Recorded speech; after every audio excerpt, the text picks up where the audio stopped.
Good morning, good afternoon, everyone. If you're just joining us now, see actually hundreds of you starting to pop in. So we'll get started here in just a quick minute as everyone pops in and gets on audio. But thanks for being here.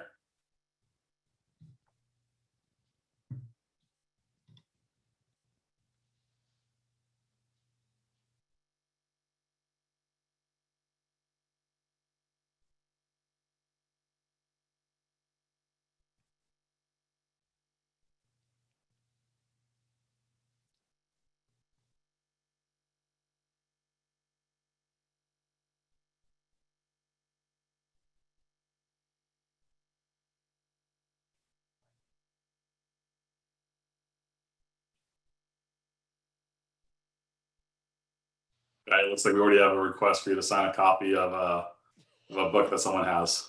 Okay. If it doesn't affect your lighting, you might want to kill that ceiling light because it reflects in the picture.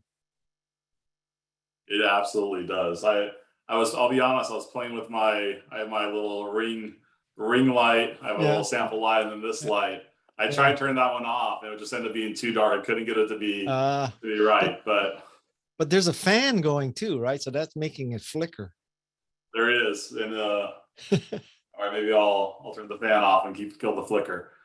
But Southern California, I think it's gonna be 90 something or 100 degrees where I'm at. So what city are you in? I'm in Rancho Cucamonga, the one that few know about. So I'm inland, about 45 minutes east of Disneyland / LA with no traffic. I didn't know there was anything east of Disneyland.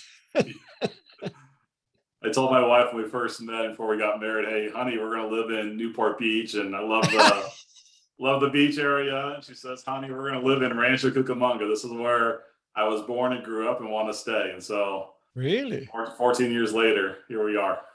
Huh. Wow.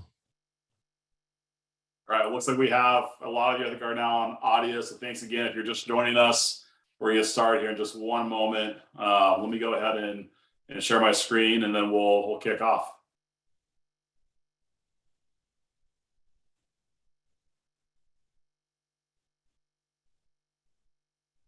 All right.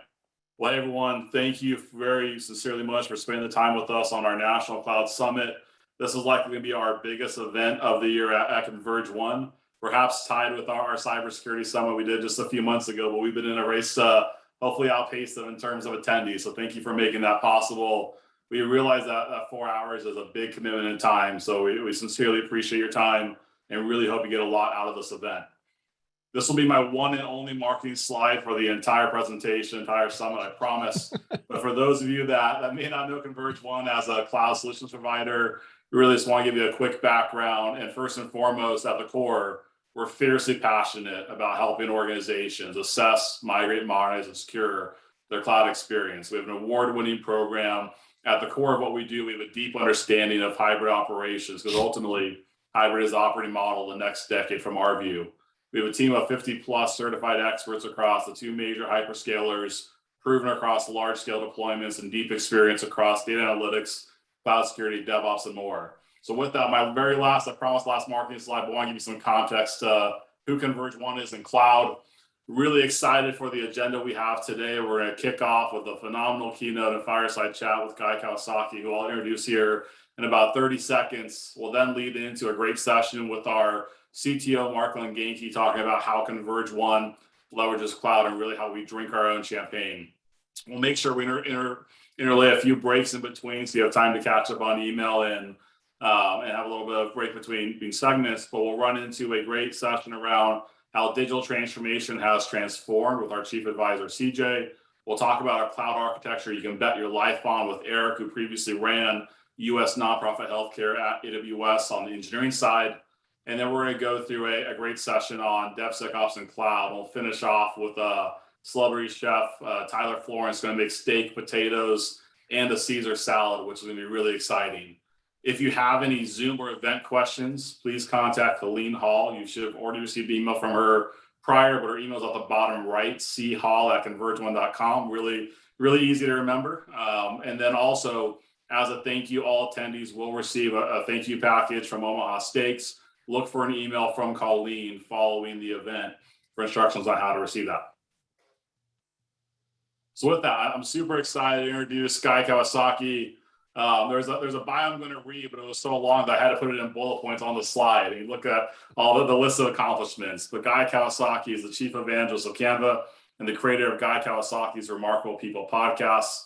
He's an executive fellow at the Haas School of Business at UC Berkeley and an adjunct professor at the University of New South Wales. He was the chief evangelist of Apple and a trustee of the Wikimedia Foundation. He has written Wise Guy, The Art of the Start 2.0, The Art of Social Media, Enchantment, and 11 other books.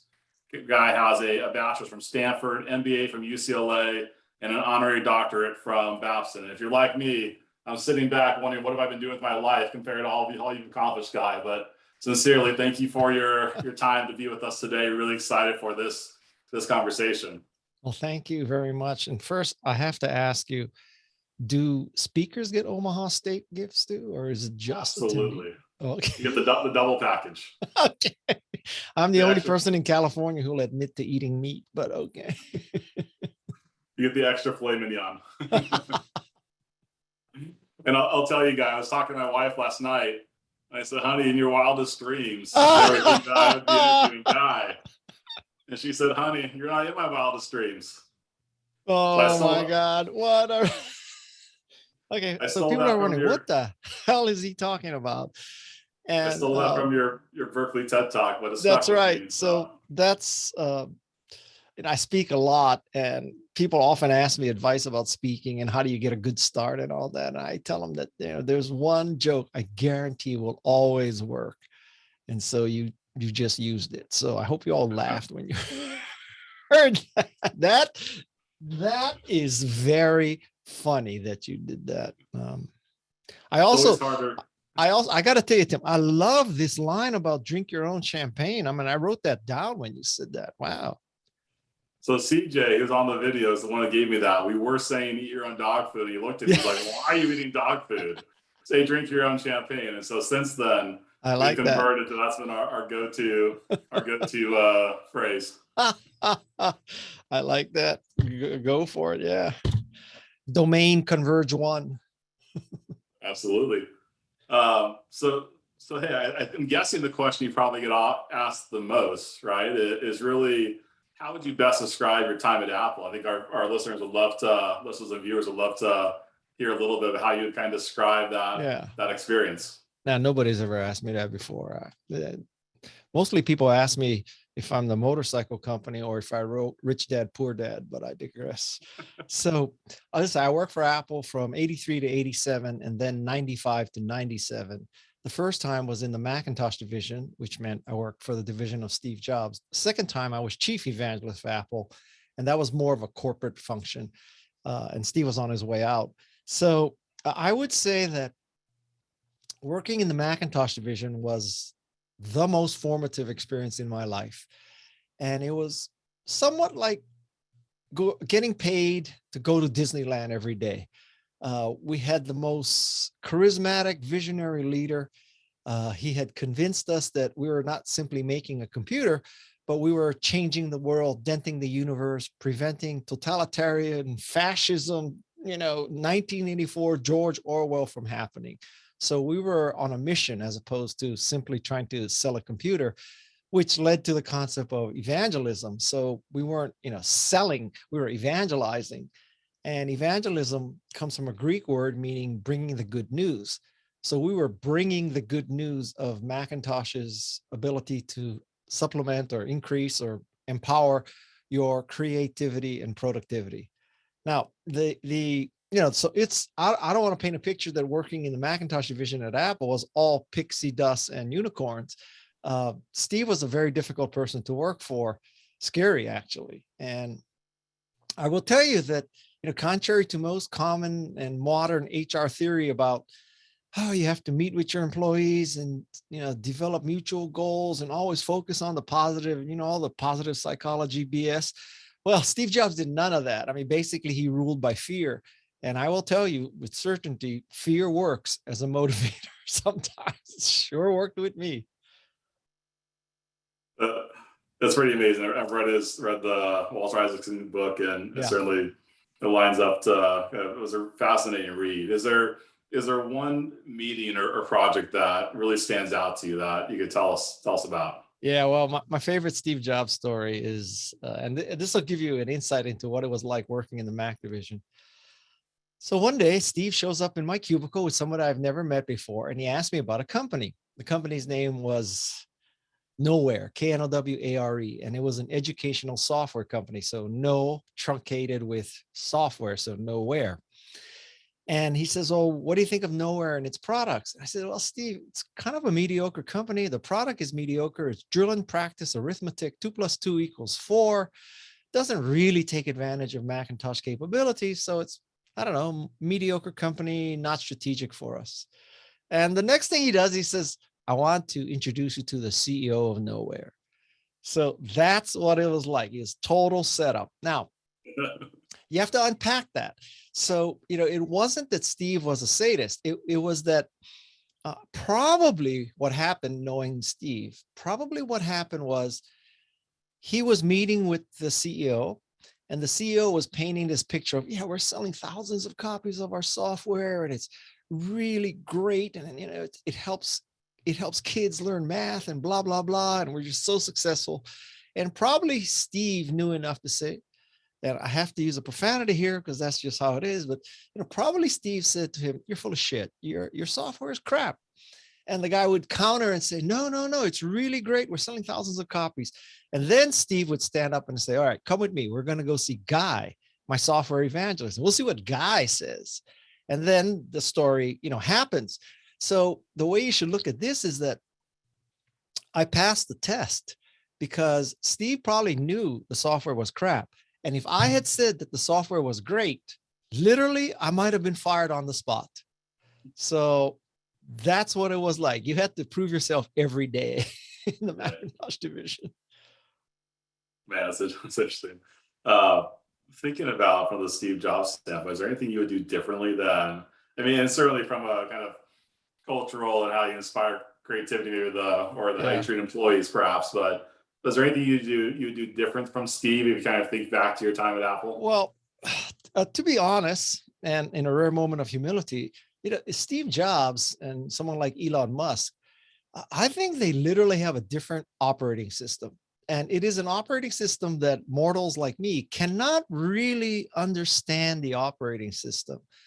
So it's very difficult for me to answer your question. Now, there has been a link that, Steve was so demanding and scary. So he got the best out of his employees and pushed us beyond what we ever thought we could do. And that is true. But it seems to me that, was it necessary to be so harsh, to be so scary, to humiliate people in public? Because he did do that. So, one side of the argument is, well, he scared the rest of you. I think that Elon Musk says, to motivate his company, he needed a gun with only 2 bullets or something. And, he would shoot the first person who was incompetent, and everybody knew there was a second one, end of discussion. So, I guess I just don't believe in that kind of management by terror. On the other hand, you have to say that Elon Musk and Steve Jobs are probably the greatest innovators in sort of modern tech. So that would be, and the cautionary tale about Steve and Elon, not that I know Elon very well, is that from the outside looking in, you may not be able to separate causation and correlation. So from the outside looking in, you may look at Steve and say, okay, so he terrorized employees, he humiliated them, he drove in the carpool lane with only one passenger in the car, or only just him in the car. He wore jeans and he wore New Balance shoes, and he parked in the handicap spot, and he never registered, all kinds of things. And I think people may say, okay, so I'm going to wear jeans and New Balance and black mock turtlenecks and drive a Mercedes in the carpool lane by myself that's not licensed, and I'll be the next Steve Jobs. And that's not true. You'll just be a jerk. So it's very important to separate causation from correlation. Yeah, absolutely. And to your point, like, take the good with the bad, but certainly the greatest innovators of our time that I can think about, right? And Oh their yeah. ability to to create change, and the pace at how they created change is always fascinating to me. If you think about kind of our current day, remember there was a couple years back, but the Fortune survey of Fortune 500 CEOs, number one cited concern was the rapid pace of technological change. What, as you coach companies and talk to organizations and look at our industry today, any key observations as to how companies are evolving and meeting that pace of change, or perhaps not evolving fast enough?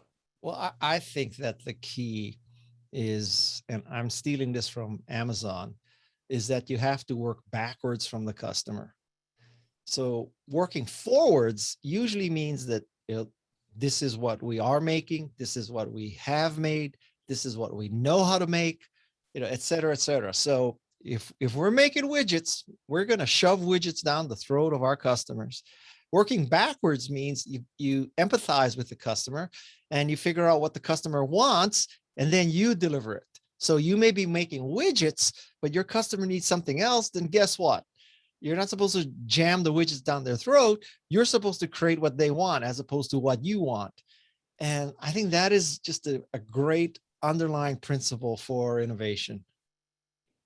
Yeah, I love that, right? And kind of resonating for me, we worked with AWS or Amazon AWS on a Mhm. working backwards program using the exact philosophy they leverage. And we went through a full cycle. It was really interesting, kind of just the way you get how you solve the problem differently when you work backwards versus working forward. So Yeah. that it's I, really I would interesting. I would say there is one caveat though, that what you need to be careful, and this is a subtle point, is that often your current customers may not be able to express what they need. So this is why Elon Musk and Steve Jobs are Elon Musk and Steve Jobs. It's because, I don't think in the mid 80s, any Apple One or Apple II or Apple III customer said to Steve, well, why don't you build us a cute little monochrome graphics toy with a 9-inch diagonal screen that has no software, but is a WYSIWYG display, et cetera, et cetera. Because all they would have said to Steve was, well, we want better, faster, cheaper Apple II. They would not have described the Macintosh because it was, different operating system. They can't describe something they've never seen or heard of. So I think that the complexity with working backwards is that working backwards means you have to empathize and anticipate what your customers will want and need, but you have to do it before they can express that. And that's the hard part. Yeah, I think about the Henry Ford quote of, if I asked the customer what they wanted, they Yeah. would have said a faster horse, right? Yeah. Yeah. I love how you always refer to, you have to find the next curve, right? I think Yeah. that resonates with me. I had an example of kind of ice, right? In the history of ice. And that still stands out very clearly in my mind around, you have to reach that next curve, right? To really prosper. Otherwise you're going to be stuck in whatever curve you're Yeah. in. I mean, you think about it. So who was asking General Motors and Ford and Chrysler for an electric car? Nobody, right? Nobody said, oh, why don't you build me an electric car? Oh, but where would I charge it? So that's something I think Elon Musk single-handedly dragged the automotive industry into electric cars. If it wasn't for him, we would still be driving all gas cars. 100% agree. He also has a great, his bio book was phenomenal. I thought it was really fascinating to the point of innovation. When you think about innovation today, how important is innovation in an organization's ability to prosper in today's world? Well, I would say it's kind of like saying, how important is oxygen to human life? Now, don't get me wrong. There are some companies, there are many paths to success. I'm not trying to say that the only way to succeed is innovation. So another path to success might be just sheer execution, that you just do things so well, you can operate on tiny margins and, blah, blah, blah. So that is another way. But geez, I'm in Silicon Valley, of course I'm going to preach innovation. It's like asking an alcoholic about a liquor store. So, I think that the real excitement, particularly when you want to recruit, I mean, I'm being a little facetious here, but if you said to an employee, well, come to our company, we're all about execution. We can operate on razor thin margins of 1%. And, we don't even ship things overnight because we can get it cheaper, et cetera, et cetera. Or you work for a company that says, we're going to dent the universe. We're going to make people more creative and more productive. We're going to change the world. Oh, let's see. Which company would I want to go to work for?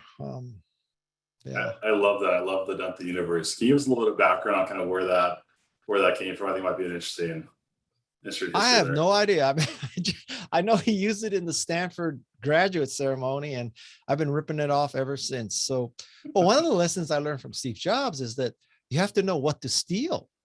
I mean, when you break into a house, you don't steal the dirty laundry and the old towels. You steal the laptops, and you steal the OLED TVs. So that's part of it. And it goes back to Macintosh. Steve and the crew visited Xerox PARC, and they saw the future, and they, emulated it. but give them credit for knowing what to emulate. Yeah, and on the kind of the opposite side of innovation, do you have any kind of examples, or like maybe the worst story of a company that Yeah, doesn't blew it. innovate? Well, I think by far the story that should scare the most people in tech is the story that in 1975, an engineer at Kodak invented digital photography. Okay, so wrap your mind around that. Kodak invented digital photography. Now, obviously, or maybe not obviously, but I think it's obvious, who among us uses a Kodak camera today? Who among us uses film? Most of us don't even use a camera at all. It's our phone. And so, in a sense, Kodak could at least be Sony or Canon or Nikon, right? At the very least. But even Sony has evolved where they're making sensors for the iPhone as opposed to standalone cameras. So, but can you imagine that engineer at Sony, excuse me, that engineer at Kodak who invented a digital camera? And so he goes to his boss and says, hey, I figured out a way people don't need to buy film anymore. Think about that. No more chemicals, no more paper, no more film. It's all a digital sensor. What do you think the Kodak people said? Hallelujah. Let's just put ourselves out of business. But that's what it takes. And so I think a very important principle, speaking of working backwards, is that, you have to think about, if you're a currently operating company, what does your customer get from you? And I don't mean in terms of physics. I don't mean in terms of, okay, they get film with chemicals on it, or they get paper with chemicals on it. It's like, what is at the 50,000 foot view, what did a Kodak customer get from Kodak in 1975? Not film, not paper. What did they get? And they got preservation of memories. So fundamentally, to me, Kodak is in the preservation of memories business. And so if you're in the preservation of memories business, hopefully you would say, right now we're shoving film and paper down people's throats, but oh my God, a digital sensor is so much better. There's less pollution, instant view of your photograph. There's so many more advantages, much larger capacity. And it's not just a roll of 36 frames.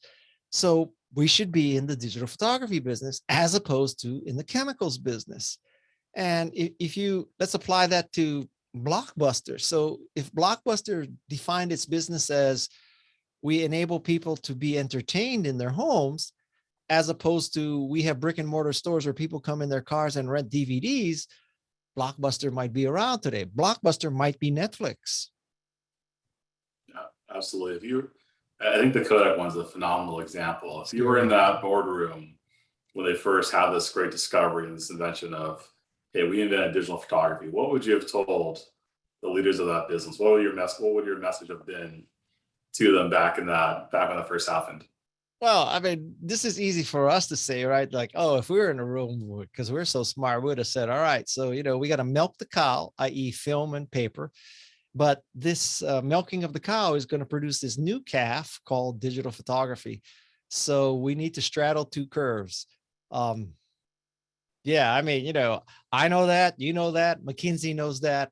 But when you're in that boardroom and things are going well, and 89 days from now, you have to report great results, and somebody says, hey, we got a way that people don't have to buy film anymore, not clear what we would really say. I think that in my mind, that's oftentimes the single biggest challenge for organizations today is so often they're faced with cannibalization and Yeah. having to straddle two curves and making that hard decision of do we straddle two curves or do we, to your point, milk the cow, right, with what we have, and Yeah. making that decision to, hey, we are going to embrace the innovation, we're going to straddle those two curves and move to the next curve. That's so difficult, right? You look at, to your point, in history books, there's numerous examples like Kodak where it's gone the other way, right? And that's and we've all seen the results of what happened when you don't embrace that next curve. Yeah. I mean, we can give ourselves all the credit we want if we were in that room. Maybe someone really enlightened would have said, this is a great discovery, great potential. Let's spin this technology off into an independent business unit and call it, whatever. And then if it truly takes off, then we've hedged our bets. We got people, who are going to be buying film and printing prints. But we also have this other independent business unit division investment that's making digital photography. And then you could maybe thread the needle. But as I said, that takes some huge ones to really make that decision. Absolutely.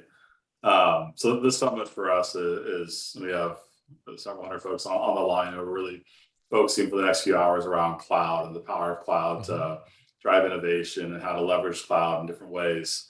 How do you see from your view and kind of from the Silicon Valley view, how do you see the evolution of cloud computing powering innovation today for organizations, whether it's a startup or a mature organization Sure. or someone trying to straddle two curves? Any key insights you see around that trend? Well, it seems to me that, in a sense, you talked about ice, right? So there was ice 1.0, which is harvesting frozen lakes. Ice 2.0 is the ice factory. Ice 3.0 is the refrigerator.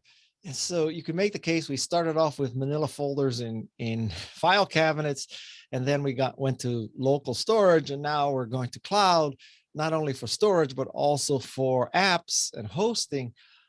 So kind of three curves in that.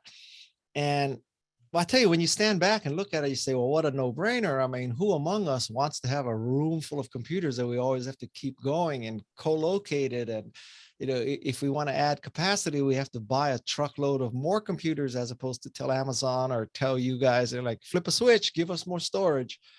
And for a startup, to me, there are so many challenges in a startup. But fundamentally, a startup is about two things. You got to make something and you got to sell it. And so those two things are so hard. Why would you say, okay, we got to make stuff and we got to sell it and we have to build an IT infrastructure and we have to, security and reliability and all that? I mean, it seems to me you have so much on your plate. Why don't you use the cloud to do that stuff? Like you guys do that. Just handle that stuff for us so we can focus all our energy and all our attention on making something new and selling it, because that alone is hard enough. Yeah, absolutely. I think takes something from kind of loosely aligned to what you're saying, takes something from your previous TED talk around "Don't worry, be crappy," right? You stole it from a Yes, song, man, but hey, you it's stalking me or what? absolutely did my research. And I've been a long time fan. I'll tell you as a quick aside, I've had folks email me saying, "Hey, can I meet Guy? Can I talk to Guy? Include me on your Yeah, call so I here we can meet are. the guy."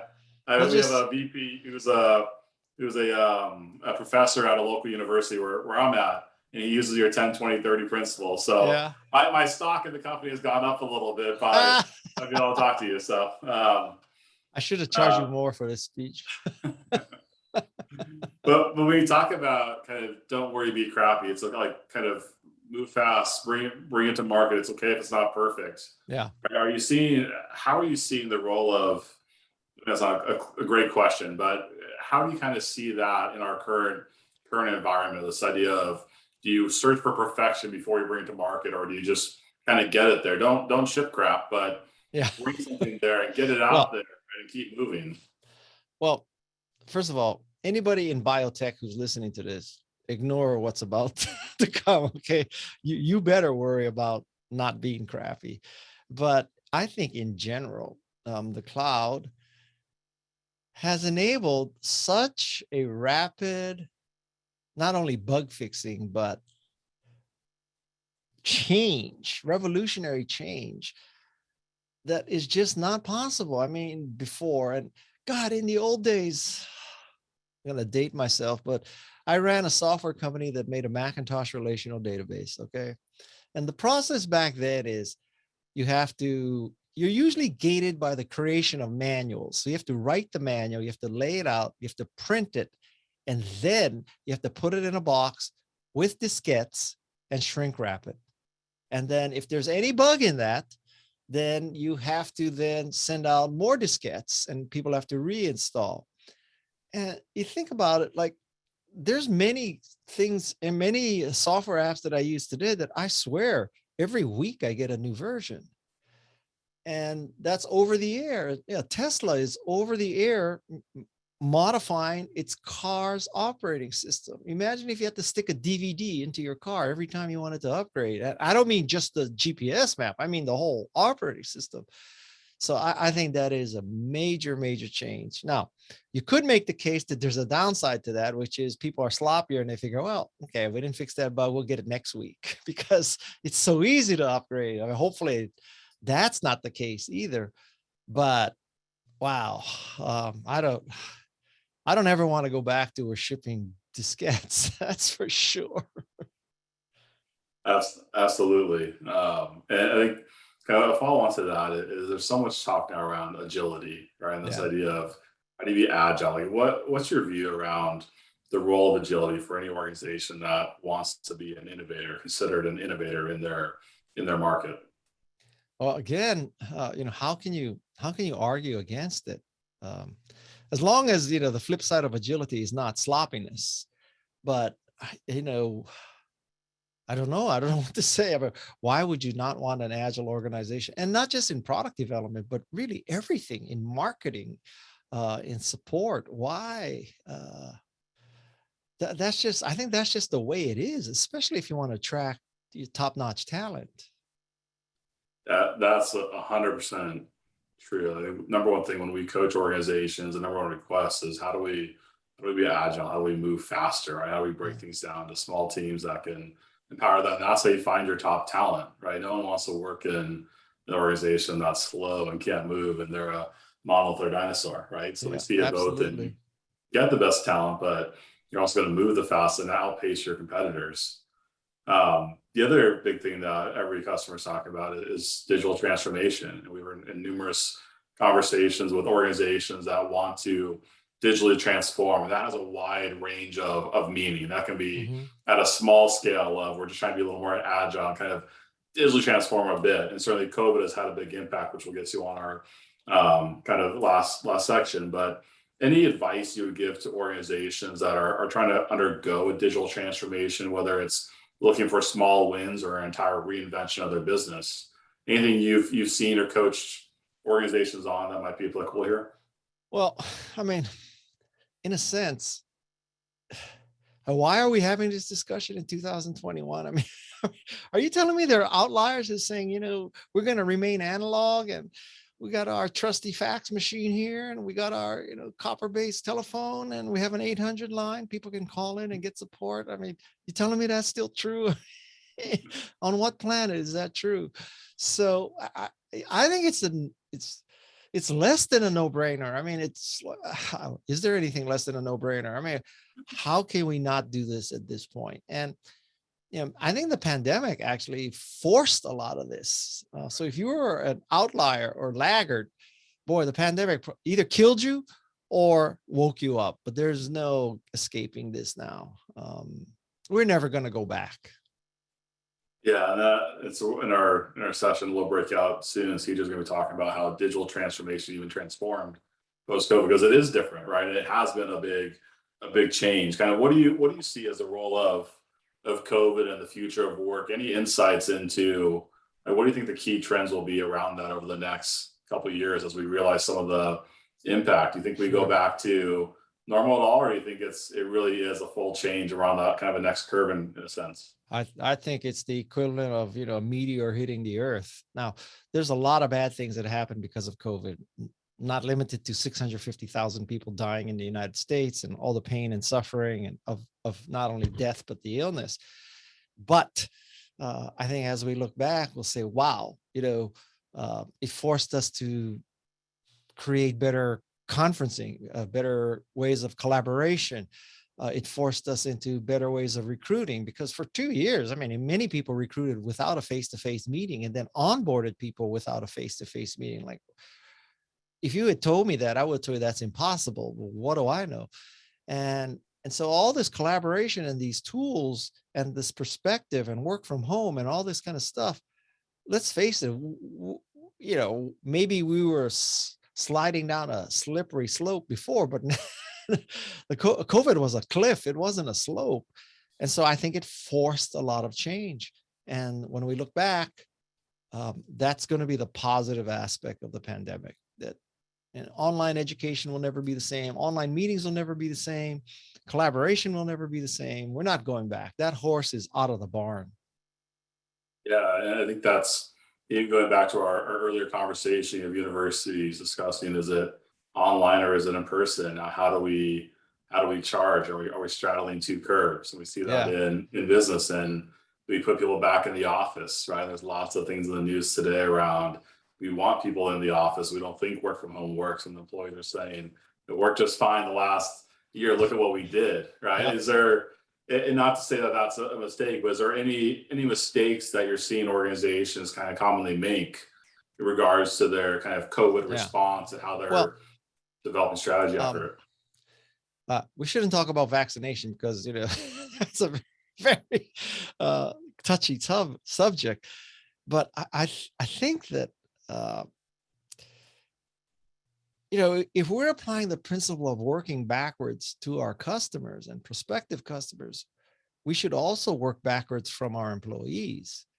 And if our employees are telling us that they prefer to work remotely, and some may be saying they prefer to get out of the house and, work in the office or a hybrid, probably every organization has to handle this differently. And, if you're working for Google, you probably have one attitude. If you're working for another company, it may have a completely different attitude. But I guess my general response is you also need to work backwards for your employees, not just your customers. I love that. I wrote that down. I think that's a great, phenomenal takeaway. And as you stole down the universe, I'll be stealing that very, Okay. very frequently. Okay. I love that. Is it kind of come to a close? Any key advice you would give organizations? Kind of just, I think about your career and how the drive towards innovation and evangelism, and how do you create enchanting experiences? If someone would ask you, kind of, what would be your key points of advice, right? Sure. What do you think what would those be? Well, several. One, of course, is working backwards, which we've pounded into the into dust at this point. But one is working backwards, uh, and a further amplification of working backwards, I think, is empathy. That great companies are empathetic, so they understand what people are going through. And I'll give you a good example. So with my podcast, I interviewed someone named Martin Lindstrom, and he's this Scandinavian psychology expert. And one of his clients was a medical company, and the executives of that company said, we need to get, quote unquote, closer to our customer.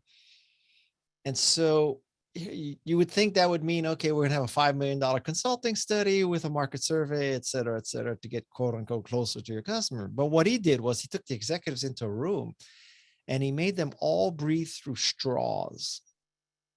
And lots of executives, just gave up after a very short time. And he said, well, this is a lesson in empathy, because breathing through a straw like that, that's how someone with asthma feels during an attack. I think that's a great story, so write this down: breathe through straws. So that's empathy. That's working backwards. Another principle I would have is never ask people to do something that you yourself would not do. Now, this assumes you're not a psychopath, okay? But assuming you're kind of a normal guy or gal, never ask people to do something you wouldn't do. And let's take a simple example. I mean, who among us loves CAPTCHA, right? Who among us does CAPTCHA right the first time? Who among us looks at a matrix of 4x4 and can pick out all the stoplights, or pick out all the buses to prove that, you're a human, not a bot. And so you probably hate that. So why would you make your customer do that too? So, and I think that's also true with employees that, if you're in Silicon Valley and your programmers are in Bangalore, so, if you fly business class, you should make every programmer fly business class. And there's not just, because you're a director and above you business class, but if you're a programmer, you fly coach. I mean, who would fly coach to Bangalore? So it's those three things, I think. And a fourth principle would be that be cautious of the concept that your current customer can tell you how to truly innovate. And this goes back to my Apple II and Macintosh story that, no Apple II owner told us to build a Macintosh. So that's something that, a current customer can tell you how to evolve what you do. Current customer would have a great deal of difficulty telling you how to jump to the next curve. Love that. Thank you. I saw a great comment in the chat window around breathing through the straws, and they've had asthma since birth, and I totally understand. So I got some claps and love from that. Yeah. And speaking of Apple, I know there's some releases like took place yesterday. Any take on the new products or the updates? Well, we're going into a deep hole now. Like, okay, so bigger, faster, cheaper iPad, bigger, faster, or whatever, not cheaper. Big with Apple is bigger, faster, more expensive iPhone. Okay, that's all great and fine and dandy. But I'll give you a negative example of Apple, which is they have clearly decided that probably statistically, most people, the only cable they ever stick into a laptop is the charging cable, right? And because of Apple so generous, they give you two, not just one. Now, there is a segment of Apple owners who plug in something to connect your Rodecaster mixer, which is what I do. Someone who wants to plug in a USB mic. Someone who wants to, God forbid, load a SD card from pictures that you took with a DSLR as opposed to your phone. Someone who has to print labels. And like right there, I've mentioned 4 or 5 plugs. So every power user of a Macintosh has a dongle. And then, I don't know about you, but it just irritates me that before I could tell if my laptop was charging because there was a green light on. Now there's no green light. So now, you have to open up your computer and look for the lightning bolt. Before, from across the room, you could say, oh, my Macintosh is charging now. So, when you go to Europe and you want to charge your computer and you're going out to dinner, and as you go out of the hotel room in Europe, you pull the card out of the socket near the door, right? Because that's your room card. That's your key to get in the room. So you pull that out, you think, okay, I'll come back and my computer will be charged. Nope. When you pulled that card out, electricity was cut off. So first of all, power tip for you. I didn't realize this. I had to learn this. It's not like there's a magic that the hotel room key turns on the power. Any card would turn on that power. So, I wouldn't say stick your Visa in there, but, stick your, I don't know, stick your AAA card in there. It'll work just fine. But this is an example of not working backwards. I mean, maybe Tim Cook has someone who, dongle boy who follows him around to plug in all his devices. And Tim Cook has some, SD boy who puts all the photos into his computer. But like, how about the rest of us? Anyway, I digress. I love that. Looking at my stuff. I got 7 things plugged in, right? I have a dock, I have adapters. Yeah. I totally relate.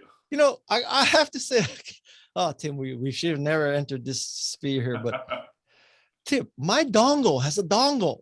Yeah. Like, so seriously, my dongle has a dongle. Yeah. This is an alternate universe. How can your dongle have a dongle? There's something wrong. Steve Jobs is turning over in his grave. Guy's dongle has a dongle. That just, if people turned in late, they're gonna say, "What the hell is he talking about?" Anyway, I see some comments coming in and say I can't agree more. So especially the price we pay, it says. So you got a lot of sympathizers. Stop the dongle. Hashtag stop the dongle. Yeah. Well, hey, guy, we sincerely, truly appreciate your time. This has Thank been you. a great session. Thank you so much for spending with us and our audience. Been opening to me. I have Hey, notes here on my little sheet that I've been writing down, and we'll go back and listen to more detail. But I really appreciate it. It's hey, been an honor. Thank you hey, so hey, much. hey, before we end, okay? Yeah. Seriously, for my own education, I want to know if you can summarize this quickly. How the hell do you have an NPS of 71? Like Apple's NPS is 49, Netflix is 63. How did you get to 71? Did you have like all your relatives answer that? Like, how do you do that? I'm gonna get a promotion just for you asking that question. My CEO is gonna love that. We're maniacally focused around Yeah. NPS, but more importantly, working backwards, customer satisfaction. But as NPS being an indicator, we run a heavy transactional NPS program as well. So Uh-huh. anytime we have a detractor, we have supervisors call on an escalation path. If someone's not happy, we try to find out very, very quickly and make it right. And so not just our main NPS score, which is 71, but when we do our TNPS, when we get a survey to a customer, even just after a project, after an engagement, someone calls you, if that's less than a promoter, or if it's anything close to a detractor, you're getting a phone call, and you'll get an Really? escalated phone call up to senior VPs and beyond. Just say, hey, what Wow. could we have done better? And Wow. so, thanks for Wow. asking that question, because So that's something that's do most you, important to us. do you remember the movie Wayne's World? Yeah. Okay, I'm not worthy. I'm not worthy. I'm not worthy. Wow. Congratulations on that score. That's fantastic. Thank you All so right, much, guys. everybody. Appreciate it. Take care, Thank you. everybody. Bye. All right, that was a phenomenal session. We're going to keep rolling right into our next one with Mark Genki and go into how we drink our own champagne, which guy likes. So we're going to keep using that term as CJ gets the credit. We're going to go through one more chat, and then we'll go into a break after this. But Mark, hey, welcome to the summit. Hey, Tim. Great to be here. So Mark is our corporate CTO here at ConvergeOne. A tremendous background actually in development, and has been really leading the charge for how we leverage cloud here at ConvergeOne. And keep me honest, Mark, but not just professor, but also a chair at the University of Minnesota for computer science. Is that correct? Yep. Yeah. So I've a little bit of my background. I've been in the contact center space for a little over 30 years. I know it doesn't show it, but and don't have a clue how I got into it, to be honest. I think it's I didn't go to college for it. I was a computer science guy, but it was interesting. About 7 or 8 years into it, I started to realize, wow, these contact center things are really hard because it's an application that has to be real time, sub-second responses. We have to make these analog things talk to desktops and screen pops and all these bizarre things. And then we had voice over IP come and the whole convergence, time. But it really got me to think about, okay, databases are a part of this, and networks are a part of this, and servers are a part of this. And so it's kind of a fun place to be, because you're kind of in this, zero failure mode. Everything has to be somewhat interconnected. So you get a flavor of everything. So I think that's, one thing that I really like about it. And then, at the University of Minnesota, I've been teaching there for a little bit over, I think it's about 22 years now. And I'm the faculty director for the IT infrastructure program. So, a bunch of adjuncts like me that work in industry, teaching everything from data science to networking. My focus is operating systems, network programming. And I actually came to ConvergeOne 7 years ago, almost to the day. We got acquired. A company I was with, Spanlink Communications, which was AT&T Lucent Avaya partner back in the 90s. And we switched over to Cisco and helped them build their contact center and all that during the days of convergence. So I'm our CTO here, and I'm really focused on not just technology and knowing, what are the right things for us to do, but also building a lot of intellectual property. Yeah, that's great. And so in addition to partnering with the top OEMs in our space, we've developed multiple widely used products of our own, right? That comes exclusively out of your group. Can you talk a little bit about the ConvergeOne portfolio of products that we ourselves have developed? Yeah, and it's been, something that changes over the years, right? So, 15, 20 years ago, it might have been a little, adjacent product or something that might have enhanced reporting or how we ran IVRs, or, wrote code faster. So we had a lot of modules that we would bring around.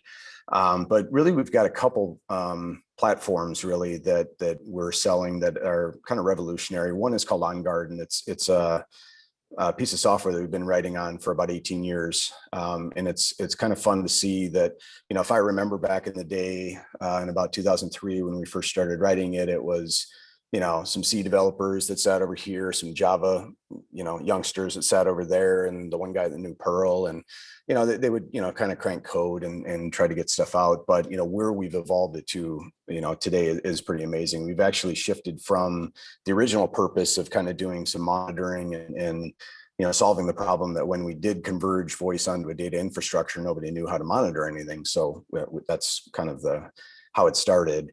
But really taking a pivot a few years ago into data monitoring, which sounds a little bizarre, but it's kind of really what we're doing. We're collecting a tremendous amount of data and leveraging a lot of new tools to really understand what's going on. Now, yes, we get monitoring out of that, but we get a whole bunch of new stuff as well.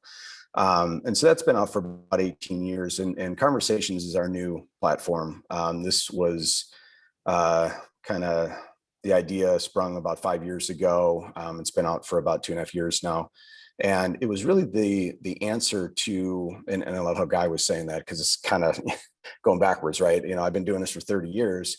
And probably about 15 years ago, the big buzzword was omnichannel. Everybody had to do omnichannel, and everybody was selling omnichannel, and nobody was achieving omnichannel. And so it finally hit me, and believe me, I have the luxury of some of the best in the industry that work for me. So it's pretty easy for me to stay high level and think about this stuff while those guys are making the sausage and the champagne.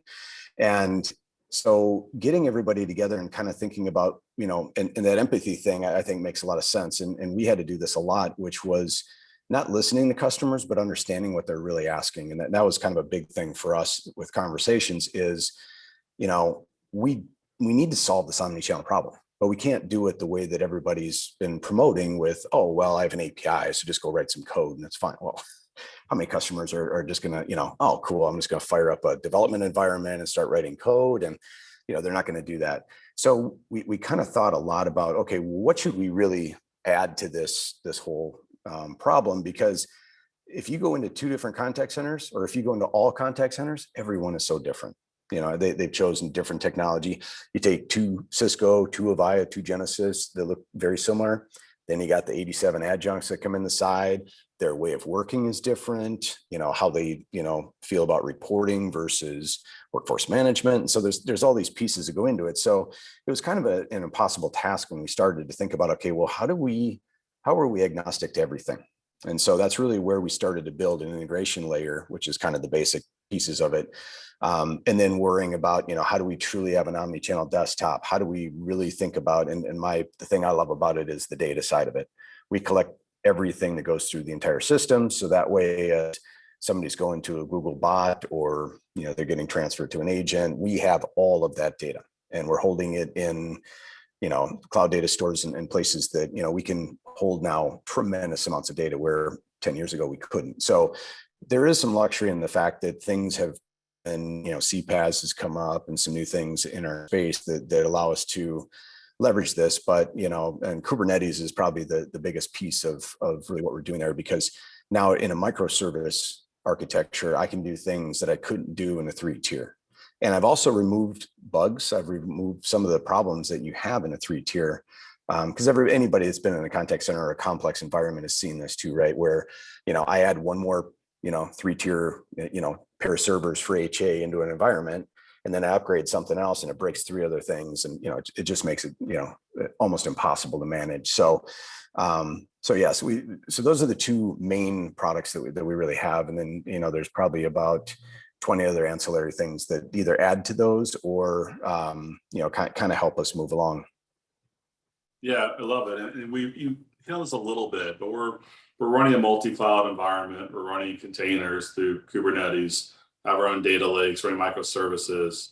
And really, cloud powers all of that, right? We're our own multi-cloud environment that we run across multiple hyperscalers. But maybe thinking like one step back, kind of the origins. Why did we choose to leverage cloud originally, right? To really power our products as the main platform behind them.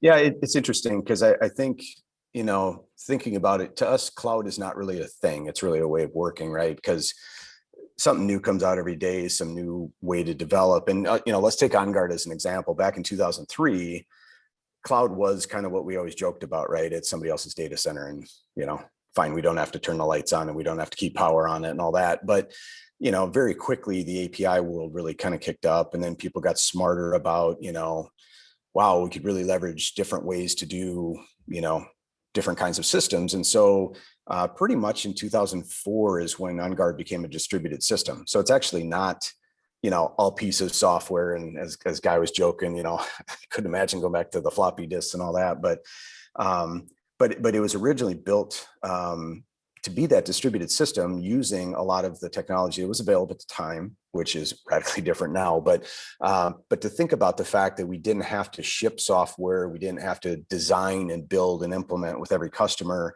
and try to keep them going, because I know that's impossible. And in the first year, I think we had 4 customers and 5 dedicated engineers trying to keep them all running. And that's like, this isn't going to work. We got to think of something different. But it's interesting that over the years, OnGuard has completely 100% flipped to cloud. There isn't nothing that we have for the OnGuard platform resides anywhere in ConvergeOne land.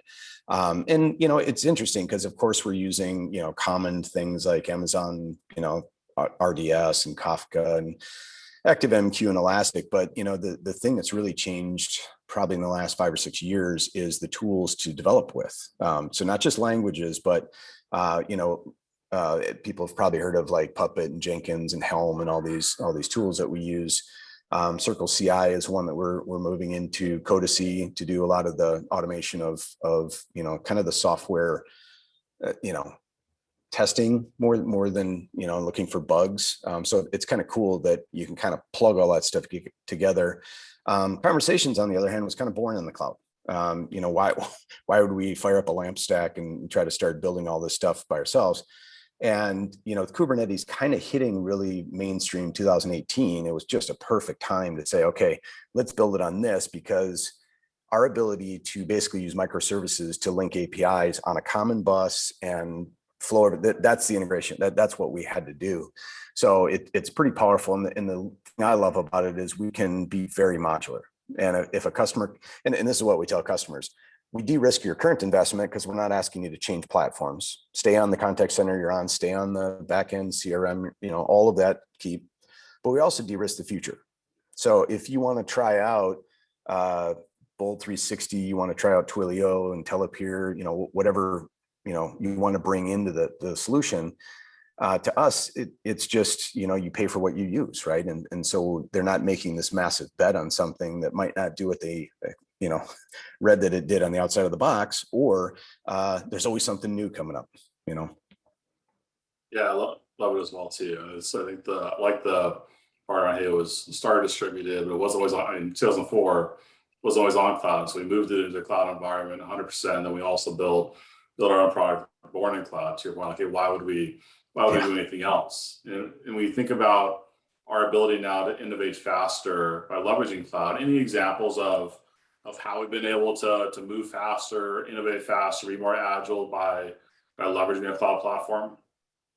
Yeah, it's talking to some of my guys that actually run the teams and the architectures. We're probably a couple of years ago we started to surpass doubling our output every year. So it's kind of cool to see that it used to be that we'd build sprints and all of our stories and all that.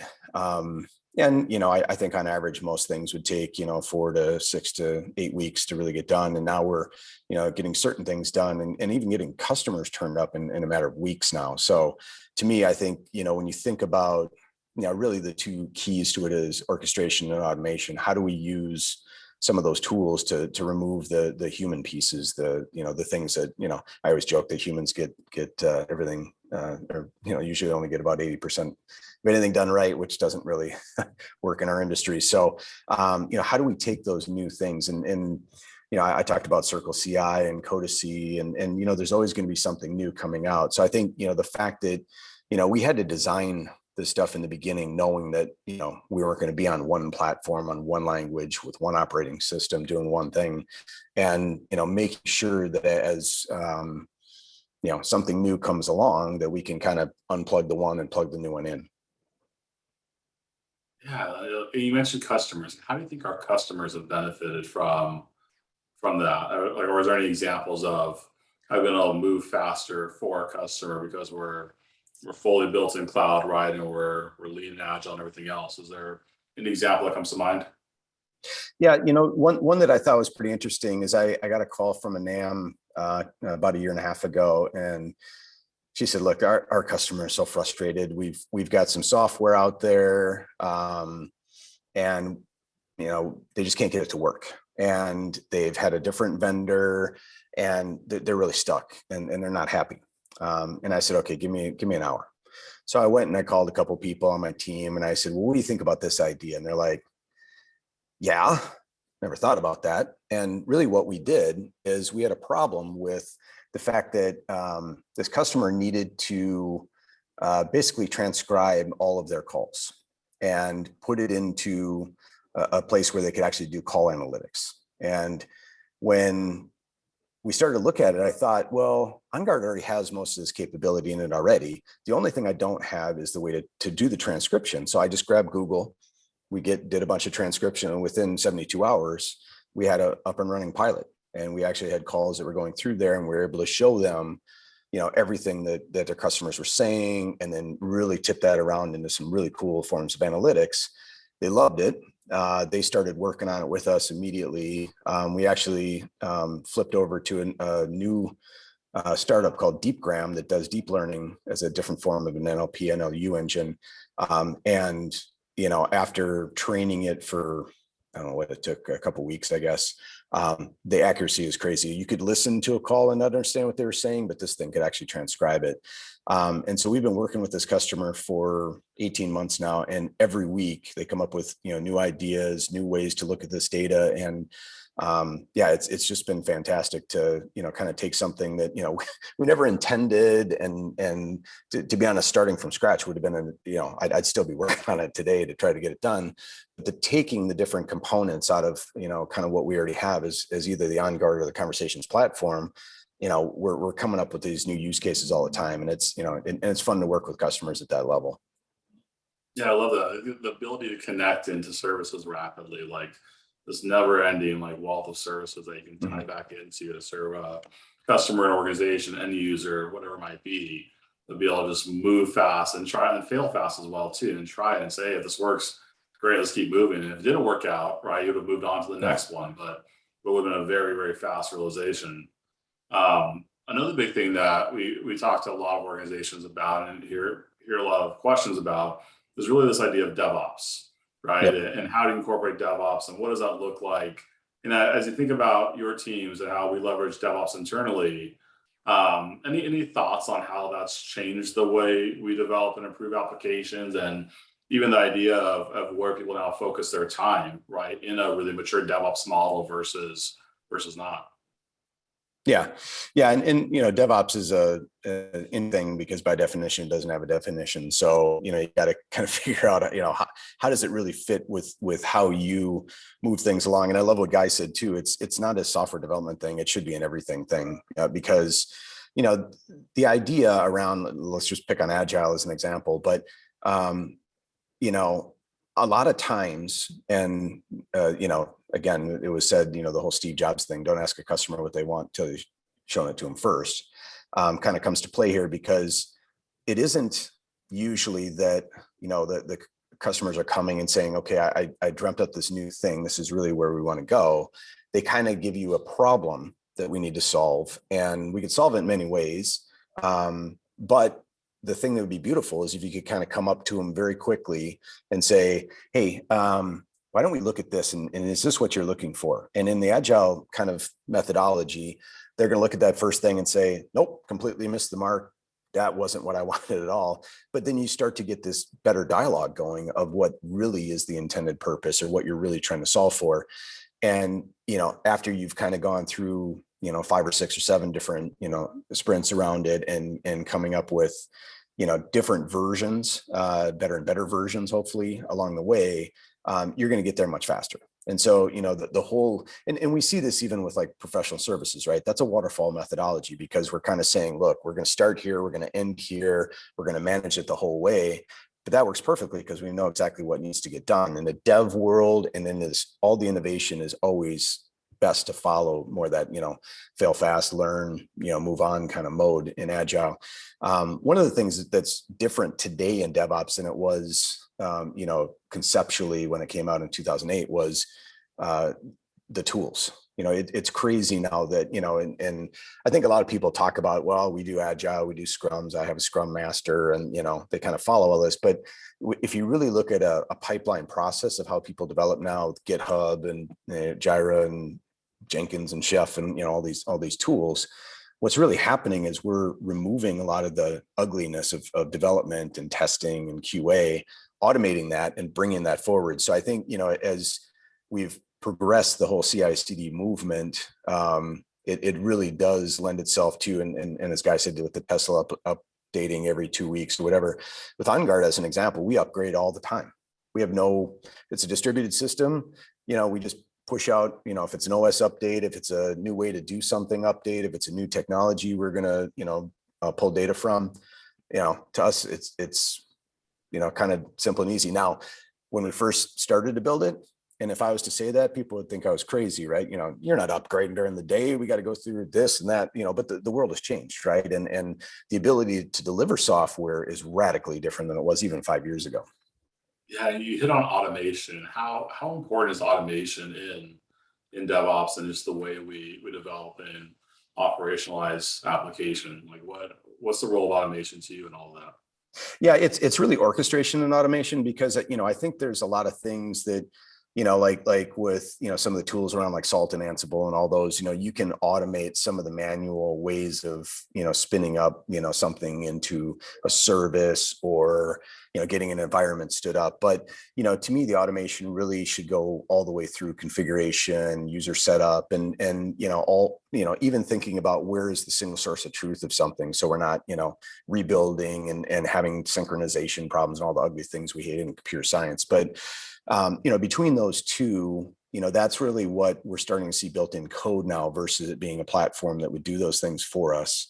And again, that pipeline process is one example of that, is that, you're automating, bug scrubs, you're automating some QA steps, you're automating these things where you don't like have to set it up. And then, every time somebody runs through it, you keep doing it. It's really platforms that are doing this based on, AI engines. Sometimes it's just known, things. And what's really cool is now you can regression test backwards, because you can say, okay, now that we know that this is a bad thing, go check this on everything else in your, repository in GitHub. So to me, I think that, there's, the orchestration and automation goes, beyond simply what we were doing 2-3 years ago. And I think it's just going to keep evolving, maybe to the point that, we have robots doing development now. We don't need humans, because, and I've heard some, there's a new operating system that people are developing, trying to get some of that pieces in there as well. And so it's a pretty cool space to be in, and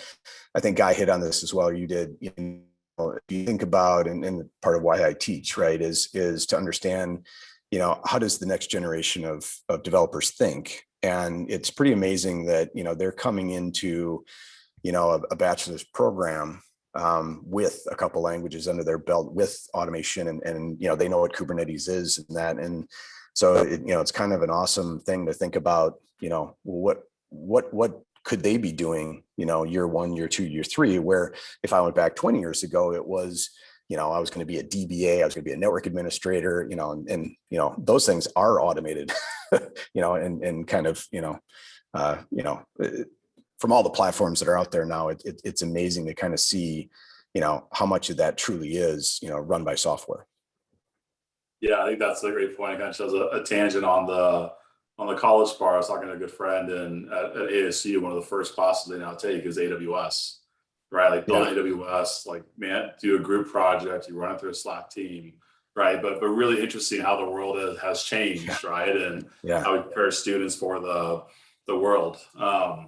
I want to go back a little bit. So you mentioned talk about data earlier and how we build data, like collect data, build data lakes, and even as a kind of next step, there's a lot of conversation around artificial intelligence, machine learning.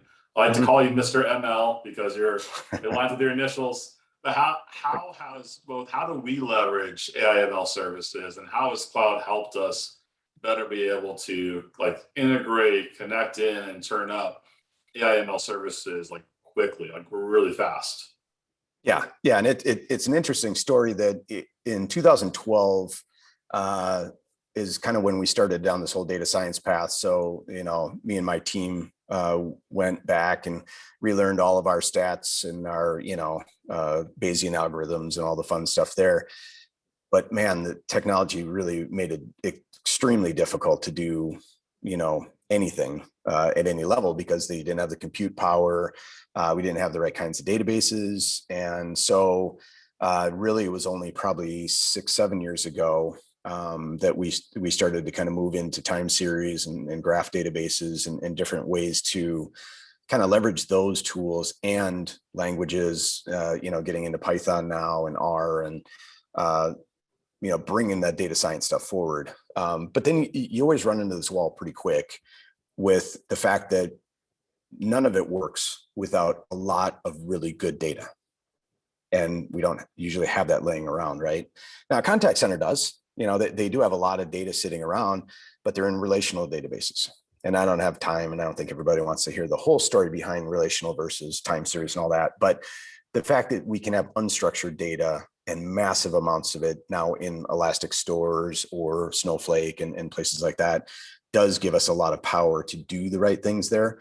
But first, you got to make sure, it's got to be that clean data, right? So you have to run either, a lot of queries or cleanup on the data to make sure it's all good and right. And then once you're comfortable with that, then you can start on these different models. But you have to really understand what you're trying to answer. Are you going for an anomaly, a classification, or are you forecasting? What are you doing?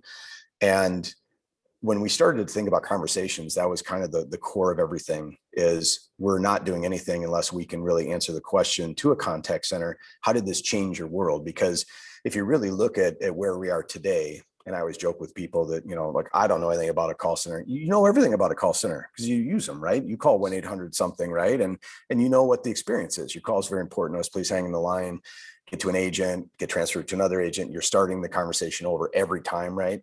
So our concept around that and how we would leverage machine learning and all that stuff was first collect all the data, make sure it's clean and perfect, make sure it all correlates with everything, because that's the other problem with, most of the relational databases is they don't relate to other databases. They only relate to the tables that are created.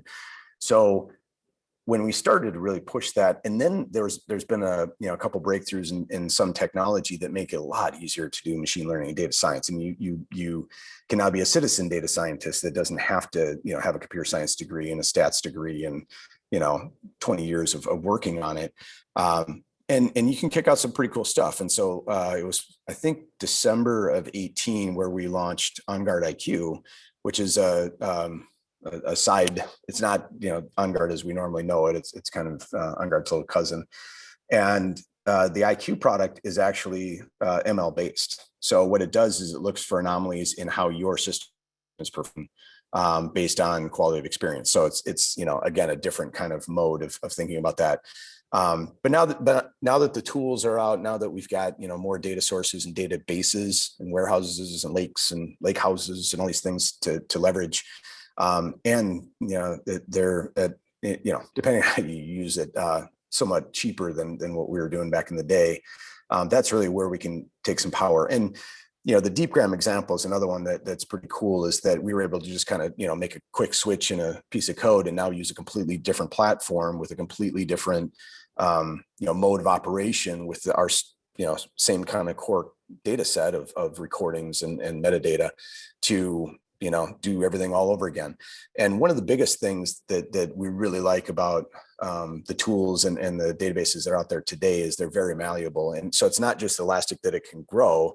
It's that if you're missing something, you can kind of add it back in instead of having to drop everything and recreate everything like we used to do in the past. So I think we're going to see a lot of success stories out of AI and ML that I don't think we were seeing in the past few years, because I think people might have overhyped a little bit, or they didn't understand, okay, do you mean natural language processing, or do you mean data science? And, because there's a whole family and tree of different things we can do there. But we are starting to see some pretty cool stuff.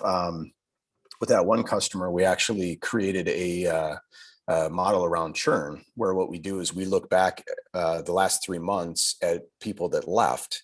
What were they saying? And then we look at today and say, who's saying the same kinds of things, and trying to identify who might be leaving. So, pretty powerful tool that, is actually giving actionable output. Yeah, it's phenomenal, right? I think to your point, we're going to see a lot more use, right? It's before it was a lot of talk, right? It wasn't always fully there, but we're seeing it, within our own environment, seeing within customers, the ability to turn up those services and move quickly, especially through the power of cloud, right, is increasing at a rapid pace, which is, the potential is pretty amazing. Well, hey, we're right on time, Mark. Thank you so much for joining us. Love talking about how we drink our own champagne. I keep trying not to say you're on dog food, but we drink our own champagne, and thanks for the time. For all you out there, again, thanks for the first 2 sessions. We're gonna go into a quick break. We're gonna be back at 2:30 Eastern, so a quick 15-minute break, but you'll want to return, because we're going to talk about how we give away these cool little drones when we get back. We're going to go straight into CJ, who's going to talk about how digital transformation has transformed and how he's been coaching Fortune 100 clients on that exact topic. So thanks again for joining us so far. Be back in 15 minutes and look forward to continuing the conversation.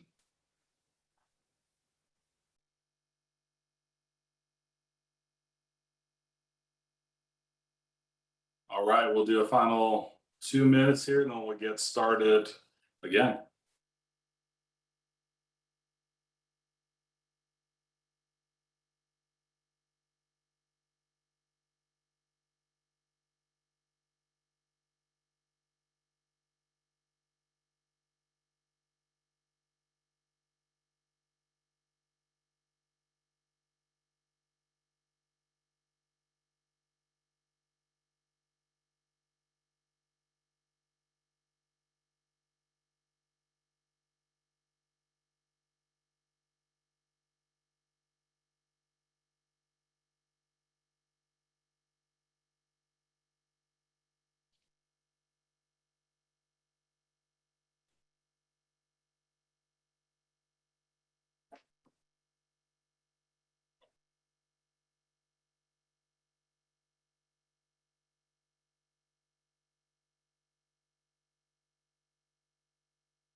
All right, we're going to keep this show on time and try to stay very true to our agenda.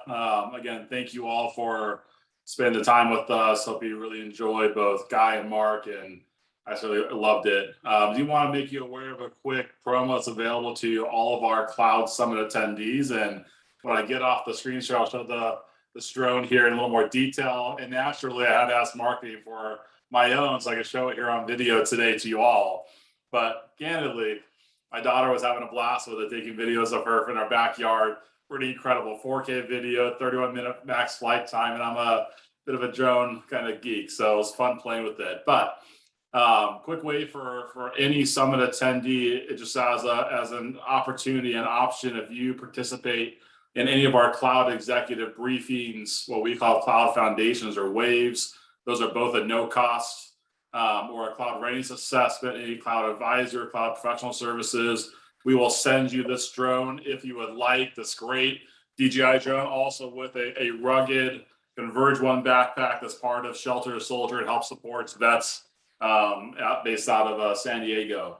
So with that, I'm going to turn it over to CJ, and we're going to have a great discussion around how digital transformation has transformed post-COVID. And CJ will give a little bit of a bio here in a second, but a quick kind of introduction. CJ is our chief advisor and a managing director for cloud advisory here at ConvergeOne.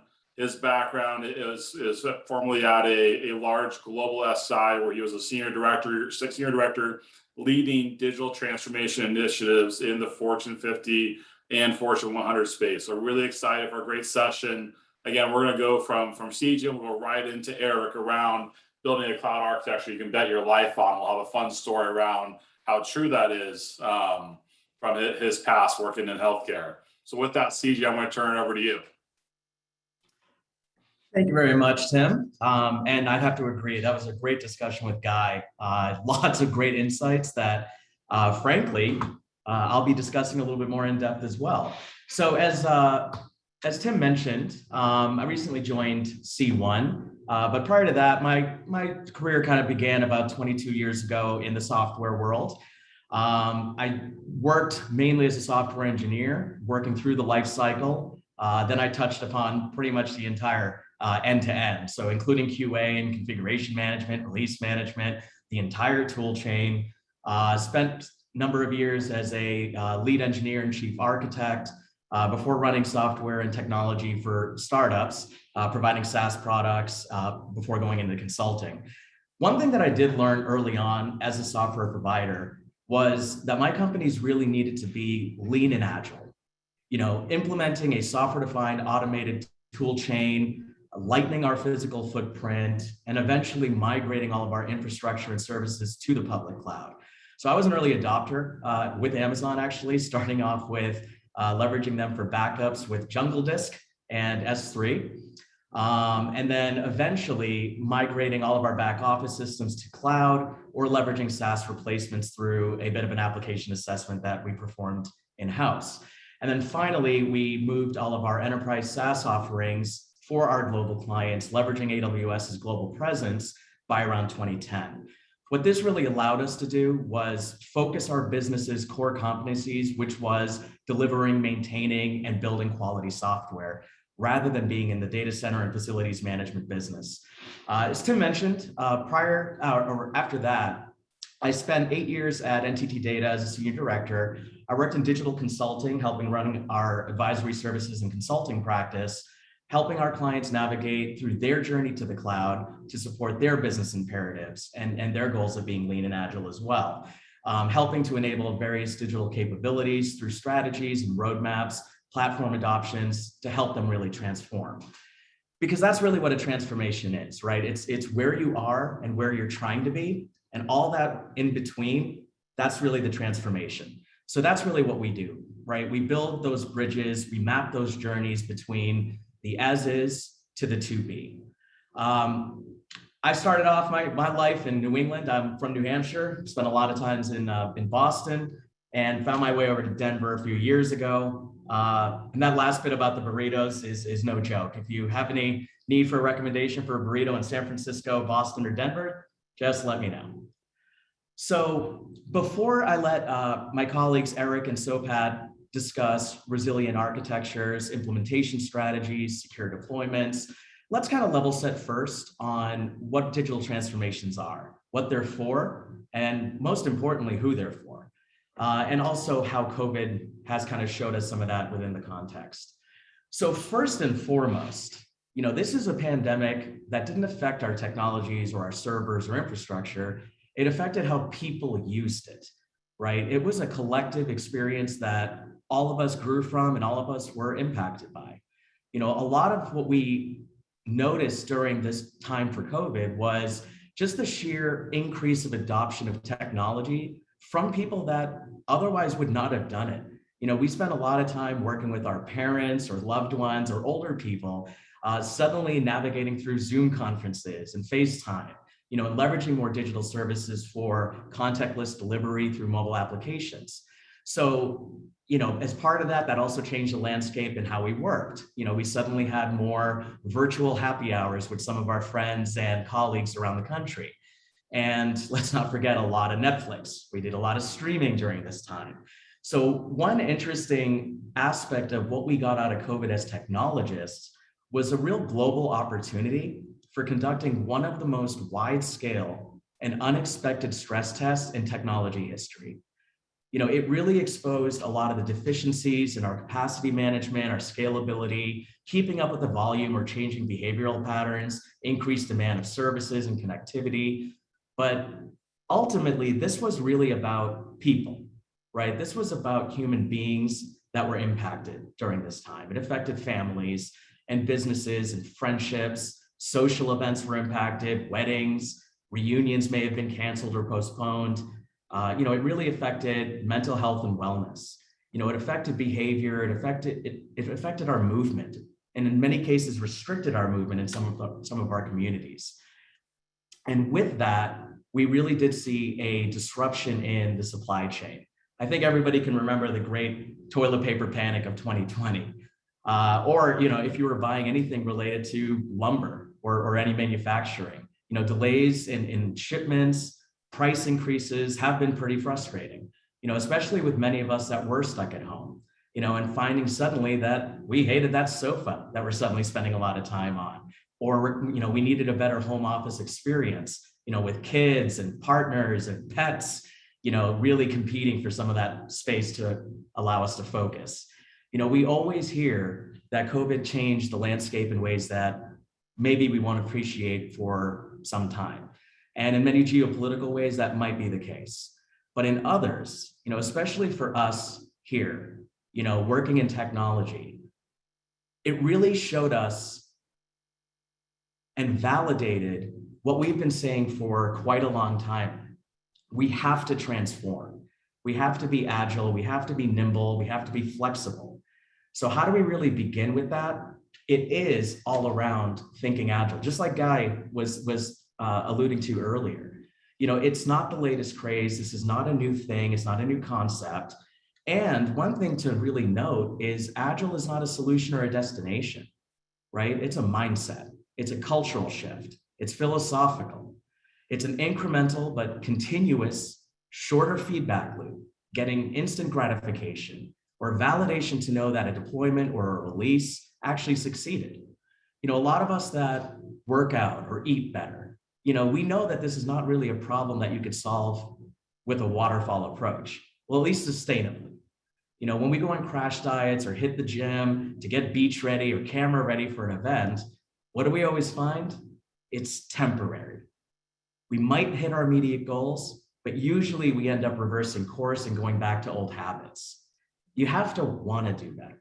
You have to want to improve the conditions or the experiences that your operations or your value streams can impact. You have to care to do better. You have to try. So empathizing and experimentation is vital when we talk about an agile mindset. That's how you try before you buy. And that's how you also have to ensure that you, just like Guy said earlier, avoid that agility, but not being sloppy. And by the way, that Agile Manifesto that some of us might have seen, that website is still up 20 years later. And oddly enough, it still looks the same. So digital transformations, right? It's really about those better experiences. Walking backwards from your customers, walking backwards from your employees, your end users, those impacted individuals. It's about becoming a better you, a better running organization. We incorporate digital transformations in minor ways in our own lives. Certain types of smart home devices or better entertainment experiences or buying a car or a new phone. Tim also showed us one of these suckers. So just don't forget, in order to get one of these drones, you do need to sign up for one of our cloud solutions engagements, strategy assessment, clarity workshop, or an audit or readiness assessment, just to see where you're at and what the path forward might be. So let's talk about the how. before we really define what that next gen approach will be, or that digital or cloud-based operating model should look like, we got to guide our approach with the principles of continuous improvement built on agility. You wouldn't buy that car before that test drive, right? We do try before we buy. And any transformation involving the adoption of a new technology, subsequent upskilling, the new hiring, the training, changes to your business process workflows to maximize the new way or enhance those new experiences, that's really the foundational principle of an agile-driven or design thinking approach. It's that experimentation, it's that empathy. It is putting yourself into the shoes of those impacted individuals. Or as Guy mentioned, right? Breathing through that straw. You have to actually care about who the people are that are going to be impacted, whose experiences you're going to change with the transformation, and solve for that X, right? And then give it a shot, measure those successes, even those micro successes, right? Evaluate how it went, measure with measurable KPIs, and then decide on your next iteration. Is the case proven? Is it time to create a pipeline or a backlog to take care of the rest? Or is it time to pivot and maybe redefine that problem and go back into that ideation loop? A digital transformation or any kind of a transformative goal requires holistic planning and being committed to its success. How do you do that? You build it into your operating model. It's a shift in culture, again, right? It's not a buzzword. It may even redefine the role of the CIO. Maybe the future of the CIO is the continuous improvement officer. That's how you can remain next gen and relevant. That's how you can withstand and overcome the next COVID-like disruption to our economy or our way of life. Don't be bogged down or unable to integrate or redeploy or take advantage of digitally enabled avenues to reach your end users or your employees. In some cases due to aging infrastructures or monolithic workloads or secured access to systems, or impossible to manage integrations due to inefficient data strategies or availability.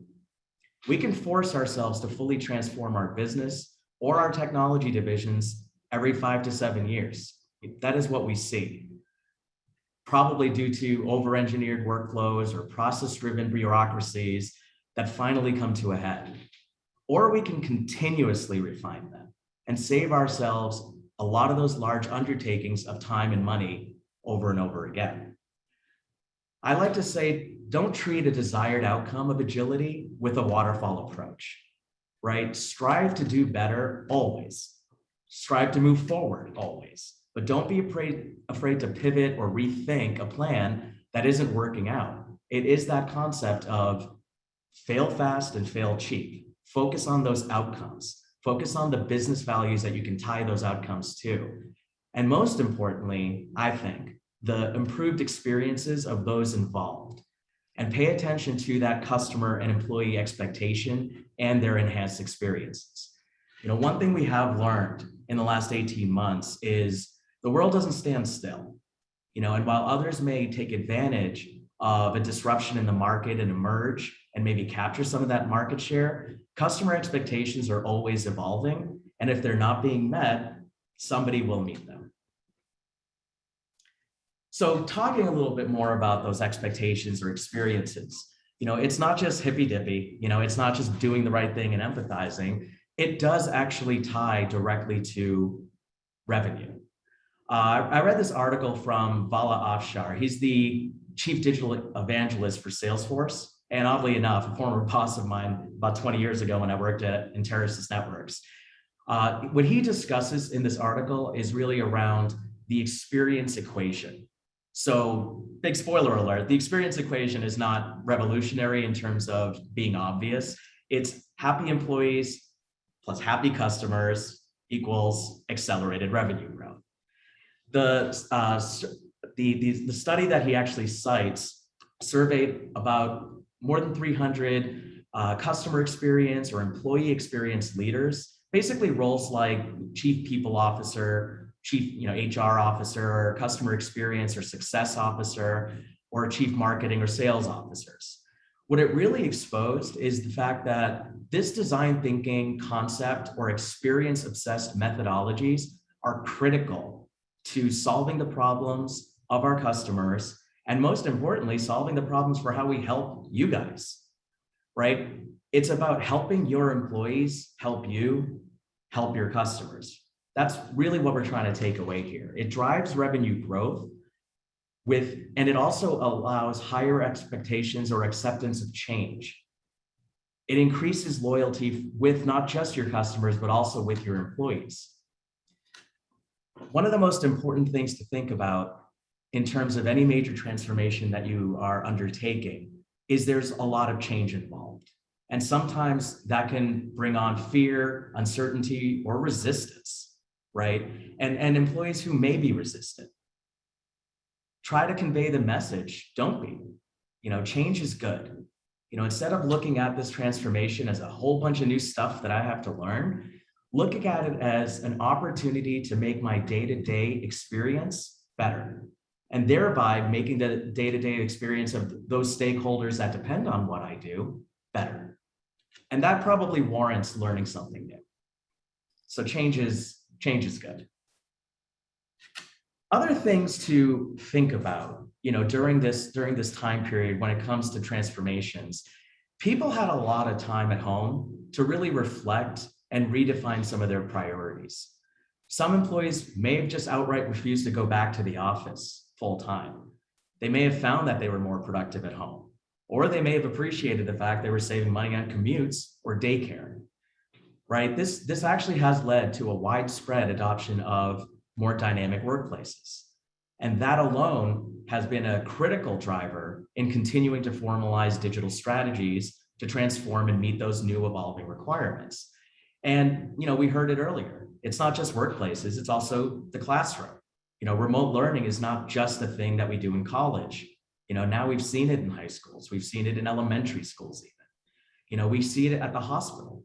Doctor-patient experience has also been accelerated in terms of its involvement during this time frame. Telehealth or virtual visits has significantly grown.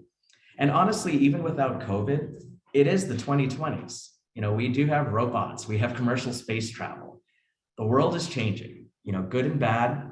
And our jobs as stewards of technology is to build and maintain the engines that run our business to meet the demands of the people with evolving behavioral patterns due to natural or even viral cases of disruption or resiliency, not just from outages or capacity limits, but malicious and bad actors.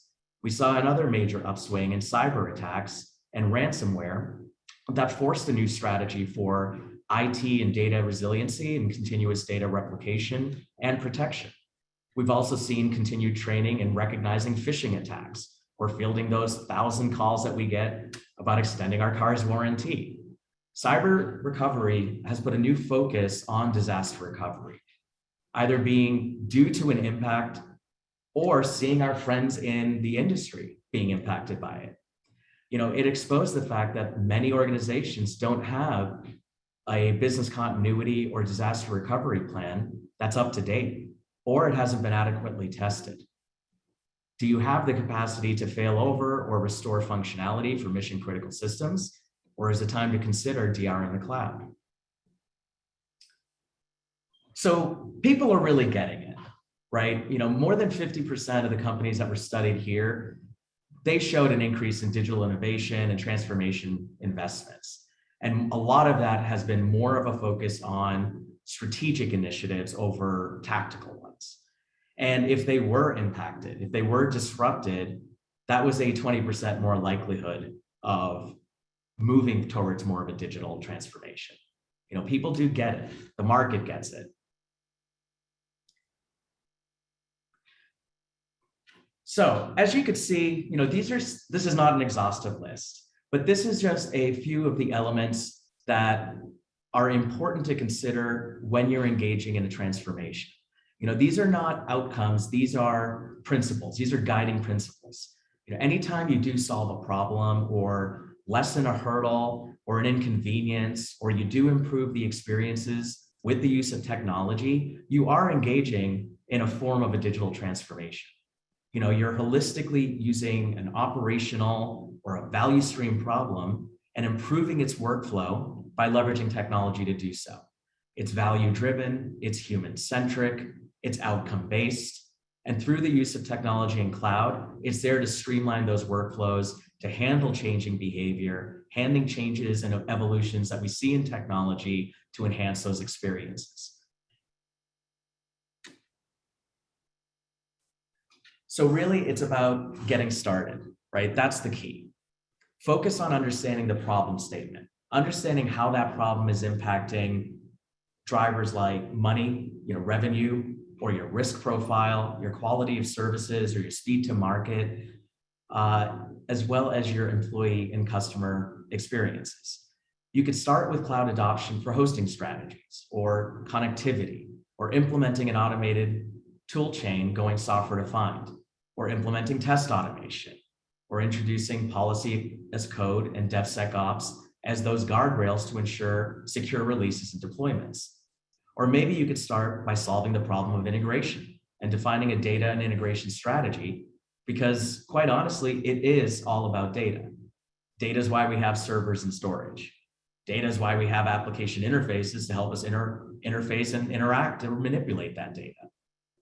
Networks help us transport that data. Security ensures that we're protecting it. So do be sure to sign up for an assessment or a readiness scan, or start with a workshop, because we really do enjoy this stuff. So let's figure it out together.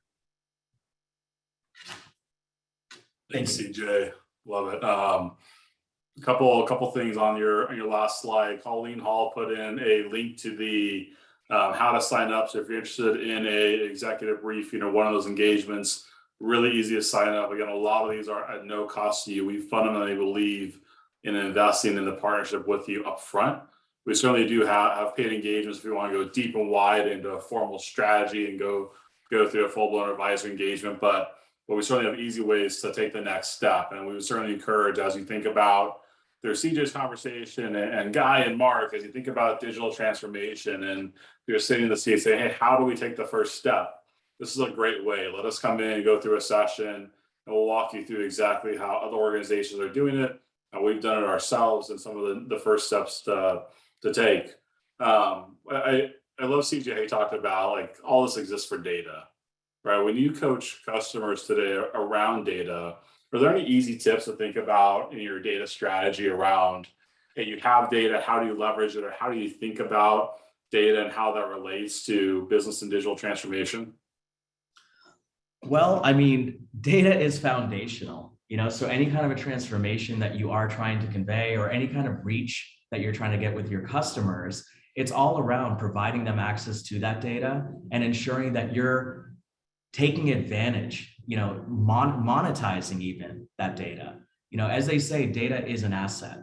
So if you can have access to your data everywhere and take advantage of concepts like data lakes and concepts like using Snowflake to interface with that data and using concepts of machine learning and AI, you're not going to do that unless you really have a way of accessing it. So I would say that when you're engaging in a digital transformation, don't forget about the data, right? It's all about the data. SOPAP's going to talk about the fact that it's also about security, because you better secure that data, as we've seen in the last 18 months. So yeah, I would say that data is absolutely key, and also being much more in that concept of looking at the world of cloud or the world of digital adoption as a whole bunch of Legos. And that's something Eric is going to talk about as well. Have that integration capacity, know how to interface and integrate with that data. And then if you made the wrong product choice in any of those interfaces, unplug it and plug in the new one, because you're good to go. Yeah, that's great. That's the power, right? It's like, hey, you got to unplug it, right, and start over. I was going to go there as well. I mean, can you talk a little bit more about integration and where that fits into strategies? Integration is something you do first, as a last, kind of how should organizations, because it's often forgotten about, I think, when we talk to customers around the integration layer and looking at your APIs and looking at where do you start. What's your view on that? Like how should customers be thinking about that for their environment? Well, let's, if we take a step down memory lane for all of the people on the call right now, many of your organizations have been around decades, and as you've grown, as you've added lines of business, as you've learned a new way or adopted a new piece of technology, eventually you get into that mode of duct tape and bubble gum and hopes and dreams, right? And making sure that all of your data and all of your systems are in sync. You have your ERP over here and your billing system and your Salesforce or CRM. You had to solve that problem of integration. And then eventually that turns into this, as I like to say, this spaghetti web of chaos. And if you're trying to adopt, let's say, a hybrid cloud solution and start adopting more of your workloads in the public cloud while keeping some of them on-prem in your private cloud, being able to decouple and unhook out of that chaos is going to be trouble. So if you solve that problem initially, and if you have a well-managed, well-interfaced middleware system or API gateway type model, or any kind of product like the MuleSofts of the world, right? And leveraging this centrally managed mechanism to be able to handle that communication flow between your different workloads, now you can still maintain that unplugging and moving to decouple some of those dependencies. Yeah, I think that's powerful. I think kind of a cool thing for you, CJ, you now have you can claim to fame is that you've taught Guy a new phrase. I'm telling you. He wants to keep, so pretty cool. Absolutely. And I actually did want to touch on one other area about that decoupling concept. For any of you guys out there that do build software, another thing that can hold you back are those monolithic systems. I mean, we could talk about mainframes, but it's not just mainframes in some cases, right? It could just be these legacy systems that you've been developing over 27 years and you've been adding to and adding to and adding to. How do you move that to the cloud, or how do you leverage native services with that? You don't. I mean, maybe you do, but what you really need to start doing is kind of a similar concept. Take advantage of microservices, take advantage of being able to start decoupling that application, building out those business logic layers into the microservice farm that you're going to make, or the Kubernetes cluster that you're going to do it into, and then move on to your next monolith. And I guarantee you, by the time you get to the fifth function or fifth business process that you need to into your microservices, you'll recognize, oh, look, we already have that. We already built that from the last one. So you're already simplifying your environment. So that's another strategy for being able to modernize in place. I love it. We have one more question, then we'll move over to Eric. It's really around cloud governance. When you think about cloud governance, should it be cloud agnostic for a mid-sized organization so that governance is accessible across or applicable across all clouds? Or how should organizations be thinking about a cloud governance structure? Wow, that is a really good question. I would say that it really, I'm going to answer that as a consultant, say it depends. But really, it really does depend on what your strategy is and what it is that you're trying to do with the public cloud. If you are looking for a best of breed, if you are a build shop and you want to be able to quickly reach your customers with new workloads, new services, then you better have some kind of a centrally managed mechanism or a CMP, but if that isn't really what you're trying to do, if you're really just trying to have more of that resiliency, and if you're really just trying to lighten your physical footprint, then you got to go, I would say, go native. These native services for governance and controls and monitoring are built for those platforms that they're on. So unless you're looking for a multi-cloud strategy, I say go native where you can. But at the same time, maintain your employee experience. What are your employees able to manage, right? Because when you're taking on some of these transformations, you don't want to change too much too fast. You want to do it in a way that's digestible, that doesn't require, employees saying, that's it, here's my 2 weeks. You don't want to deal with that. So I would say to ease some of the impact, but in terms of a governance mechanism, another major component of that is automate what you can automate. So go software defined where you can automate. So instead of having these gates of checking and ensuring that people are only provisioning what they're allowed to, or they're only releasing what's secure and safe, put the guardrails in place to make sure that some of those automated checkpoints are there. Awesome. Thanks, CJ. And happy to go offline as well. Request a question in detail, even in a workshop, we can go at a more granular level through that. And that's a perfect lead into Eric. So again, thanks CJ for the great session. We're going to move over to Eric Schuler, who's our chief architect for cloud.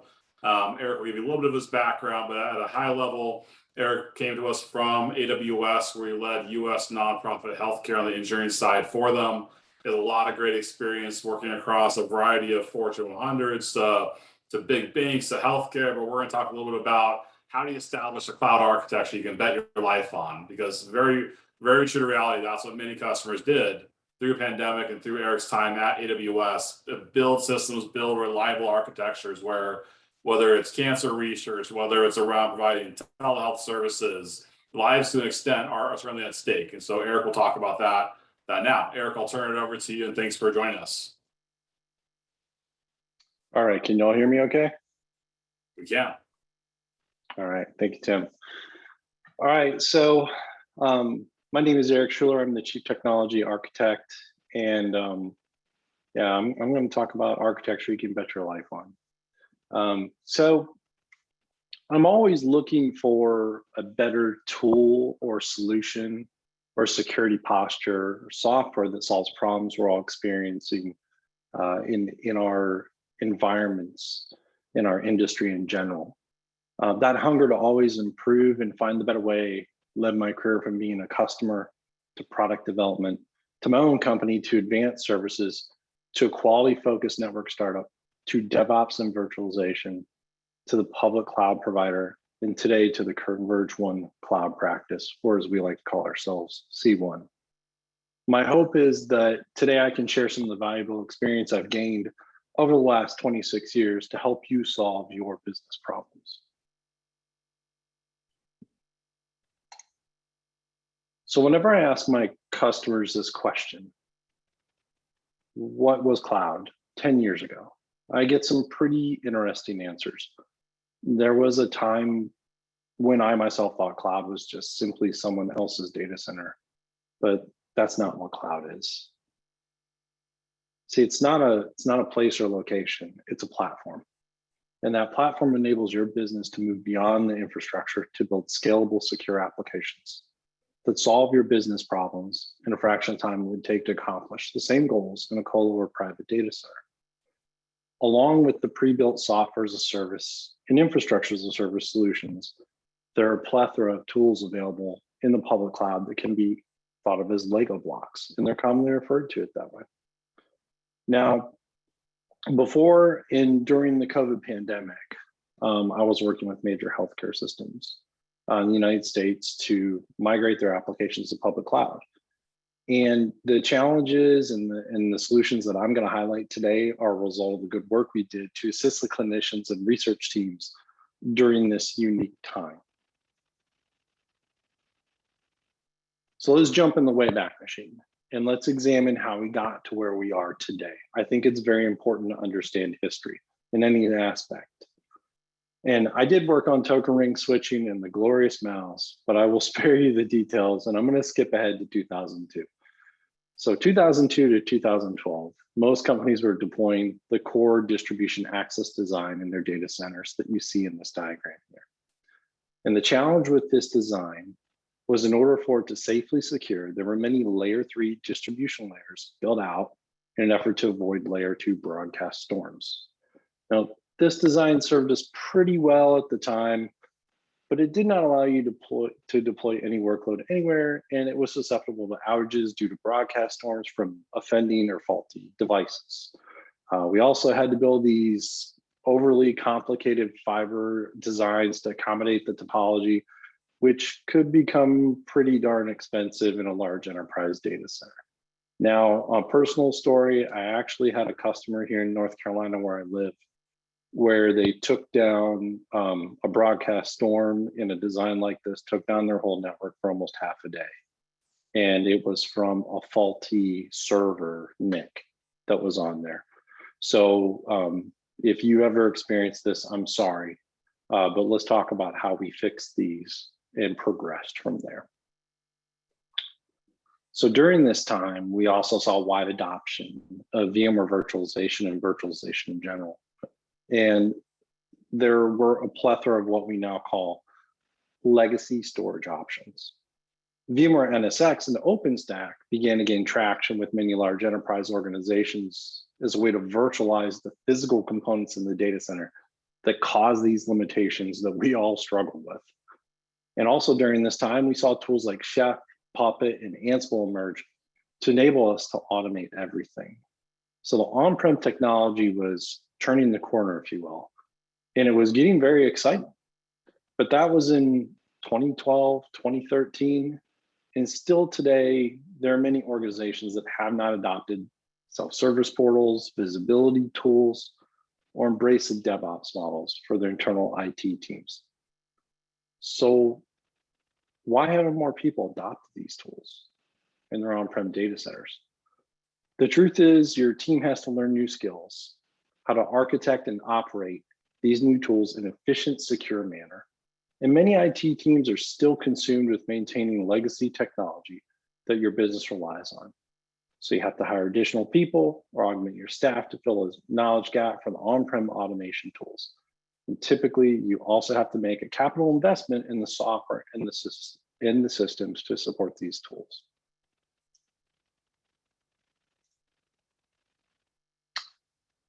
Well, let's talk about the new architectures. Let's talk about how we move past this. And back in 2007, AWS launched its initial cloud services. And in 2009, it solved all the problems I previously spoke about in the last couple of slides. What it provides is storage, compute, visibility, security, analytics, and automation tools natively. The workloads can live anywhere within a region which consists of multiple data centers for high availability. It makes it easy to securely deploy resources on demand when you need them in just a few clicks on a web page. Deployments are accomplished via web-based GUI or full automation. In fact, the diagram here is a baseline model we can automatically deploy in less than 45 minutes using Terraform or other automation tools. So now you can have a virtual environment in the cloud. It's highly available. It's easy to modify or upgrade because it's all in the software. They remove the hardware limitations that we had.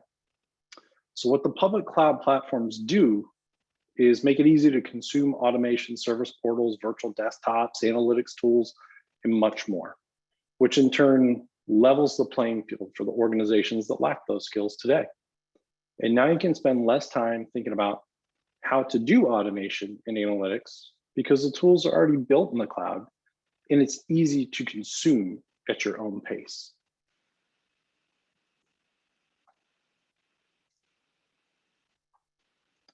All right, so I talked a little bit about my experience working in a public cloud provider and during COVID. And at the beginning of the COVID pandemic, I had customers that were early in their migration to AWS.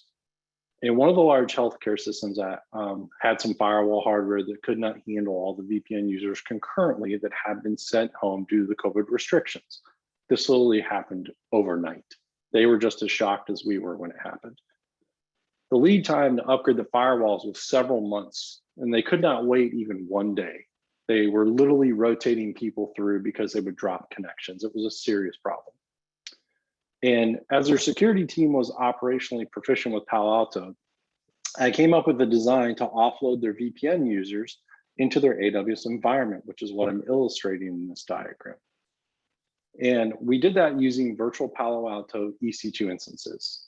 So what this did is this distributed the VPN users between AWS and their colos, which provided a functional solution that they could immediately manage. And this solved their initial problem, allowed their teams to continue with the important work serving their community and customers. But that was just the first challenge they had to keep things going, right? There were additional challenges on top of that. The next one had to deal with COVID.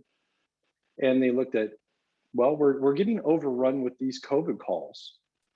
You know, how all these people are calling in and they're getting busy dial tones. How do we solve that problem with their traditional call centers?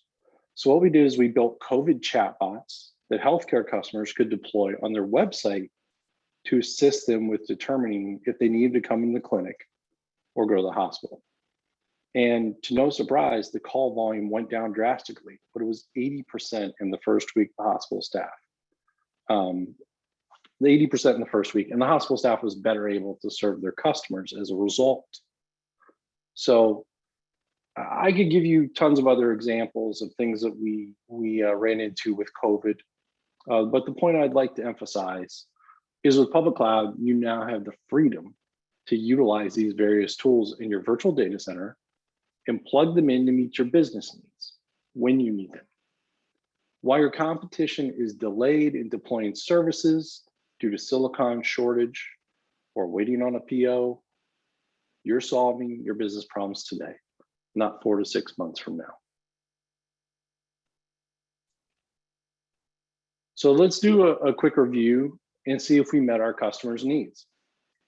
So cloud provides self-service deployments from a web portal that we can control, and we can control who can deploy those specific resources. It's just not anybody. It's called IAM. We can provide security at every layer with a zero trust policy. So we only allow the ports or protocols to and from the trusted systems. So only a certain database can talk to a certain web server, et cetera. Not everyone can query your database and microservices and whatnot that we've talked about earlier. You can encrypt your data using KMS or your own keys if you prefer to go that route. The big one, only pay for the services you consume. So there's no need to spend more today in anticipation of what you think you'll need 2 to 3 years from now. And think about that for a moment. I've worked in healthcare systems and trucking and banking. And I even had somebody tell me one time when I was moving a data center that I had to plan for 7 years for the servers and the network infrastructure. 7 years, right? How do you plan what your applications are going to require in 7 years? So another key thing about cloud, and one of my favorite, is IT is now enabled to deploy the services quickly and securely when required by the business. You can also terminate those services when you no longer need them. So you no longer have extra hardware sitting around that's underutilized. You just turn off those services and you stop paying for them. All right, so now we have this secure, highly available infrastructure that we built in the previous slides. We've got this template, we've rolled it out, you're up and running, things are great. You've got some automation. But now we can focus on what everyone really wants. That's the data. In my opinion, and in CJ's, as you probably heard in his presentation, the infrastructure, applications, and databases exist to provide us the data. So stop for a moment and think about your daily life. When you search on your smart device for a restaurant, a gas station, or a hospital, do you think about what application servers brought you the result? I know I don't. The truth is we just want the data to be available quickly and reliably so we can move on to solving the problem and the next thing. Now, during the COVID pandemic, I was working with these various healthcare systems across the whole United States. And what the public saw in the media was the human struggle battling the virus on a daily basis. What you did not see is what the researchers were working on while their healthcare systems literally struggled to stay open. They were moving from on-prem analytics tools that could take multiple steps in up to 1 month to produce results to native cloud solutions like the one I have in this diagram on the screen that produce results in just a few hours. So imagine that you're a COVID researcher. It's taking you months to coalesce this data, to mine this data. And now you're going to a couple hours, and oh, by the way, it costs less money to operate this. Pretty powerful. Well, these tools were so effective that the National Institute of Health mandated any researcher accepting funds from them was required to run all their research on a cloud platform and no longer on-prem. Now, you may not be focused on healthcare, but I can say that all the customers that I've worked with have a tremendous amount of untapped data about their business, their operations, and their customers. I haven't met one that does not, whether they know it or not. The question is, how are you using that data to better serve your customers.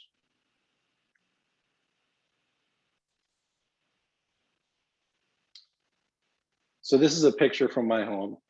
I just want to illustrate that, public cloud offers hundreds of purpose-built services and solutions that can be deployed in minutes. This allows you to consume complex systems without the administrative overhead that we have had in the past. And then you can combine these systems like Lego blocks and create new solutions to solve your business problems. It's very powerful. Now, to some, Lego blocks are intimidating, but to the ConvergeOne cloud practice, this is where we excel. We love to help customers solve problems by building scalable, cost-effective solutions.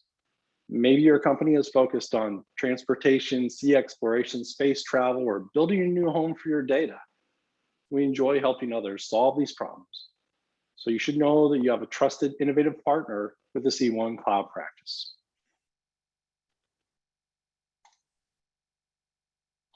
Now, if you're ready to begin your cloud journey, CJ touched on this a little earlier, but I'd like to reiterate the first step is to assess the current state and identify the areas where we should focus on together.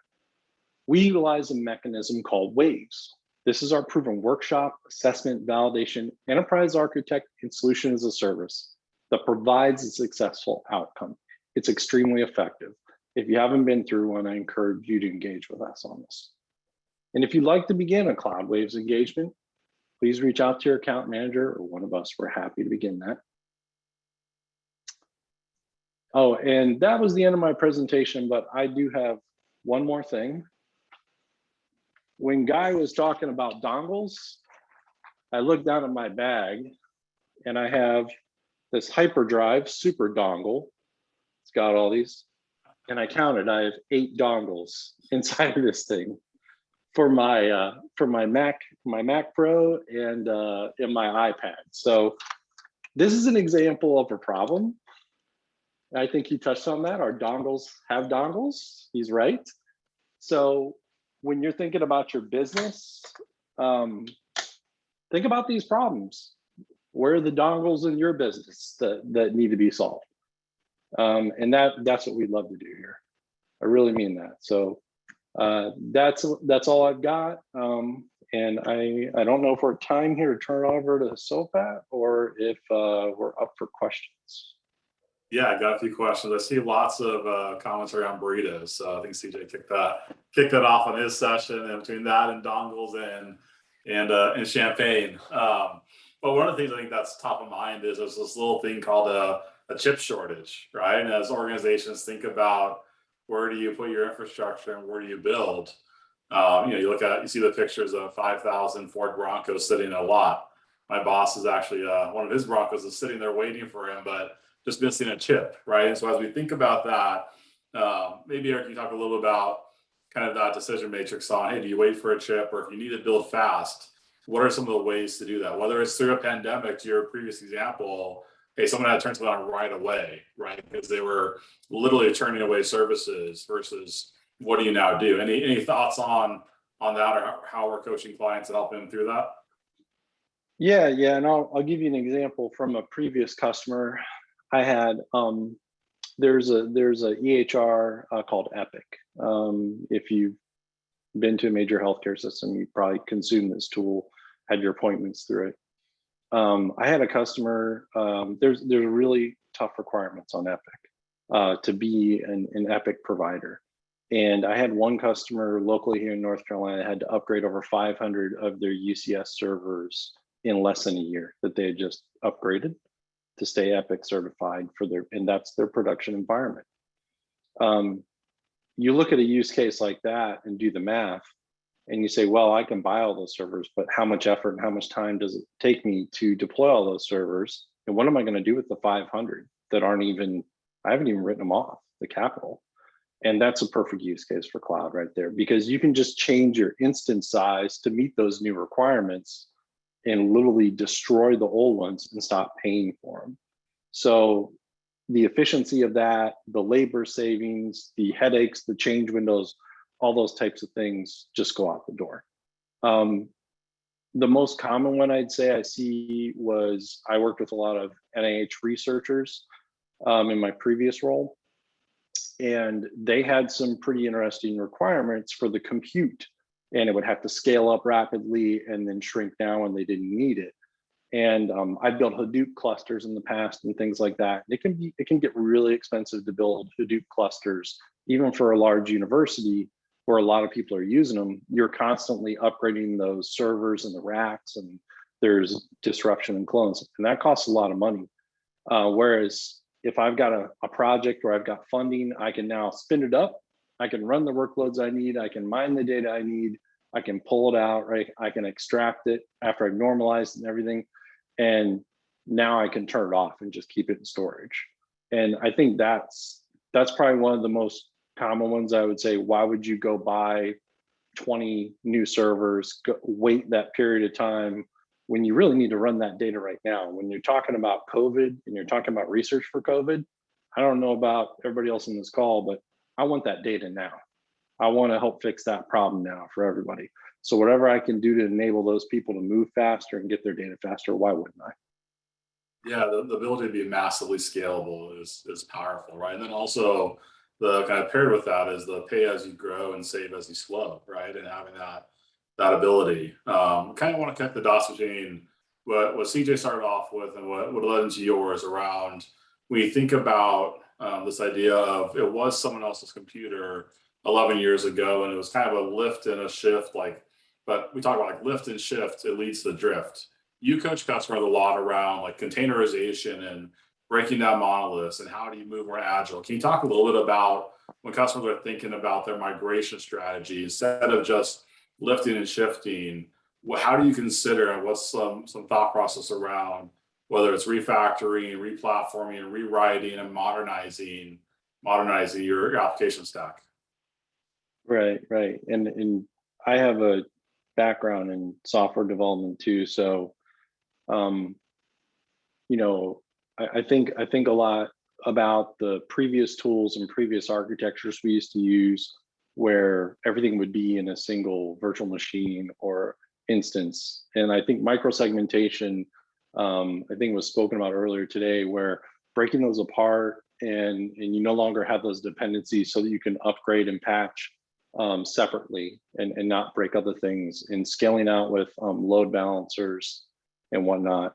I would say if you really want to take advantage of the cloud and really have significant savings, doing a simple lift and shift sometimes can save you money. We have a customer right now that it's going to be 40 to 50% minimum savings moving from their on-prem to AWS or Azure in the pricing we build out.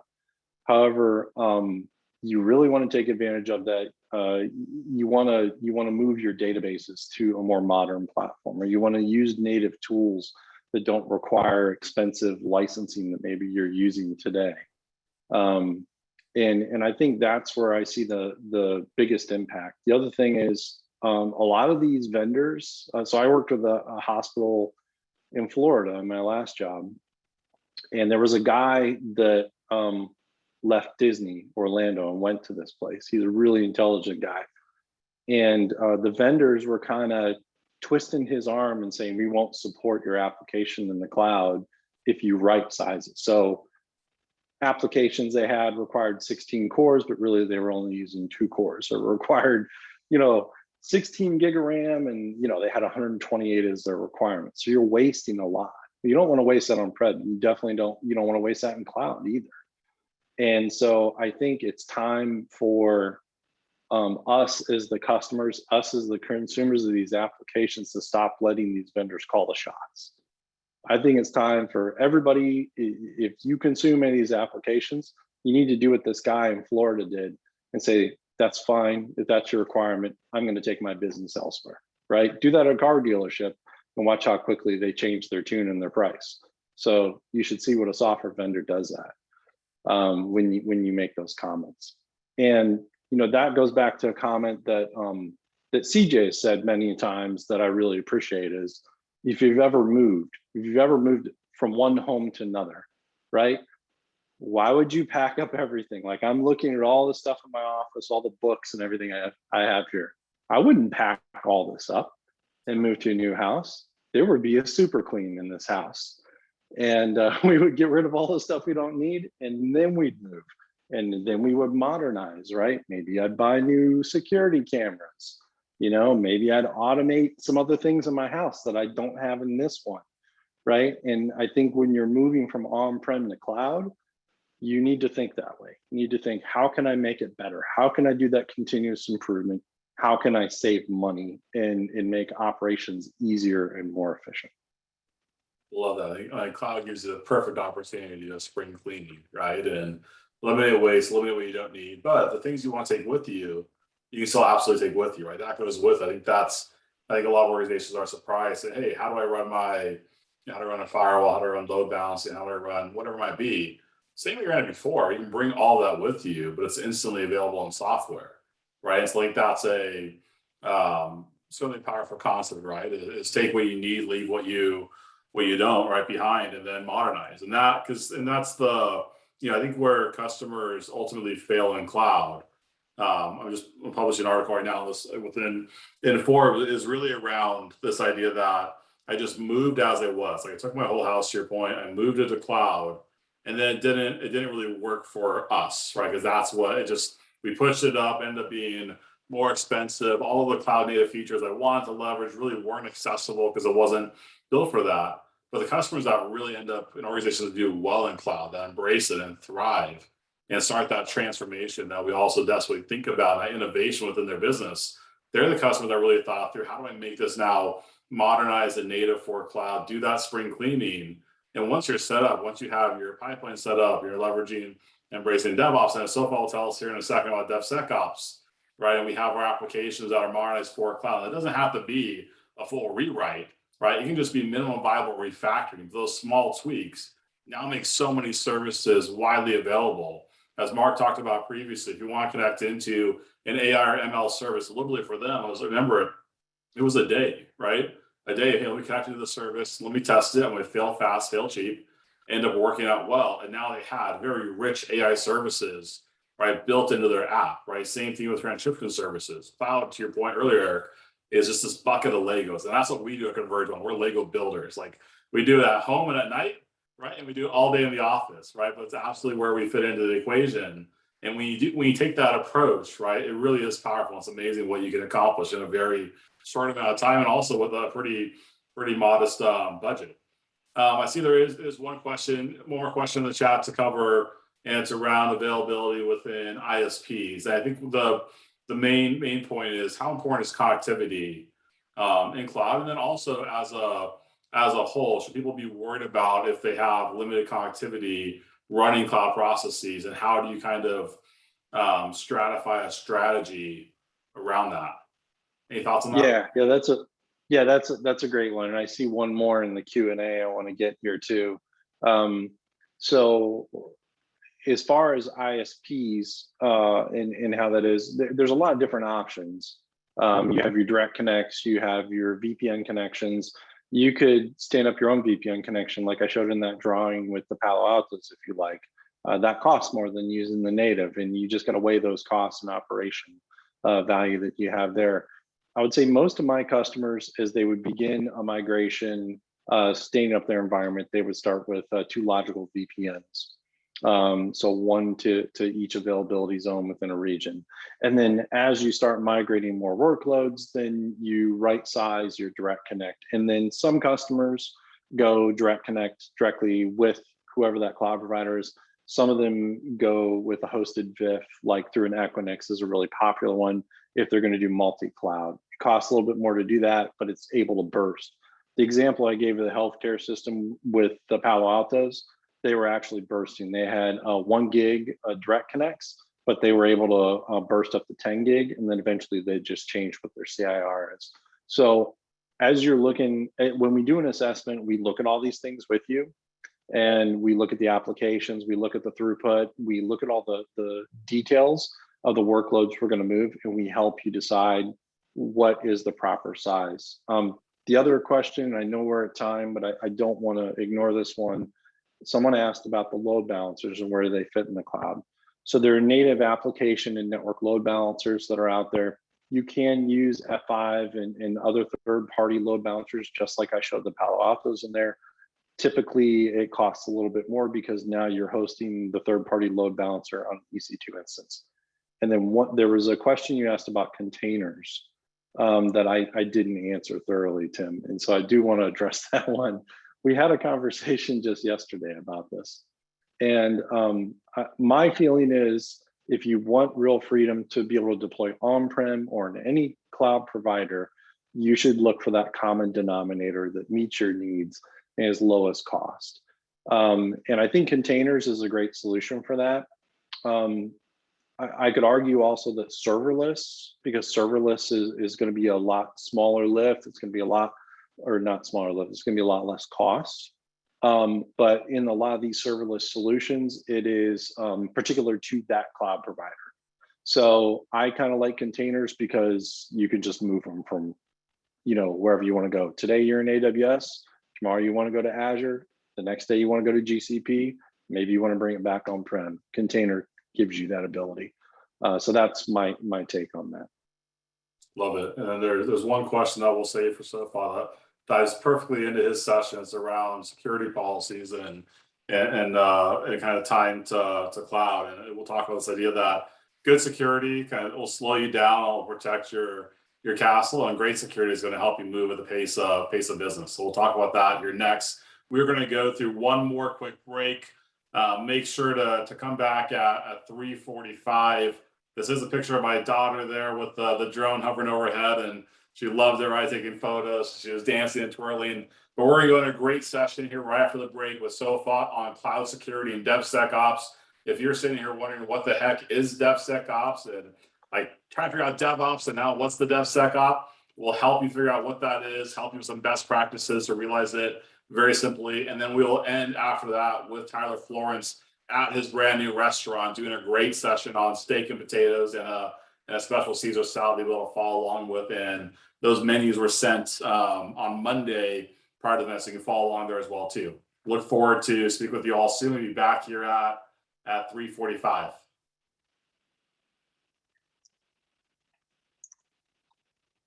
Tomorrow is National Guacamole Day. So CJ with the comments about burritos, it just lines up really well. Readers are important. That's all I'm going to say. During the break, I was trying to figure out how do I equate security to a burrito. I was thinking about the tortilla, right? If the tortilla breaks and everything comes out, it's no good, especially if you're driving in a car on the way to the airport or a meeting.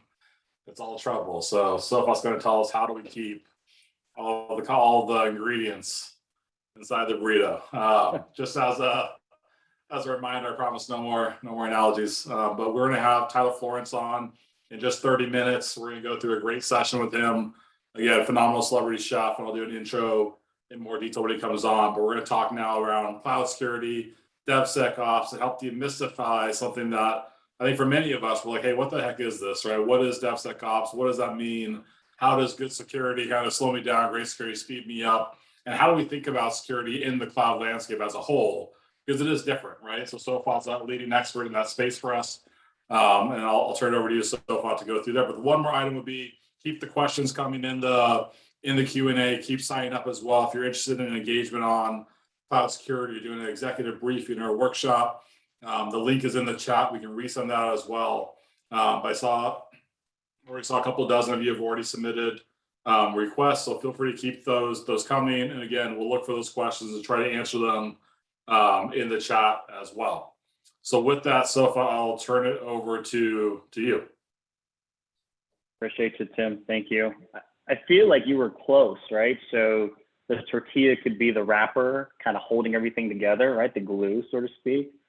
You were going down that direction. I think I'm just kind of finishing off that last mile for you. Yeah, absolutely. As Tim said, my name is not quite. As Tim said, my name is Sopat. Happy to be here, and thanks for sticking with us. I am a part of the national team. Much of the guys who have spoken are as well. My area of focus is predominantly just cybersecurity, heavily focused around DevSecOps. and cloud security.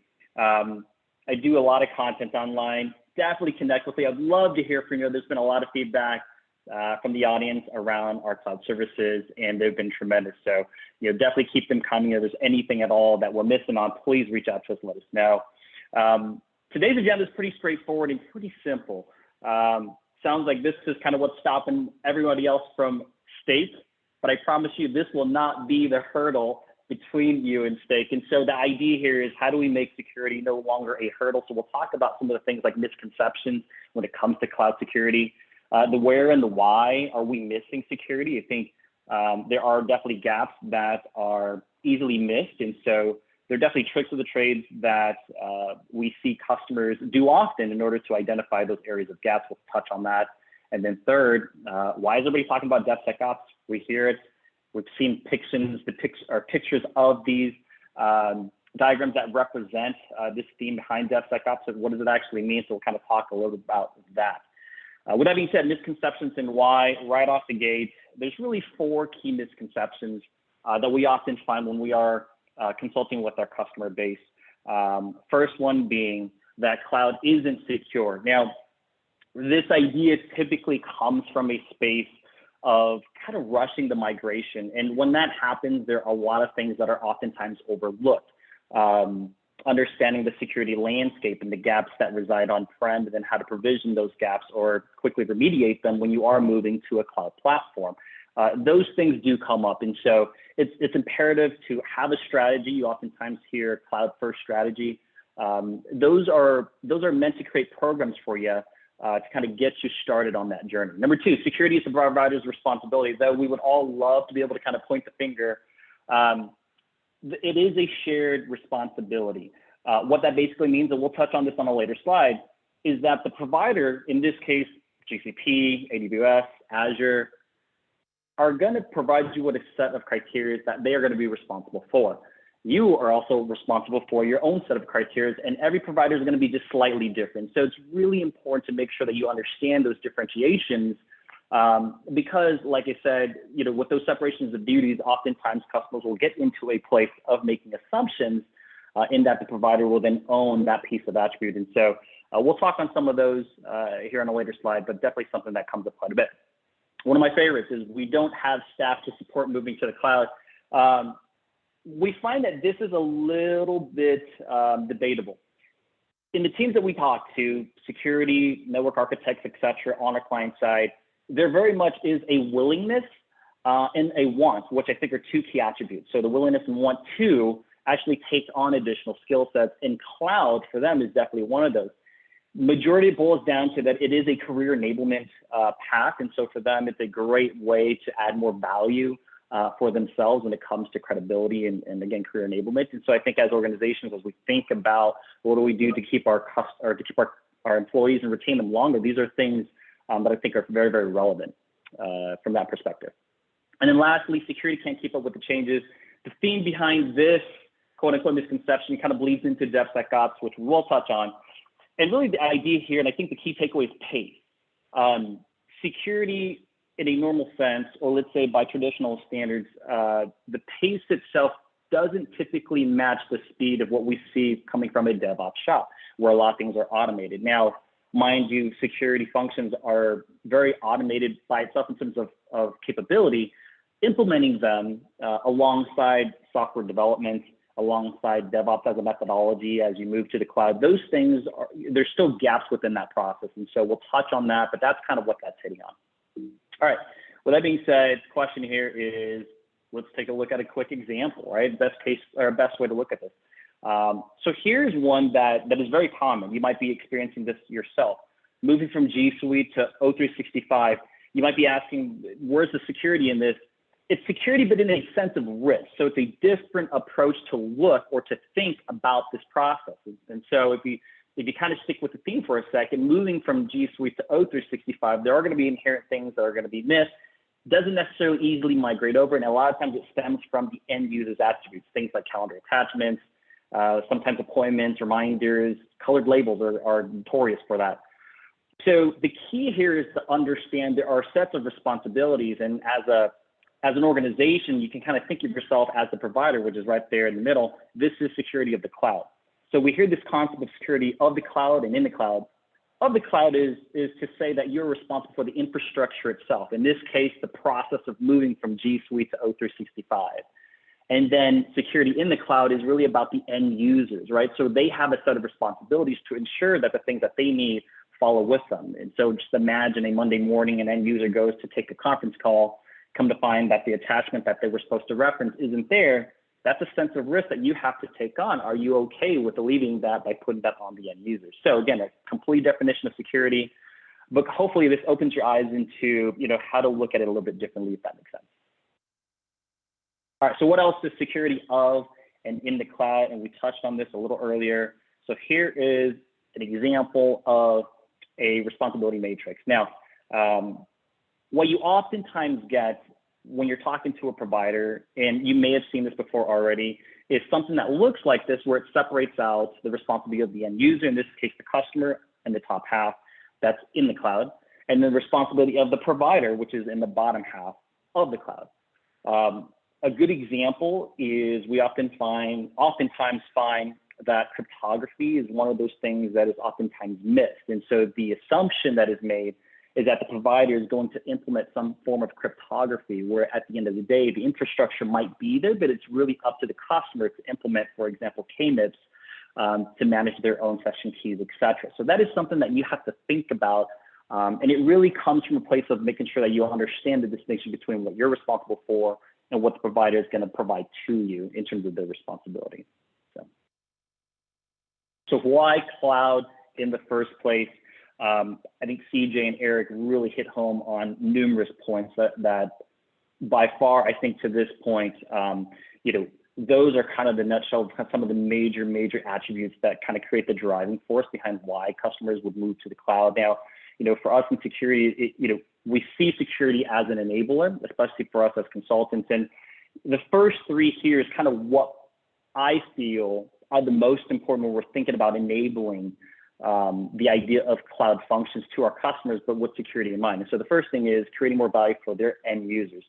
Everybody wants to figure out how to take information from our clients and then do something with it, right? And so the cloud gives you that function or that capability of being able to create applications, functionalities, feature sets on, let's say, a mobile device that can then be consumed very quickly to a consumer, all done in the cloud.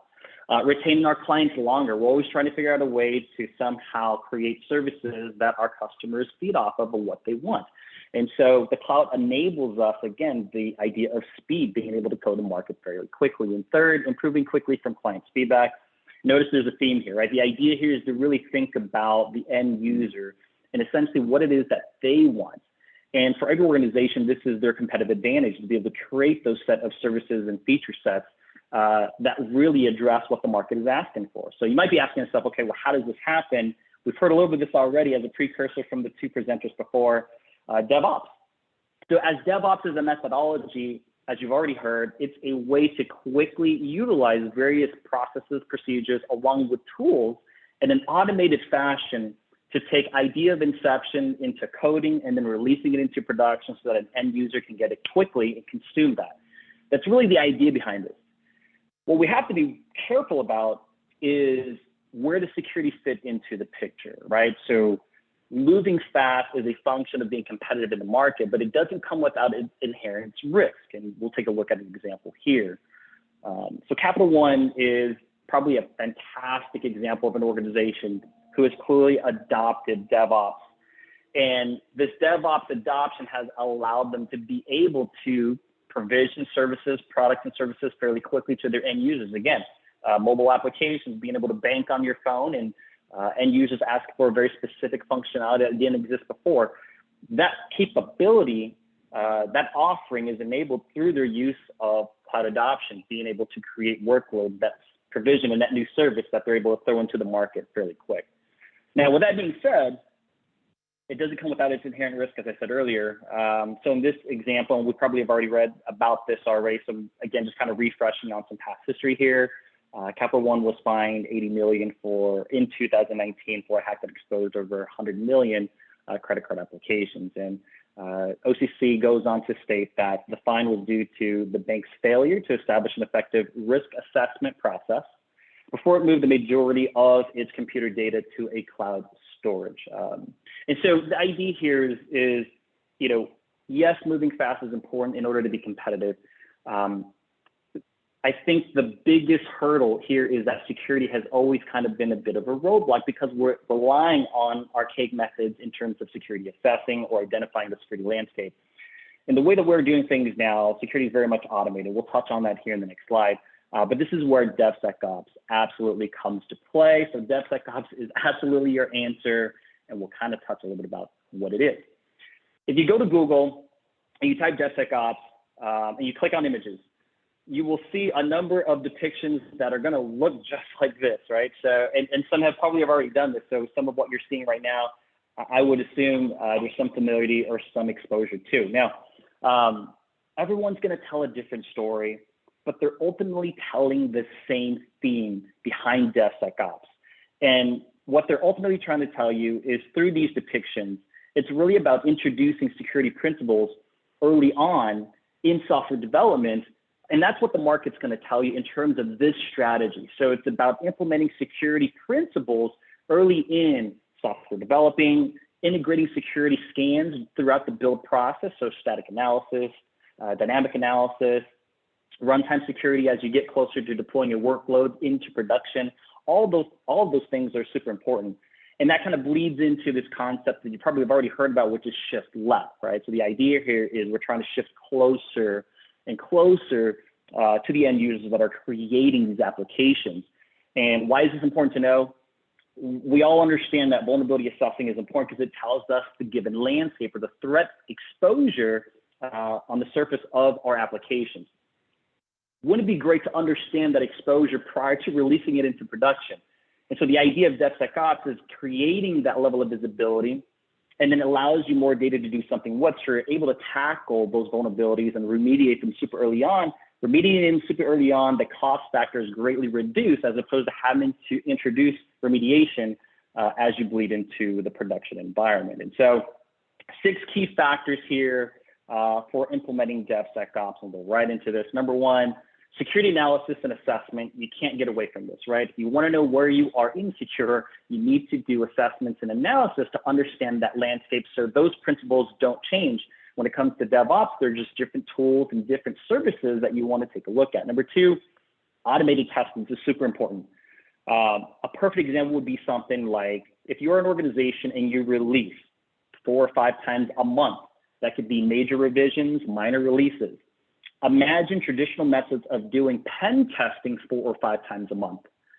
It doesn't scale. It's not meant to scale. And so, you have to rethink how we're addressing security as we are approaching the use of DevOps methodologies. And so automated security testing is definitely something you want to think about. Threat modeling is one of my favorites. That's near and dear to my heart. This doesn't require any investment in product. It really just requires your time and effort. The idea here is that you sit in a room, you get developers together with your security team, and you put scenarios in place to really poke holes at the application or the idea of inception of an application as it's being created. And so what you're really doing is identifying that attack surface early on. And by the way, you didn't have to invest in any products or tools. This is an old school, I call it old school for me. This is a traditional method that's been around for decades, and it still absolutely holds true. It works. Consulting services, specifically just in this offering, are still very valid in the industry right now. So a lot of customers are still engaging in this exercise. Number 4, compliance monitoring. As you move to the cloud, you put your workloads out there, sitting in Azure, whatever landing pad that makes the most sense for your business. Having an understanding of where your misconfigurations are is going to be very critical, right? So it's important to understand what the human element is not able to see, because we're not going to know 100% of everything when it comes to configurations in the cloud, right? So native controls specific within Azure or AWS, unless you're certified, unless you have spent a lot of time on the stick, it's very difficult to have a sense of 100% confidence that you're secure. So there are platforms, products that do that function of identifying gaps in configurations in an automated fashion. So those are things you want to think about. It does bleed into compliance. And so This is making sure that there's no misconfigurations as you're looking at policies, et cetera. An investigation, this comes directly out of operational playbook, right? It still holds true when you're talking about development. And so we want to be able to take the time to identify security events as we identify them in security scans, and then do investigation on them. Because it might be that a threat that we identify in a scan might not necessarily be a relevant threat. You won't know that until you put the time and effort into investigation, so still absolutely important. And then number 6, one of my favorite is continuous training. Is an ongoing effort. It's very cultural, as you've heard CJ and Eric really talk about all of these changes as being culturally impacting. It very much is the same way for security. And so security awareness training is one of those that we do heavily recommend to continue on. This is my email, schav@convergeone.com. Shoot me an email with a subject of DevSecOps-pipeline-demo if you'd like to see what a DevSecOps pipeline looks like. Now, what you'll see here is open source tools. So this is something that you'll be able to replicate yourself, but we provide you with a visual reference of what this actually looks like when you take an inception of an application, throw it into a pipeline, and then securely assess it to identify those gaps. We'll walk you through how to approach that as you move into the production environment and how to contain some of those threats early on as you look at things as containers for your workloads, or even just bare metal if that is your preference. But with that being said, please feel free to reach out to me if that is something of interest. And lastly, knowing what you need to know. As you've heard through the theme of today's summit, it's really about engaging early on to understand your landscape. Schedule your cybersecurity workshop with us. There's a couple of things you'll walk away with. I'm just touching on a few here, so hopefully these hit home. Learning where to automate security. We understand the concept, it makes sense, but knowing where to apply those automations, because every business and every landscape is different. This is an important thing to capture, one of the things that you'll learn as you go through this exercise with us. Assessing areas of high-risk workloads. As you move to the cloud, you really want to understand the workloads that are going to have the greatest impact to your business and put a strategy around that. So those are things that we walk through to kind of help identify some sense of maturity when it comes to that evaluation. Build a cloud governance framework. I think this is important. Someone asked a question earlier about policies. You know, it's really important to have an understanding of being able to replicate your existing on-prem policies to the cloud. But the question is, do they make sense?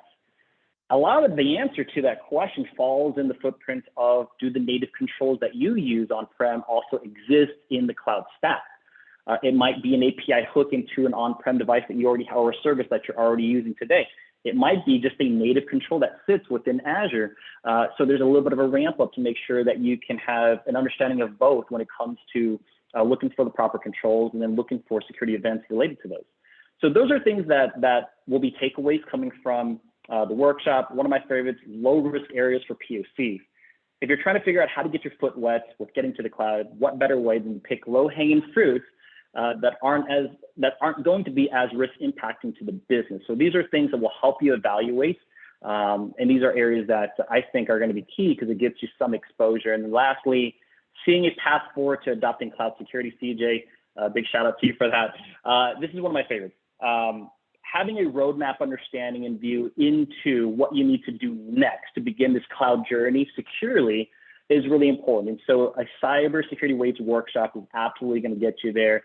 Again, these are mutual engagements. We're investing our time and effort with you as a partner in return that we hope to see you be able to utilize some of these principles. And then at some point in time, there's some value between our relationship. So with that being said, again, my name is Sokachev. I'll pause here, Tim, if there's any questions. And I know we've got quite a bit of time here, so Q&A and on to steak. Yeah, exactly. We're moments away from steak, right? So as we hang out for Tyler to video in, we'll go through a couple questions. If there is anything that you wanted to ask, not answered, feel free to throw that in the chat, and we'll make sure we address it. I think one of the two things that we think about a lot is there's a little bit of a difference between cloud security and DevSecOps, right? One overlays the other, right? But they are fundamentally a little different. Can you talk about that when you coach customers around, hey, think about cloud security and now also think about DevSecOps? Kind of what are some of the main differences to think about, right? And kind of purposes they serve? Yeah, that's a great question. This comes up a lot. So you have to take a moment of pause and consider what's your usage today. because cloud security is going to look, as CJ would say, it's going to depend. It looks very different depending on the landscape and how it's consumed. And so here's an example. If cloud to you is SaaS, so O365, G Suite, Salesforce, right? Then it's really about cloud security of cloud consumption. And right off the bat, there are going to be things like understanding sanctioned and unsanctioned apps. That's going to be more important because you want to understand the usage of those applications to those services. Now, those controls are different as if you were to say cloud security of workload consumptions within Azure. So you have a tenant environment sitting, let's say, in AWS, and that happens to be a container.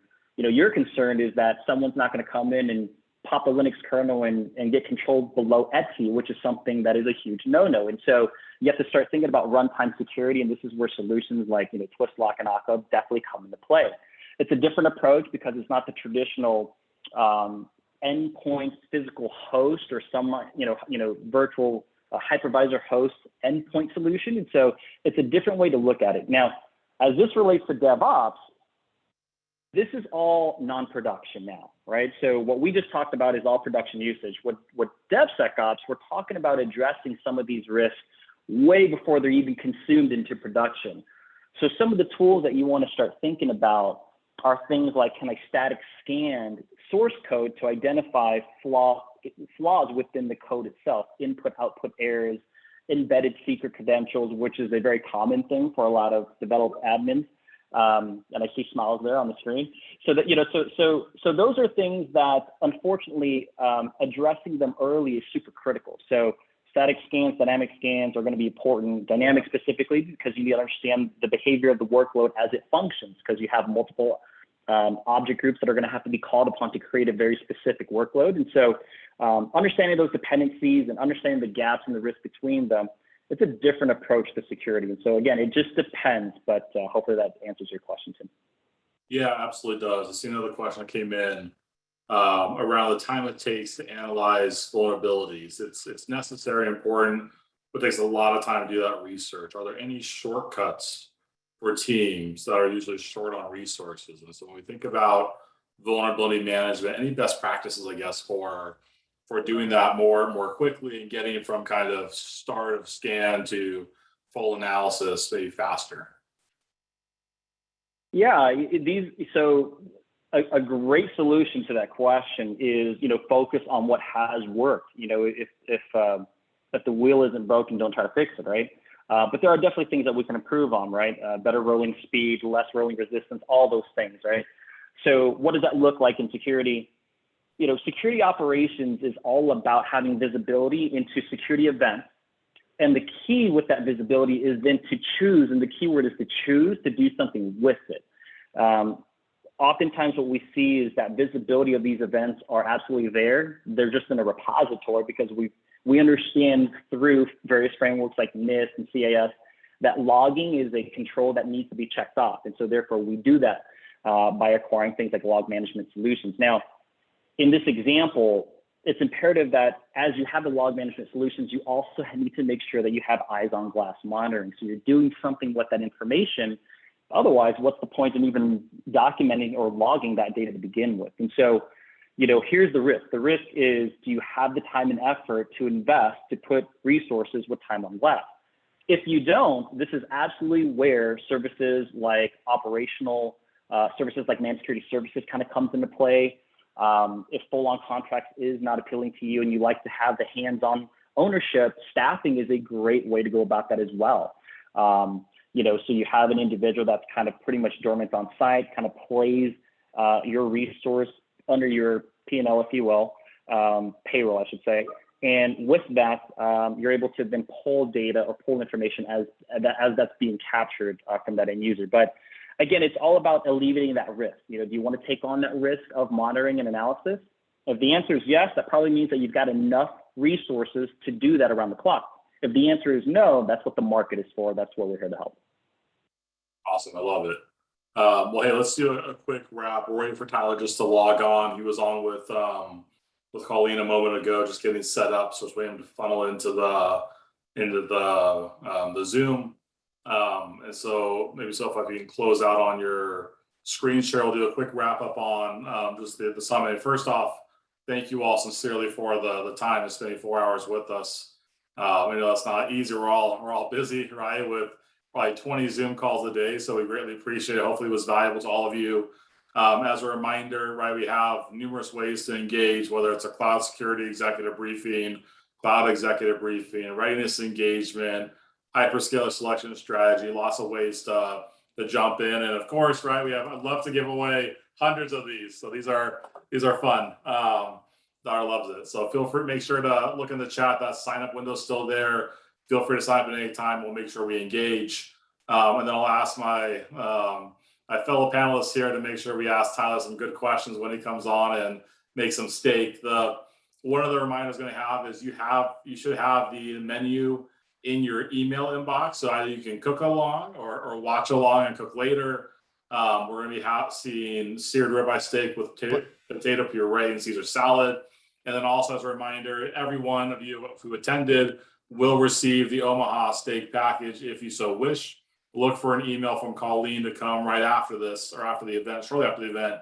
And we'll just pick up your mailing address that you prefer for us to send it to and get that right over to you as well. With that, I see some folks jumping in, our panelists. Do we have Tyler on, or are we still waiting a second for him to get onto video? Yeah. There we are. Hi. Hey, Tyler. How you doing? We're fabulous. How are you? Can you guys hear me or what? Are we live? We can. Yeah. All right, good. Excited about this, fellas. Good to see you. Yeah, same here. We just took everyone through about 3 hours of cloud security, cloud infrastructure, packets, and everything else. Now So let's everyone's eat. hungry, eyes are glazed over, and they're ready to learn, have a great time. So thanks for being here with us. Oh, my absolute pleasure. So thrilled to be with you.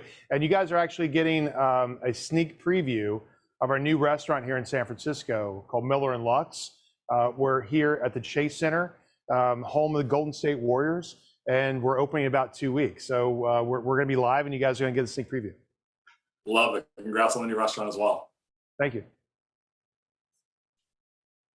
Well, yeah, we'll turn it over to you, Tyler. We did a little intro while we were waiting for you to come in, but just as a reminder, Tyler, if I've personally been a Food Network star, or Food Network watcher, right? Not a star, but my wife also loves your shows, from Food 911 to Great Food Truck Race to Worst Cooks in America and so forth. So if you're not familiar with Tyler, phenomenal celebrity chef, personality, number of restaurants in the San Francisco Bay Area. We're actually talking about, somehow we made it to talk about burritos throughout our 3 hours in the San Francisco area. So we started talking about food, maybe just in anticipation of the session. That was Well, there's so much great food here in the San Francisco Bay Area. It's such a diverse population. Everybody's bringing something to the table. So not only do we have amazing burritos and a really fantastic sort of Latin American culture, deeply rooted here in the Bay Area, they're bringing all those like great recipes and traditions. So you can really get anything and really just the best of all great foods you can find here in one big city. So we're excited about this. So just to recap with you guys, we're standing here live in Miller and Lux. This is my brand new American Steakhouse at the Chase Center, home of the 6-time world champion Golden State Warriors. And we're gonna be opening in 2 weeks. So this is a preview of the restaurant, and we're gonna make our signature tableside Caesar salad in front of you now. So you kind of get like the nuts and bolts of how to make what I think is the best Caesar salad I've ever tasted. And then also a little bit later, we're going to be putting together a really gigantic bone-in ribeye. This thing, it's absolutely massive. So it's going to be a 32-ounce, 45-day dry-aged bone-in ribeye. So we're going to be searing that, and then we're going to be making some really beautiful black truffle mashed potatoes to go along with that. Does that sound delicious after a long day of talking about tech? Yeah, sounds great. I saw the menu, the 32-ounce ribeye. It's like, man, that's a big steak. That's a big steak. So on the menu, it's going to be there, and it's really meant to split somewhere between like 2. I mean, let's be honest, I could split that with somebody easily. But it's also really nice for 4 people. So it's just like a really fun presentation, and the flavors are just spectacular. We've taken about 2 years and done an enormous amount of research on dry aging techniques with California beef, and so I think it's as good as it ever gets. It's really, really great. So if you guys, without further ado, if you guys are ready to jump into this, I'm going to show you how to make a classic Caesar salad with some bells and whistles that we're doing here at the restaurant that I think you're going to love. You guys ready to go? Let's go. We're looking at the comments. I'm seeing All right. things to say. I'm All right, drooling. fantastic. So, Yes, so sounds amazing. thank you very much. And ConvergeOne, we're so excited to be with you guys today. So let's jump into this right now. So, okay, so this is, we're going to start making some croutons, right? So with any great Caesar salad, you got to have something crunchy on top of that. So we have a baguette here that we've sliced paper thin. And I think this is really, really important to be able to kind of get it nice and thin because when you bake it, now check out the difference between these two. So this is going to flatten out and you're going to get something that's really just super duper wafer thin. You see that? I call it the creme brulee of croutons. You get this like almost like shattering, like glass-like texture, but it's just so incredibly light and delicious, right? So we've taken one of our baguettes, and this is from the San Francisco Bay Area with a bakery called Firebrand. And so we take the baguette and we freeze it, and then we slice it paper thin with a meat slicer, and that's how we get such really perfect thin slices all the time, right? So we're gonna take these things and we're gonna put them onto a silpat, or you can put them onto a sheet pan, and then we're gonna brush them with a little bit of extra virgin olive oil. Now we've got the oven preheated at 350 degrees, and we're gonna be putting the croutons in there, and then we're also gonna be pan roasting our steak a little bit later. So that's a really important piece right now. If you haven't had a chance to turn your oven on, definitely jump ahead and get that going, because we'll need it for sure for the steak. Right. So we're going to take our croutons here, and probably, we're going to be making Caesar salad for 4. So, you definitely want to make sure you have enough, and then enough for some backup in case you really want some super crispy croutons, a little bit of extra. So a little bit of olive oil on top of these guys.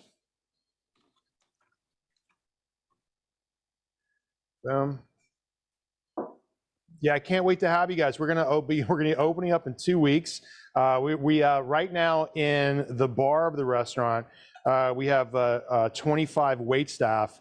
They're taking wine training right now, and a lot of our floor captains are running around polishing up the restaurant. We're doing what they call friends and family starting next week, which is gonna be really super exciting. And then we're opening week after next, right in time for the new NBA season. So if you guys are in the Bay Area, we would absolutely love to host you here at the restaurant.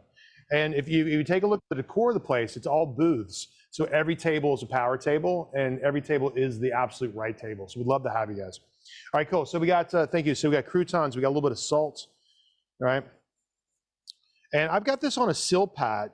This is definitely something you can either pick up on Amazon or pick up at, say, like Williams-Sonoma. And this is a silicone mat that can hold up to 550 degrees. So it's really, really great for baking. It's also really great for making cookies. This is my daughter, who's 13 years old, who loves to make cookies. She swears by these things because the cookies absolutely never stick. So these croutons are gonna go into the oven, 350 degrees for about 10 minutes until they're absolutely crispy, right? Perfect. And then when they come out, they're gonna look just like this. This wafer thin, and really super crispy, and you taste all like the deliciousness from the sourdough bread, and it's just simple: olive oil and salt, right? Time and temperature and everything else, right?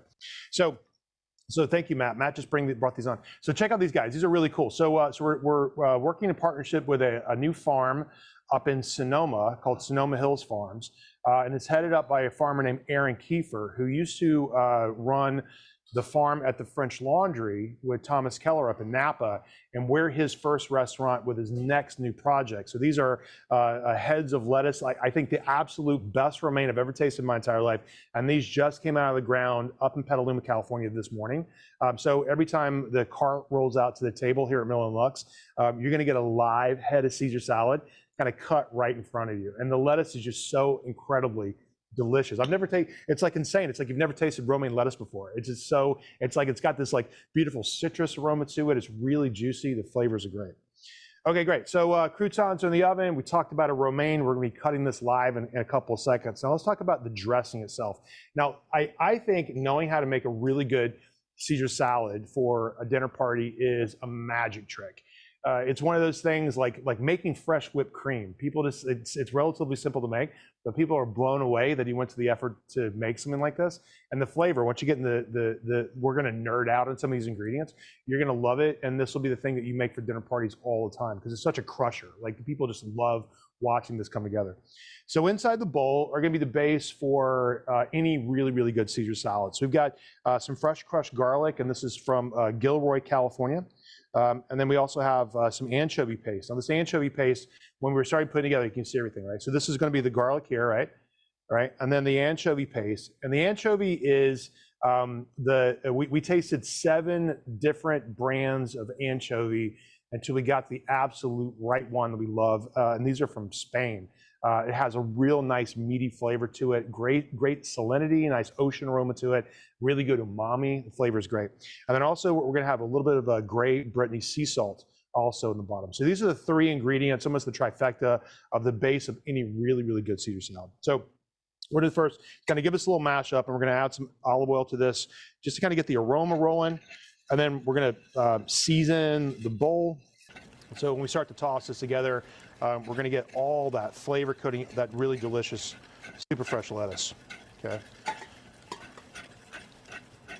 Okay, so next up, we're gonna add an egg yolk to this, right? So this is from one of our farm partners in Petaluma, up in Sonoma.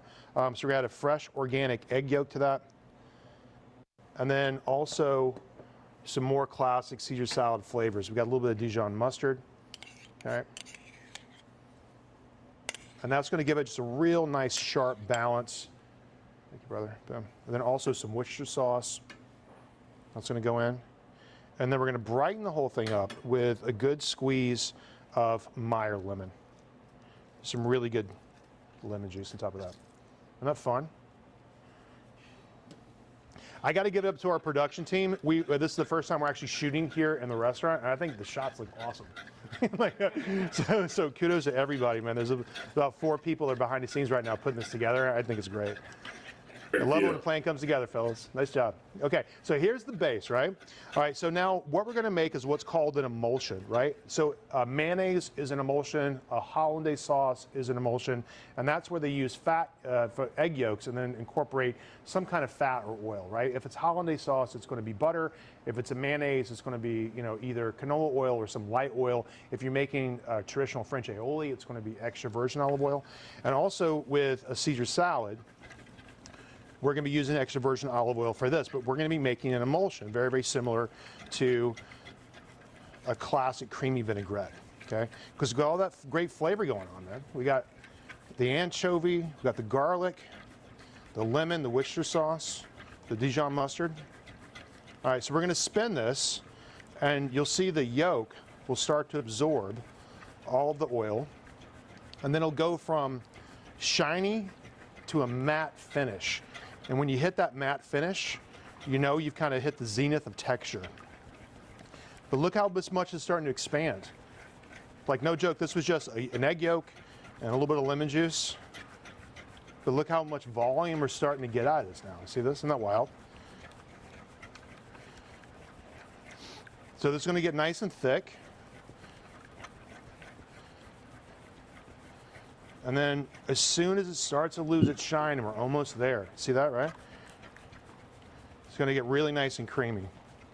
There we go, 3, 2, 1. Look at that. Nice and thick, isn't that wild? Caesar salad dressing. So now what we're gonna do is we're gonna finish this with some really good Parmigiano cheese. This is Parmigiano Reggiano from Emilia Romagna in northern Italy.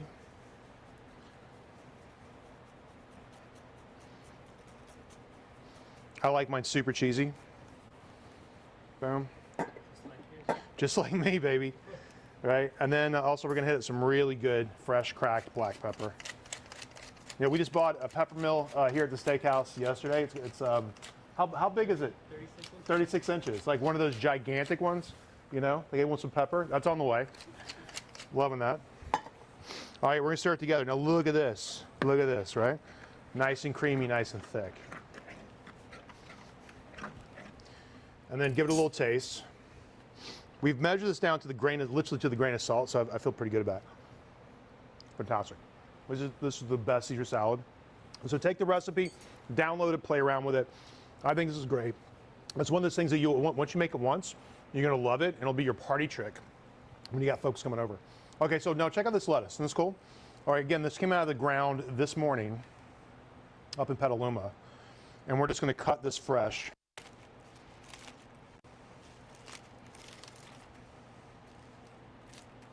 And we're making Caesar for 4. So we got 2 heads here. So each head is enough salad for 2 people. Isn't that cool? Look at that.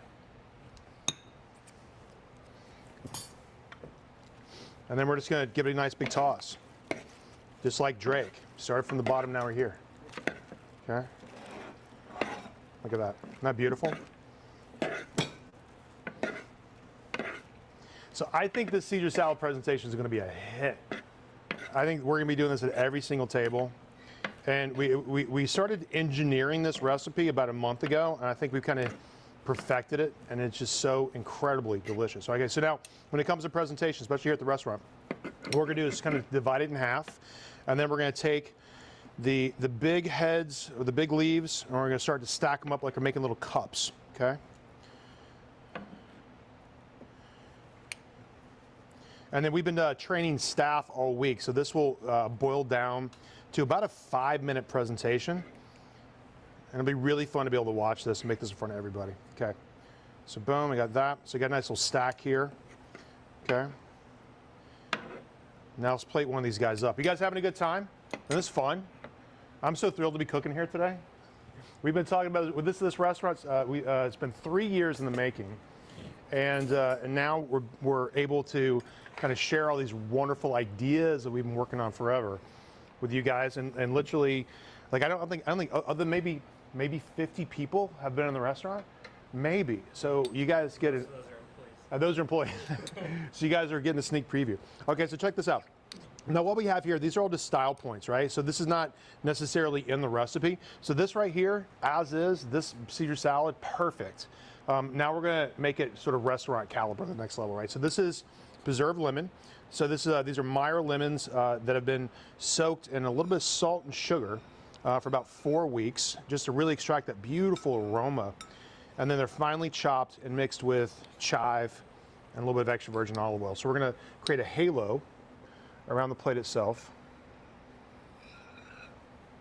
So you get this really beautiful citrus aroma that's just so fun to sort of smush your lettuce in for like one last little pop. Really amazing flavor. All right, cool. So now we're gonna take our lettuce here, what I call the dismount. All right, one nice big stack, right? Onto the plate once, right in the middle.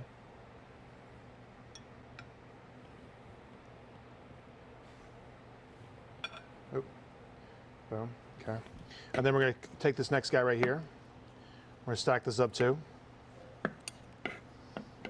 And as soon as we get this going, we're gonna head in the kitchen, we'll start making a steak. You guys like making Caesar salad? Is this something you've ever done before?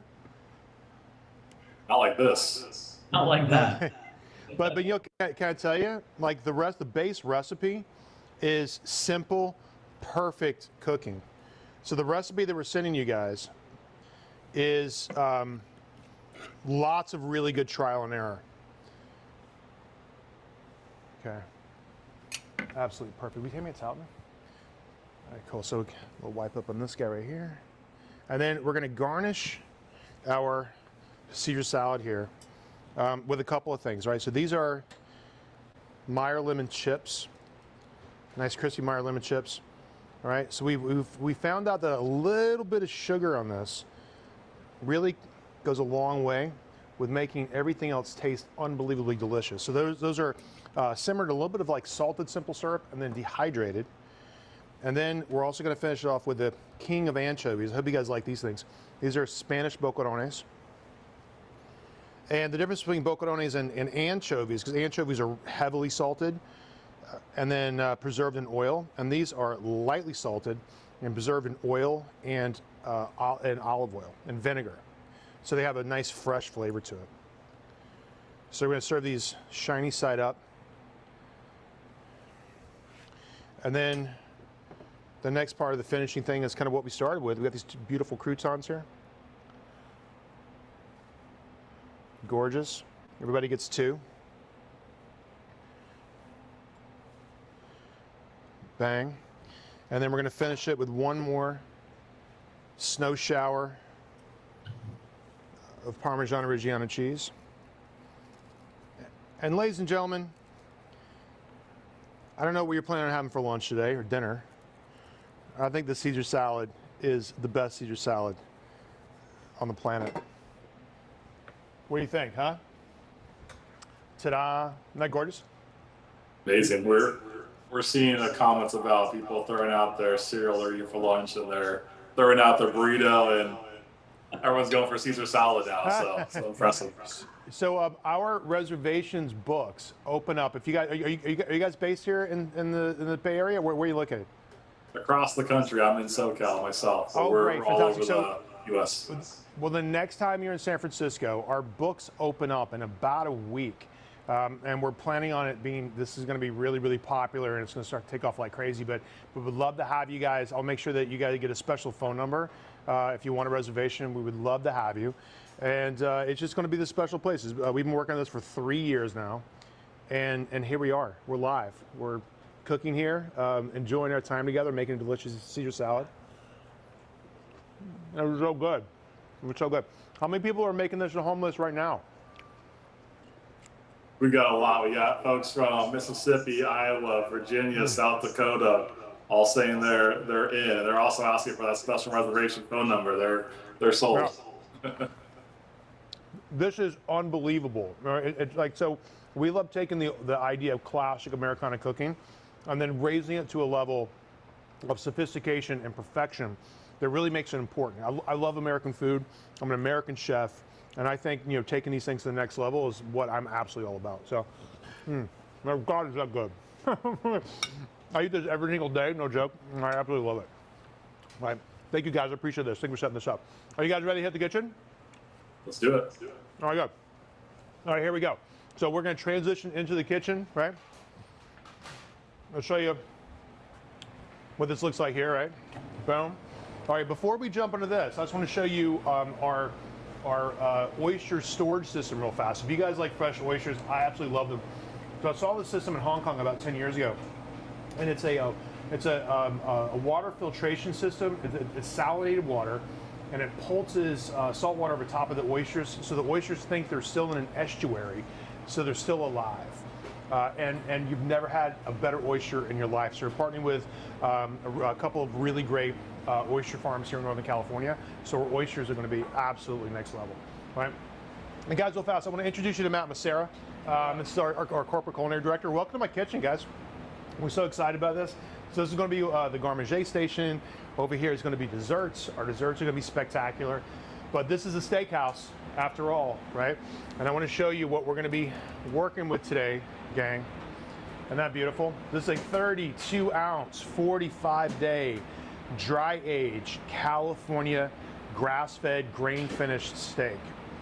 And we've been working on like this level of perfection for a really long time. I love beef. I think this stuff is just absolutely amazing. So we're gonna be roasting that a little bit later, right? Oh yeah, oh there you go, Matt. Thank you, buddy. Look at this. This is what the whole rack looks like. This is what they call a 109 loin, right? So, yeah, 7 bones all the way across. This is the center cut. So you're kind of getting that thing right down the middle. But man, is that impressive or what? Kind of amazing, huh? Yeah. All right, cool. So, isn't that wild? Okay, so Matt's gonna do that. So what we're gonna do first, we're gonna do 3 things here, right? We're gonna make some mashed potatoes. I'm gonna show off for you a little bit. We're gonna be slicing some fresh black Perigord truffles over top of that. But we're gonna start the potatoes first, get those going, and then we're gonna sear a steak, and then we're gonna make a garlic butter cream mixture to finish the potatoes with. We're gonna make the mashed potatoes, and then we'll take the steak out and we'll slice it up. So that's sort of the roadmap. Potatoes first, steak second, cream for the potatoes third, and then we'll put the whole thing together. Okay, so, all right, so check this out. So we got 2 pounds of Yukon Gold potatoes, and these have already been peeled, right? And that's what the recipe called for.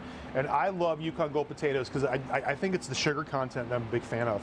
So normal russet potatoes, I just think are a tad dry. I don't think they really have the flavor that really good Yukon Gold potatoes have. So to me, these are my absolute favorite. So we're gonna take these guys and we're gonna cut them into kind of a medium dice. Thank you, Matt. And then we're going to put them into a pot of water. Now, water is cold, right? So when you're making mashed potatoes, you always want to start off with cold water, right? So if you start off with hot water, what will happen is the outside of the potato will start to cook before the inside of the potato, and you're going to get really inconsistent potato chunks that are being cooked. So you want them to all fall apart evenly. So you start off with cold water, and as it starts to come up, the inside's cooked before the outside, and then the whole thing cooks at the same time. So we're gonna cut these up into like 6, and then kind of cut them up into a nice big dice. And then of course, we're gonna be seasoning the pot of water with some salt. And then we're gonna simmer this for probably, what do you say, 12 minutes, 15 minutes or so? Yeah, I think once it comes up to a boil, Yeah. probably about 12, 15. About 12, 15 minutes, right? Yep. And this is my absolute go-to favorite mashed potato recipe. I think when the weather starts to cool down a little bit, I think people start, they kind of move from, you know, fresh heirloom tomatoes, which we still have a bunch in our garden right now, into cooler weather flavors. And I'm craving this stuff right now. It's really, really good potatoes. Okay. So we're gonna take this, again, just kind of cut them up into nice big chunks, not too big, not too small. Most importantly is all the potatoes are cooked at the same size. And then we're gonna throw them in the water. And like I said, we're gonna add some salt to it and just bring it up to a simmer. Really good mashed potatoes for me are an art. My kids love my mashed potatoes, and it goes without saying they go with everything from like chicken to pork chops to fish to steaks to whatever. Okay, so here you go, guys. So potatoes are gonna go in, Yukon Golds, into the water. Okay, and then we're gonna add some salt to this, and it's gonna bring it up to a simmer. 12 minutes, 12, 15 minutes maybe. We'll give it a little check, and then we're gonna rice them, and we got a really cool tool here that we can talk about that. Of course, you can kind of go family style and either mash them up with a whisk or crush them up with a fork, whatever you got. I'm going to show you how to use a ricer. That's what we do here at the restaurant, so they're butter smooth. But I think these are going to be great. Okay, so potatoes in the water, salt, lid on. 12, 15 minutes over here on a simmer, right? And this is what they call a French flat top over here. So this whole thing stays nice and hot in waves. The center is the hot, really super hot part, and it gets cooler towards the edges. So we're gonna put that right in the middle and just kind of let that start to go. For the garlic and Oh, the garlic, oh yeah, thank you very much, I appreciate that. So garlic for sure, and the potatoes, right? Because you want to give that some really good flavor. Thank you, Matt, appreciate it. That's why I got Matt around, all right? Keeps everything on track. Okay, so steak time. You got to have a really good saute pan, right? So, we're really excited about this. We partnered up. These are kind of fun, right? So we partnered up with a company called Made In, and they're making exclusive Miller and Luck saute pans. And then so these are super heavy duty, what they call all clad. It's a 5-ply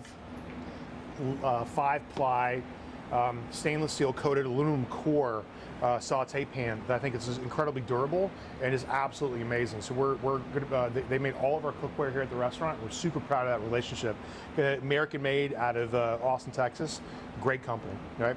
So we're gonna let this kind of crank up. This is gonna get nice and hot, okay? While we start to kind of work on and season our steak here, okay? All right, boom. So check out our steak. Look at that bad boy. Isn't that amazing? So Matt did, I think, the smartest thing you can ever do with a steak here, and that's to kind of let it come to as close to room temperature as possible. So right now in the kitchen, it's probably in the upper 70s temperature-wise. So we pulled this out for about, I don't know, maybe about 25, 30 minutes or so. So you never want to put a steak that's icebox refrigerator cold into a saute pan because it's going to take too long to cook and it's going to cook unevenly. You'll have like a really, really hard cooked exterior by the time you get it to a medium rare. So what you want to do is kind of let them what they call temper, right? It's kind of bring it up the temperature for a little bit before you start to sear. All right, we're going to get our pan nice and hot, and that's ready to rock and roll. And then we're going to add a good amount of salt to this, right? It's a big piece of meat. You want to give it some flavor. Okay, really just rub it in. Top and the bottom. Not missing anything here. Then we're gonna hit it with some fresh cracked pepper too. Coarse cracked pepper. Butcher's grind black pepper, okay? And then we're gonna add some extra virgin olive oil to this, and we're gonna sear in the olive oil. Now, we're gonna be basting this a little bit later once we take it out of the pan here with some, okay, we got the next camera up. All right, we're gonna be basting this with some olive oil, garlic, and also some fresh thyme. So here we go. So we're gonna be adding extra virgin olive oil to our pan. And we want to let this come up to a slight smoke before you drop the steak in. So you know you're going to be at that absolute perfect temperature. We're getting a little bit of haze off the top of this already, so I think we're good to go. And then you're going to kind of sit back and listen to that amazing applause of yumminess. I'm into that. Look at that steak, isn't that fantastic? Are you guys into that or what? It's cool, right? Absolutely. Hey, chef, we have a question on what that, you're cooking on an induction cooktop, or what is that machine there? Yeah, so I apologize, it's a little bit loud here in the kitchen. So I think the question was about induction burners, right? So this is kind of a cool thing. You actually, if you go into wolfitdown.com, which is our fun foodie website, you can pick this up. This is a product from Breville out of Australia, and it's called the Control Freak, and it's just, thanks so much, man. It's a super precise controlled induction burner that lets you get really super precise with the temperature if you want, especially here in the restaurant. Because once we master searing a piece of salmon, like that salmon, cooks at one temperature, right? So everybody gets really consistent with it, and this level of technology always helps. So these things aren't cheap. These are about $1,500 a piece, but I've got 3 of them, and I've had it for maybe 4 years. They never give us any trouble whatsoever, and we use it every day. We use it every day. So if you're really into cooking, the cool thing about this is because this is great to take to trips with you. This is great. You can plug it in and tailgate with this thing at an event or out of your back of your car. These things are awesome. Okay, so what we're looking for is a really good sear here, right? What they call the Maillard reaction. You want to give it like a nice big gorgeous brown coating, and that's going to be where the amino acids and the protein begin to melt and fuse and create that gorgeous brown crust. So it takes a little bit of time to do that, to kind of let that go. And in the meantime, how much are the broilers on? The broilers off? They might be off already. Yeah, they're not high. I was going to show you like what the inside of our boilers look like, because our boilers are insane, and they get up to about 1,000 degrees, which is crazy, right? Thanks, man. Appreciate it. All right, cool. So check it out. So we get a nice big gorgeous sear. Look at that. Isn't that beautiful, guys? Gorgeous sear. Look at that. Golden brown. Really great. Isn't that great? Look at that. Mouth watering. Okay. So we're going to give that a sear, and then also we want to make sure that you kind of kiss the top of the steak too. And then, because we have the oven preheated at 350 degrees for the croutons. So what we're going to do is we're going to pop this in, and then we're going to let this sear and roast. Now, also because we let the steak come up to room temperature, the steak is also going to cook faster. Which is really important because there's not that huge temperature difference between refrigerator cold and say 127 degrees, which is that perfect medium rare. So once you get a nice big sear of this guy, I think it looks pretty good. We're going to go ahead and throw this in the oven, and Matt's going to be babysitting this, right? But this is going to be good. So we're going to have a perfectly cooked, seared and roasted 45-day dry aged bone and ribeye. It's amazing. Thank you, bro. Appreciate it. Boom. So Matt's going to drop this into the oven, right? So the oven also has, a little bit of convection control on top of that too, right? So if you have a fan on your oven, again, it circulates the heat, so things just cook faster. Okay. So we got that. So now we're going to take a pot here, right? You want to make some chive or? Oh, yeah. Okay. So the next thing we're going to do is we're going to go ahead and begin to heat our cream and our butter for our mashed potatoes, right? So the potatoes are starting to simmer, and honestly, they're probably halfway done cooking by now, right? So we're gonna take, we have a cup and a quarter of heavy cream, right? We're gonna add that to our pot. And then also we're gonna add half a stick of butter, right? And I know it seems like a lot, but it is. It's delicious, right? So we're also going to take a couple of cloves of garlic here. That's right. That's right. I'm garlic heavy. That's my garlic and everything. I can get some more garlic. Yeah, let's get some more garlic. I'm gonna steal this garlic. I'm going off script. All right, we're gonna take our garlic here. I'm just gonna give it a slight little smash. Now we also have some garlic in the potatoes cooking as well, but I'm gonna double that up, right? And just kind of let that start to kind of warm up, right? Until it really starts to melt, and it's absolutely delicious. It's good. Well, I hope you guys are having a great time. And again, we're going to make sure you guys get a very special phone number. So if you're ever in the San Francisco Bay Area, we'd love to have you here at the restaurant. It's just going to be an absolute joy to be able to open the doors for everybody. And we're opening in 2 weeks. It's been 3 years, kind of getting all this together, and we just can't wait to do it. And you want to talk about the truffles? We got oh, here we go, truffles. So we got these truffles in. Again, we're just showing off.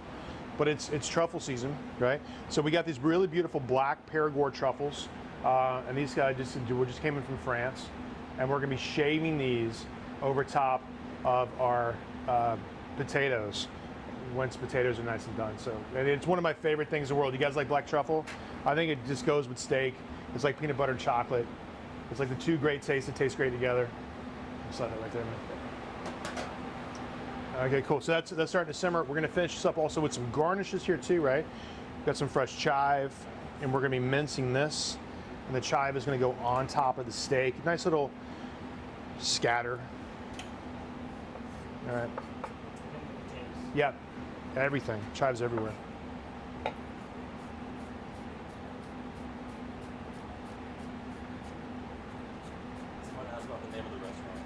Oh yeah, so the great story about so Miller and Lux, it's a name that I discovered when we were doing research on the opportunity and the property here with the Warriors.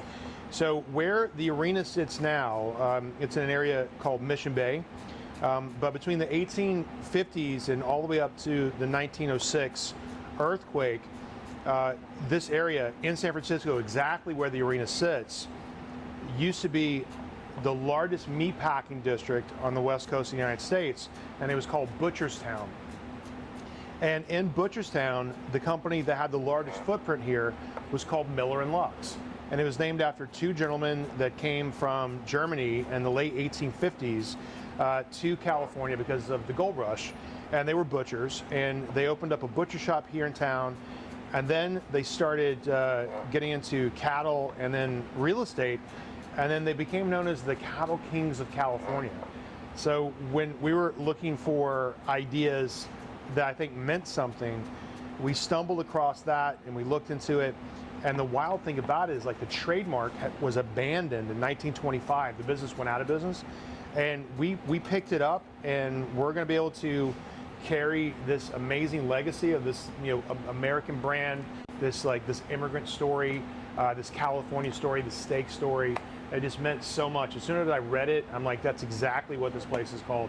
So that's the story of Miller and Lux. Just like two partners that decided they're gonna do it, and then what they did do is they transformed cattle not only in America but also in California. So it's a really, really cool story.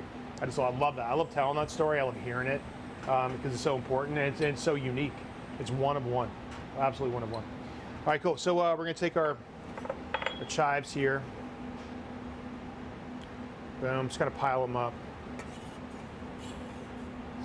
Our wine list is gonna be insane here. I'm sure you guys like really great, bold reds. Our red list is gonna scour the world everywhere from, of course, here in California with fantastic Napa, Rutherford, Oakville Cabernet Sauvignon, to super Tuscans, to really great French Pinots, to really great Argentinian wines and Spanish wines. So we're like I said, like right now downstairs is like 25 wait staff that are all coming through like our wine training, and this place has got a good vibe to it, man. It's all coming together.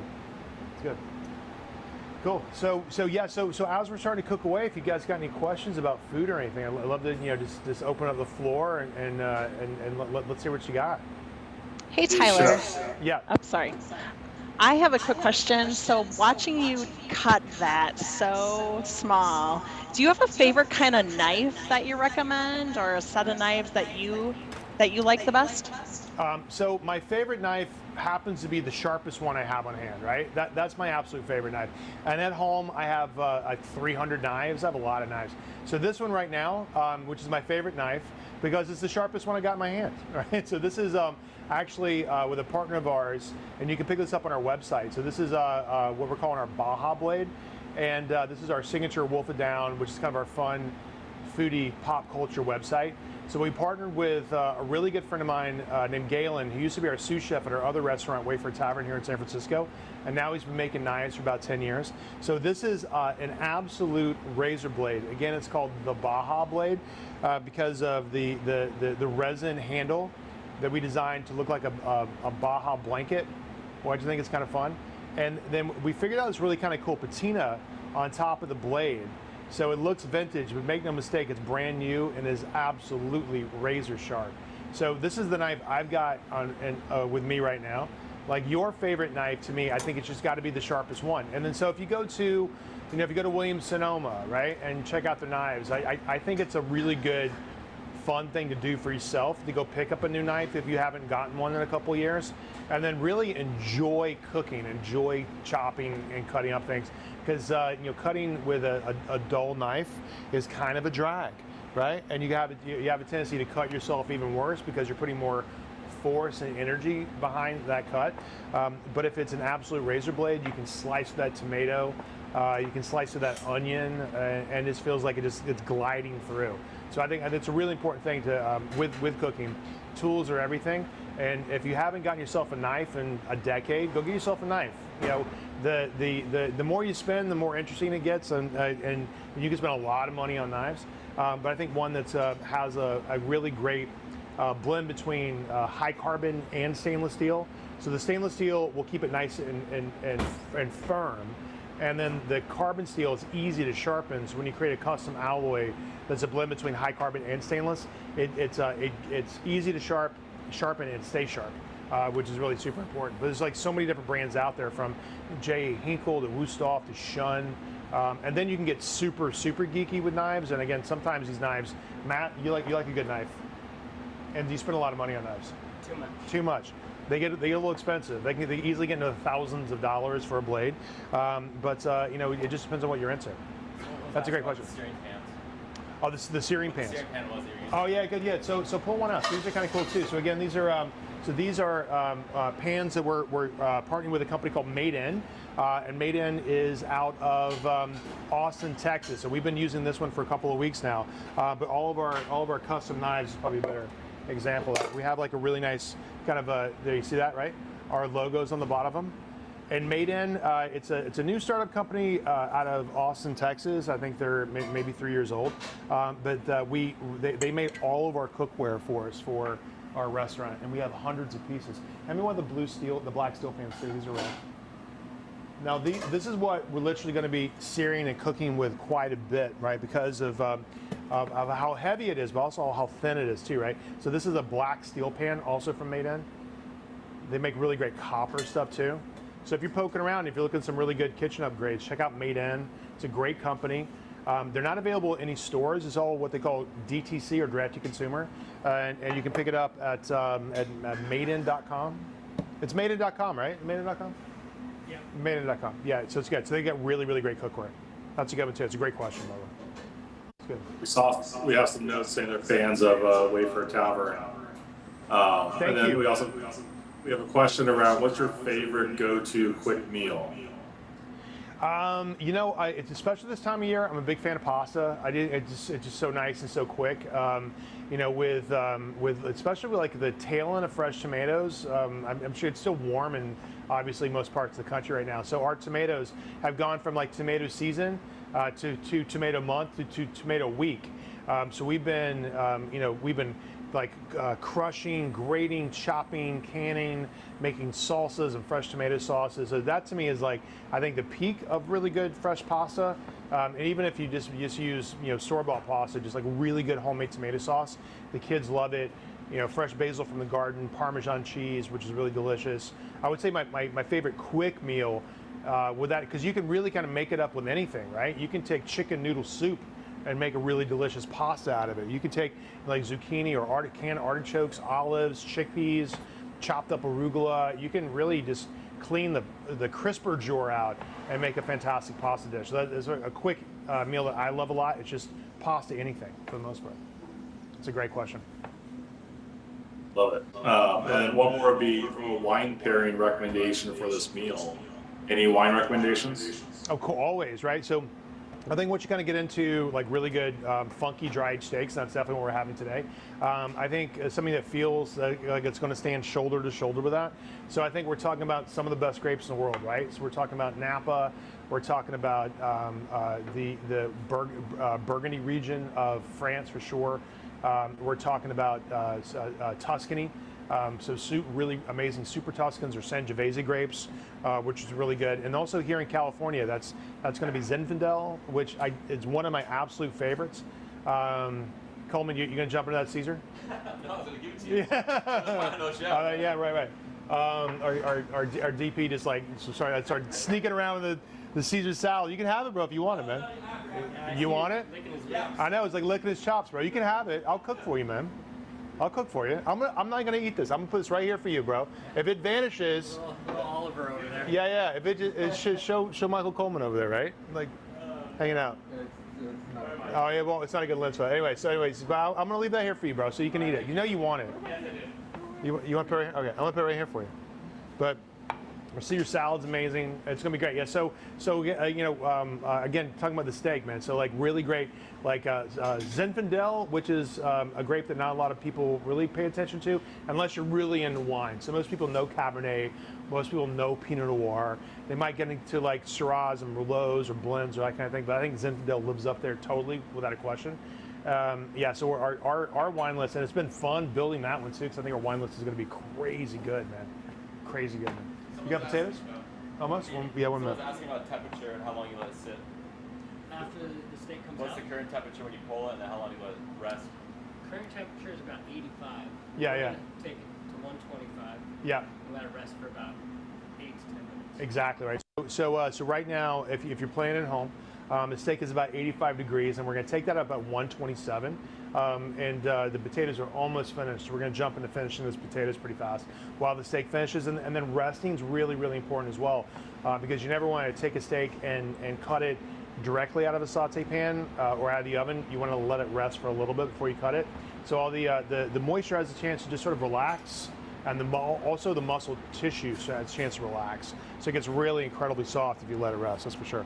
That's good. About signature dishes at Miller Vlogs. Any other signature dishes? Oh my God, yeah. So Dover sole, where Dover sole tableside, or Dover sole's gonna be flown in from Brittany, France, twice a week, which is super exciting.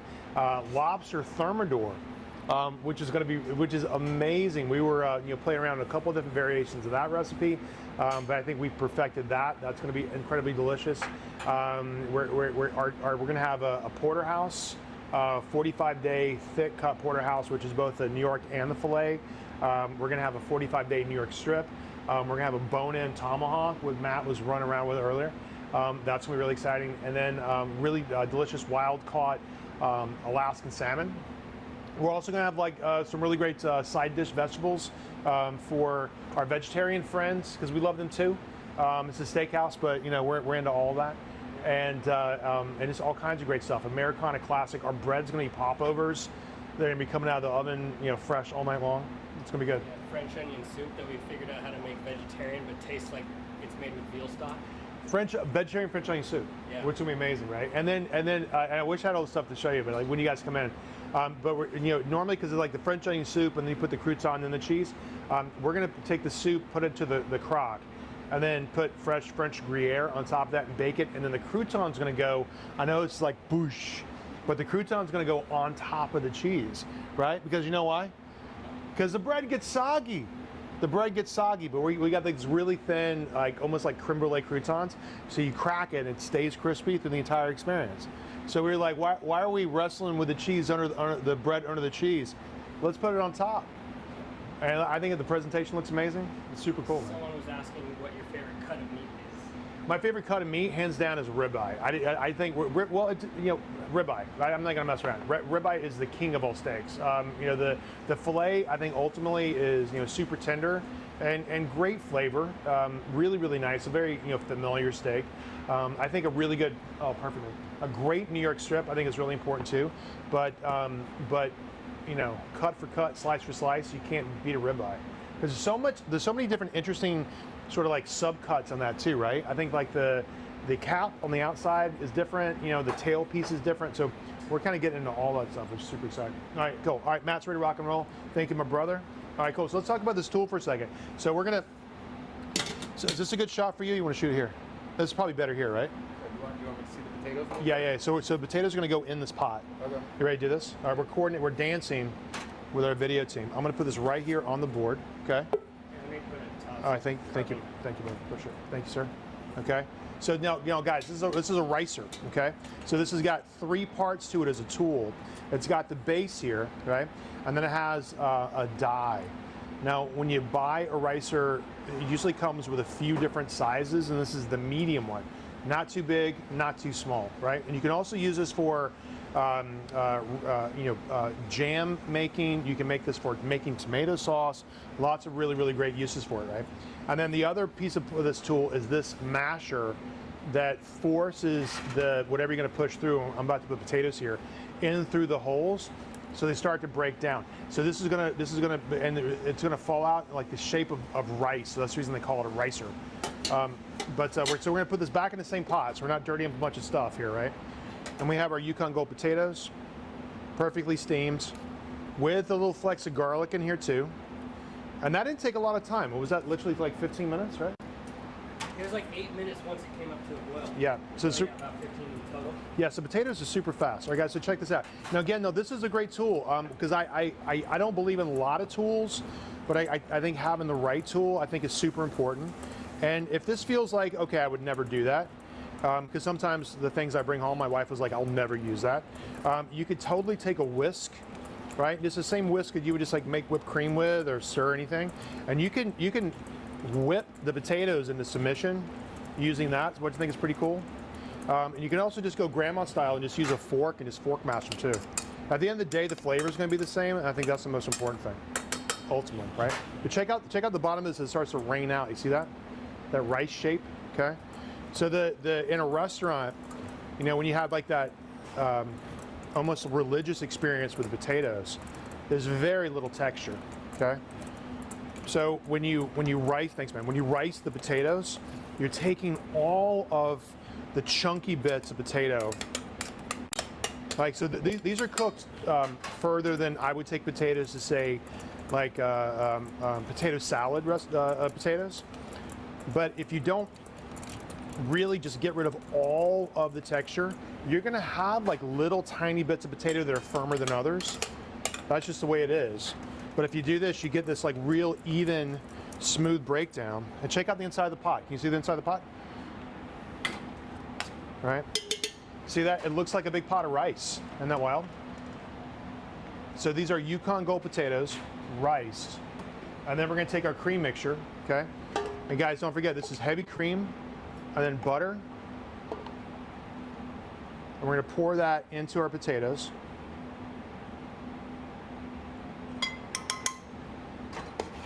And just give this a stir. Thank you, my friend. We're just gonna give this a stir, okay?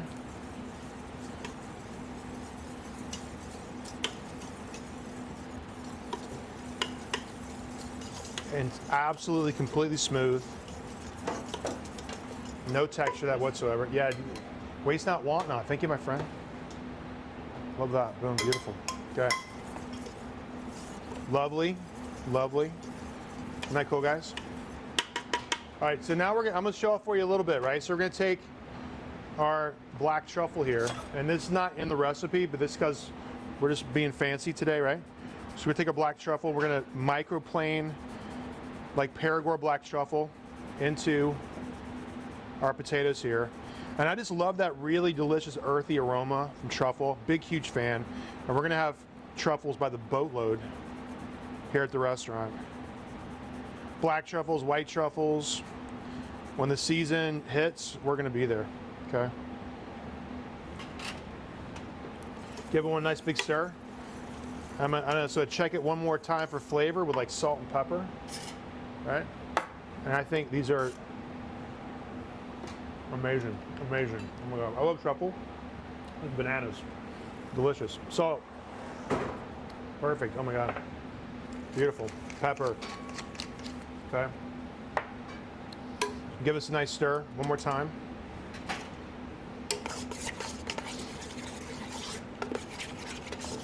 So.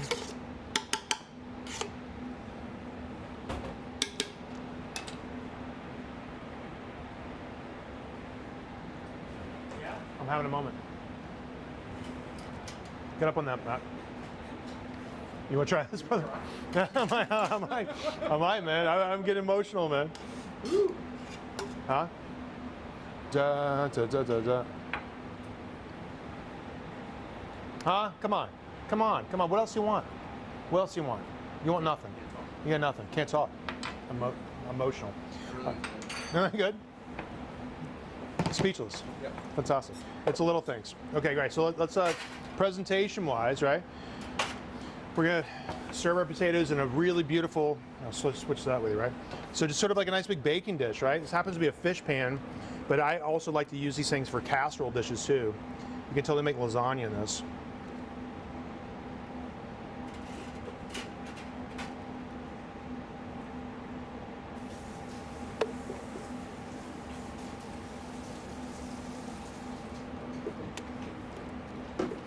Coleman, you want some potatoes, man?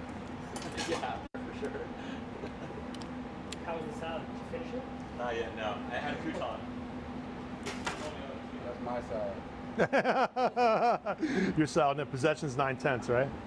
It's on your side now. All right, we're gonna finish this up with a little bit of extra virgin olive oil. Kind of fill in some of these lakes, right?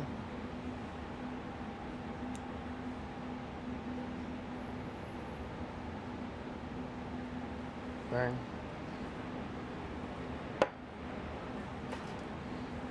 Freshly minced chive.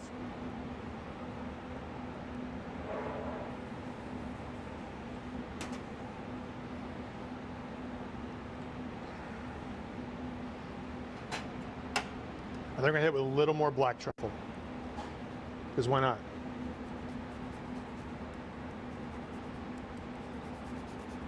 Isn't that beautiful, gang?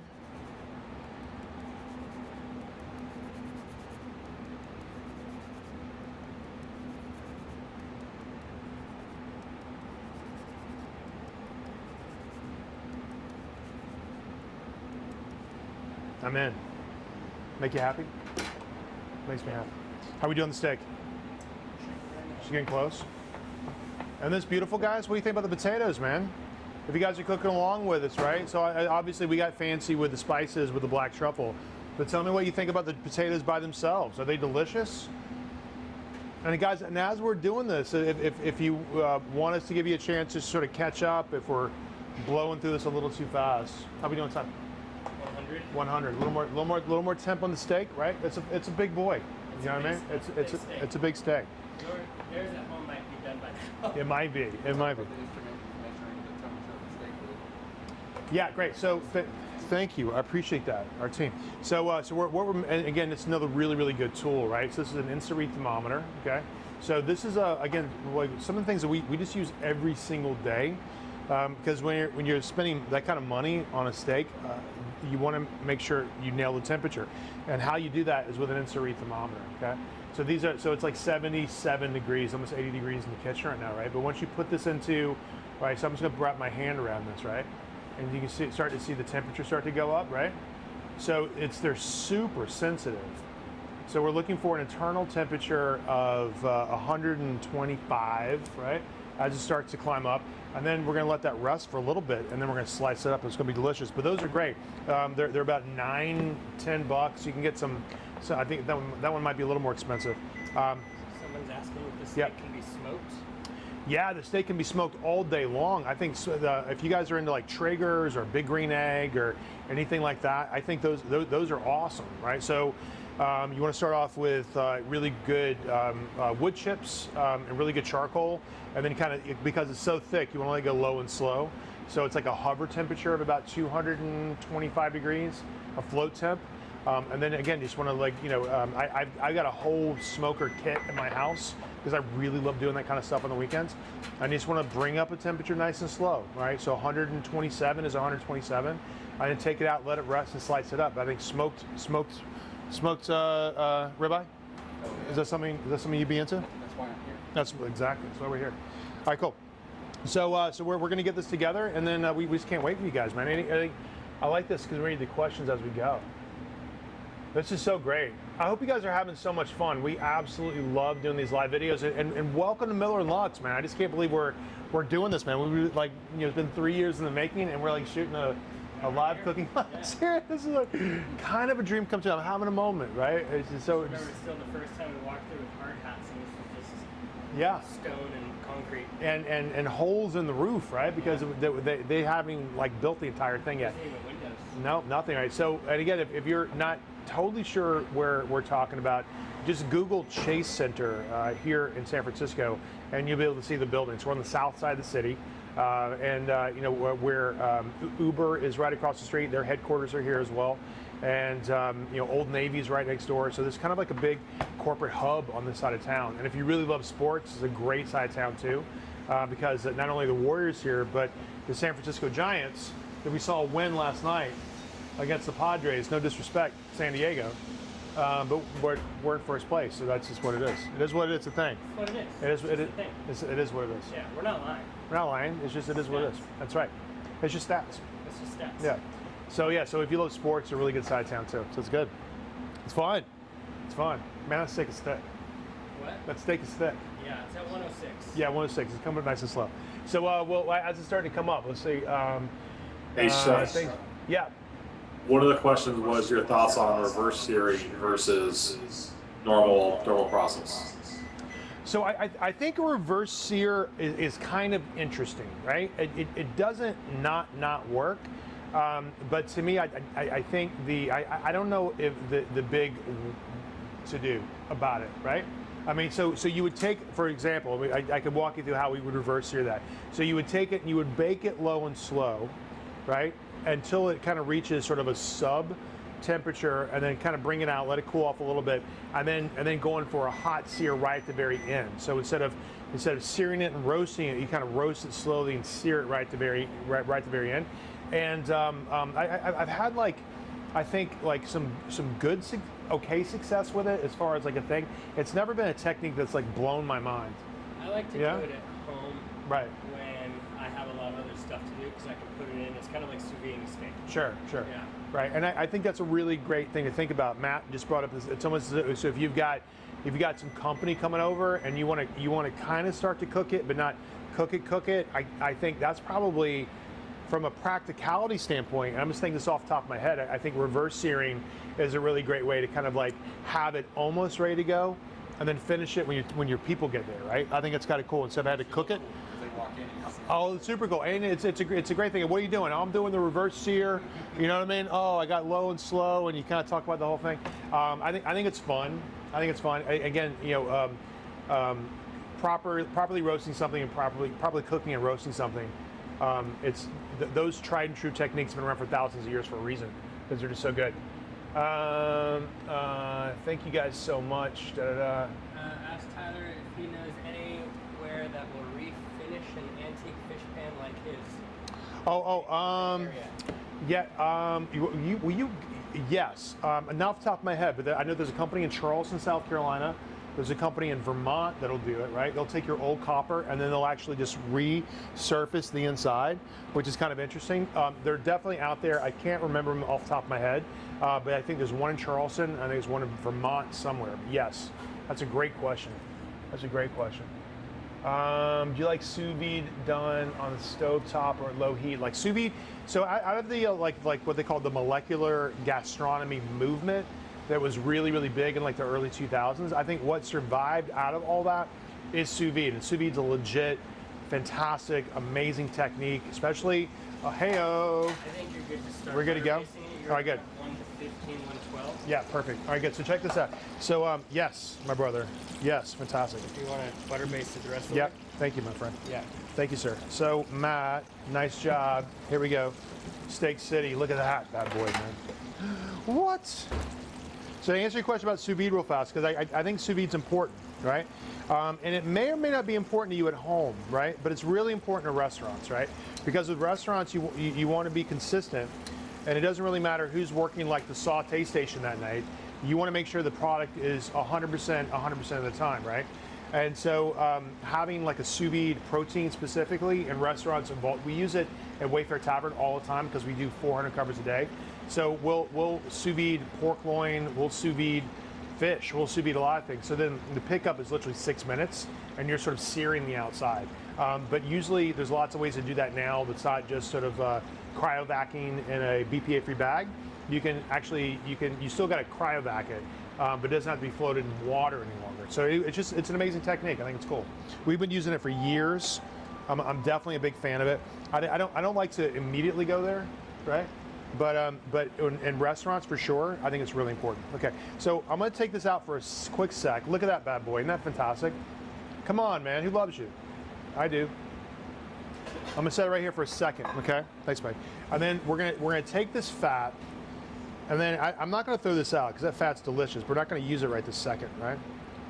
Bang. Okay, so we're gonna start off with a fresh pan, and we're gonna start off with a lick of fresh fat. Okay, so we're gonna get the pan nice and hot. Now what we're gonna do is we're gonna butter baste. Now this is kind of interesting phenomenon when it comes to steak, because if you took a look at the steak, right? I'm gonna hold this up really close here right now. If you took a look at the steak under a magnifying glass right now, right? The surface of this is dehydrated, almost like a dry sponge, and it's porous.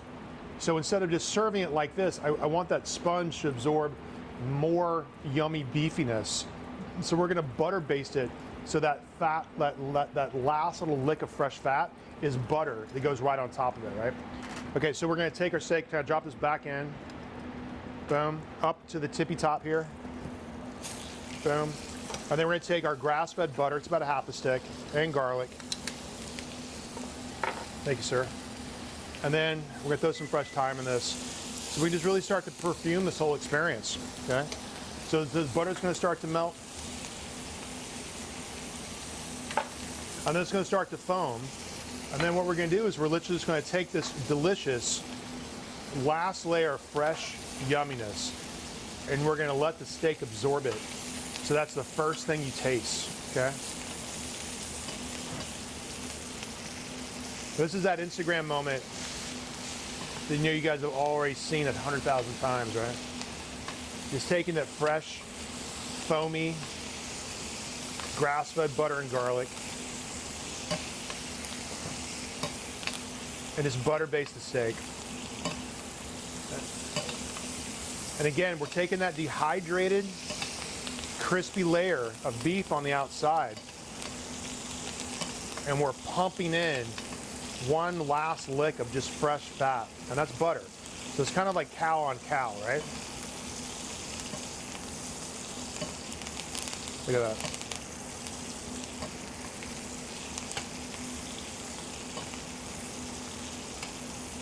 And see how shiny it is? So now the exterior of this thing tastes fresh, okay?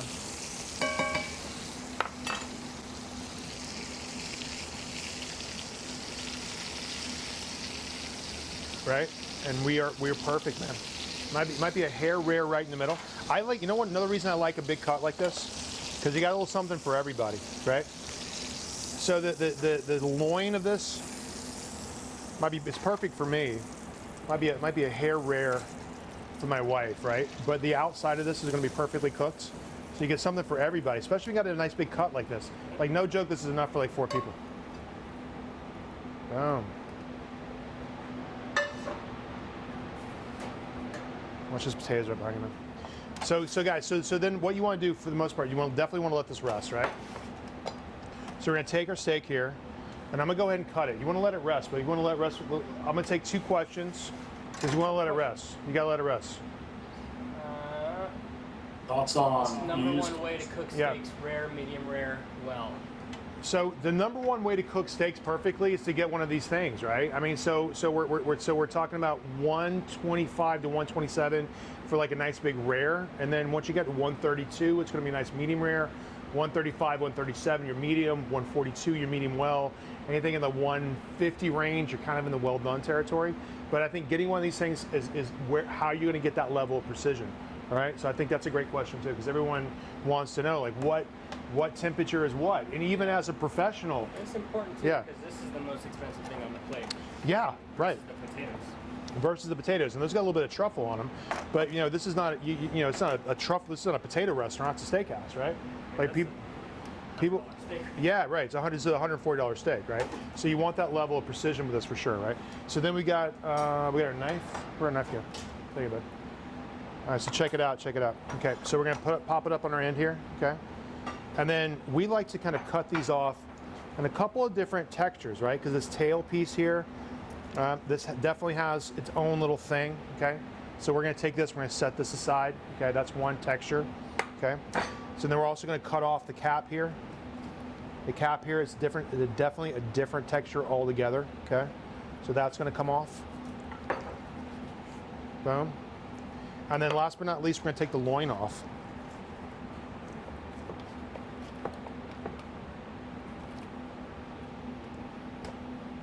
And then we're gonna slice it up.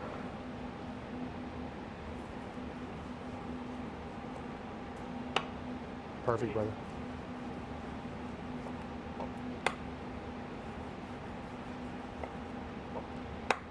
Are you not entertained? Are you not entertained? Look at that. Come on, that's just sexy, kids. That's just sexy. Okay, so that's one part of this, okay? Then you got the cap. Now the cap to me is where all the flavor is, right? And so another reason I like this, right? Because this is going to give you a little more of kind of like the medium well texture. So you got the loin, which is kind of like one vibe, and then you got the cap piece, which is another vibe. Someone's asking Yep. the temperature increased during basting. The temperature, yeah, because versus when you just hold it and let it rest. for sure, without a question, yeah, because we're applying heat, right? We're definitely applying heat. But taking now the tail piece here, right? I'm not saying it's acquired taste, but this is pretty fatty, but I love it, right? So when you cut up a ribeye, you really got kind of like three different textures here, right? That we try to incorporate all of this into a presentation. Okay. So I'm gonna slide this down so you can get a really nice big shot of this. Okay. So bone, right? Bone out. Okay. So the first thing first is we're gonna take our cap. Cap slices are gonna go on the outside. Then our love it, right? Our tail slices.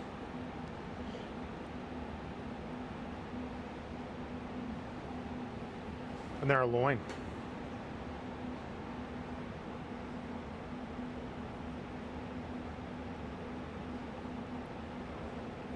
Stunner.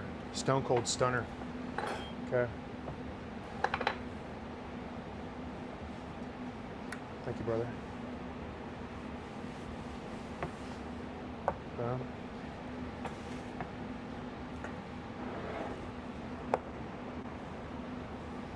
Boom. All right, and then we're going to garnish it with a little bit of fresh watercress. Watercress we're going to hit with a little bit of lemon, okay? A little bit of olive oil, a little bit of salt, quick little salad. I love watercress and steak. That's going to go right here. Bang. And then we're just going to hit it with some really good extra virgin olive oil around top. And some Maldon. Yep, Maldon and some fresh chive. And I think you got something special.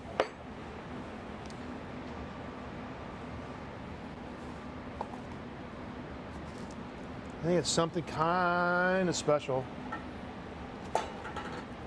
So let's recap, folks, shall we? Come on, that's beautiful.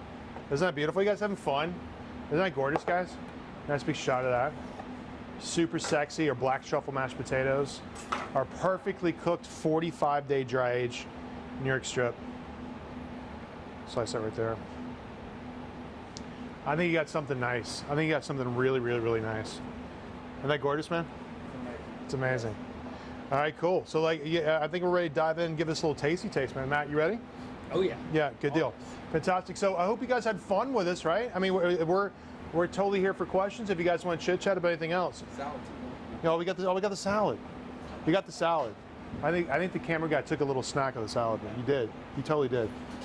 Yeah, he did. I went to go get the other one for a show, but someone else No, ate the other one. Did someone eat the other salad? Yeah. Coleman, did you eat the salad? Yeah, you did. Yeah, you did. Okay. Fabulous.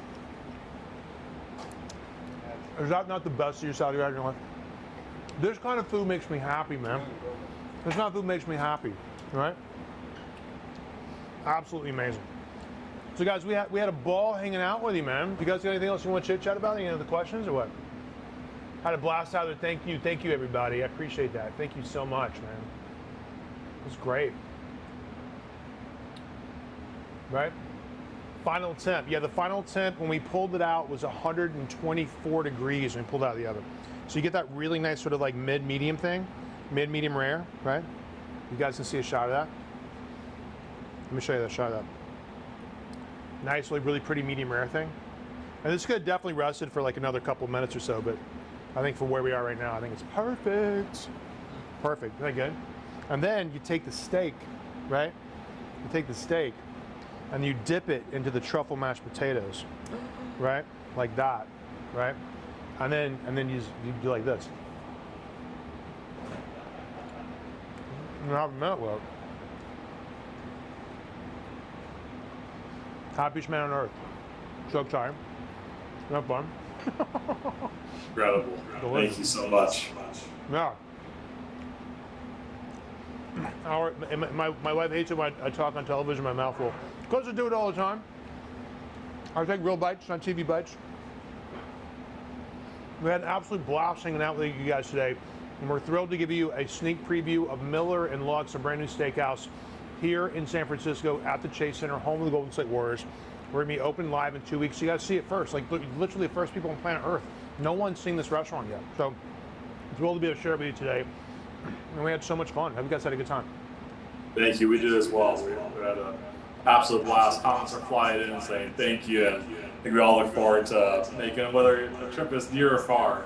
We look forward to stopping by and spending time at the restaurant. All right, guys, well, listen, from the bottom of our heart, we had a blast. We hope to see you here soon in San Francisco. Thank you so much for watching. We'll see you guys next time. Let's do it again soon. Absolutely. Thank you. All right, thank you, everybody. Take care. Thank you.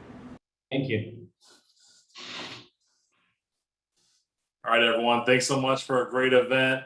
Really appreciate it. You enjoyed it. I had a blast personally. Learned a lot from Tyler as well as from Guy, and really appreciate the time. So thanks so much for spending time with us. We look forward to speaking with many of you soon. I know a lot of you signed up for a next step to have either a meeting or a workshop or an executive briefing.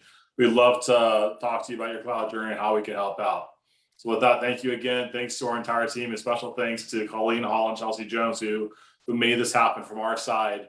For those that are still asking if they're how to sign up, just throw a note to us in the comments. I see one there that we captured. We'll make sure that we send you a follow-up note. There's also a link in the chat that links to the page. So with that, again, thanks so much, everyone. Appreciate it. Have a phenomenal rest of your week.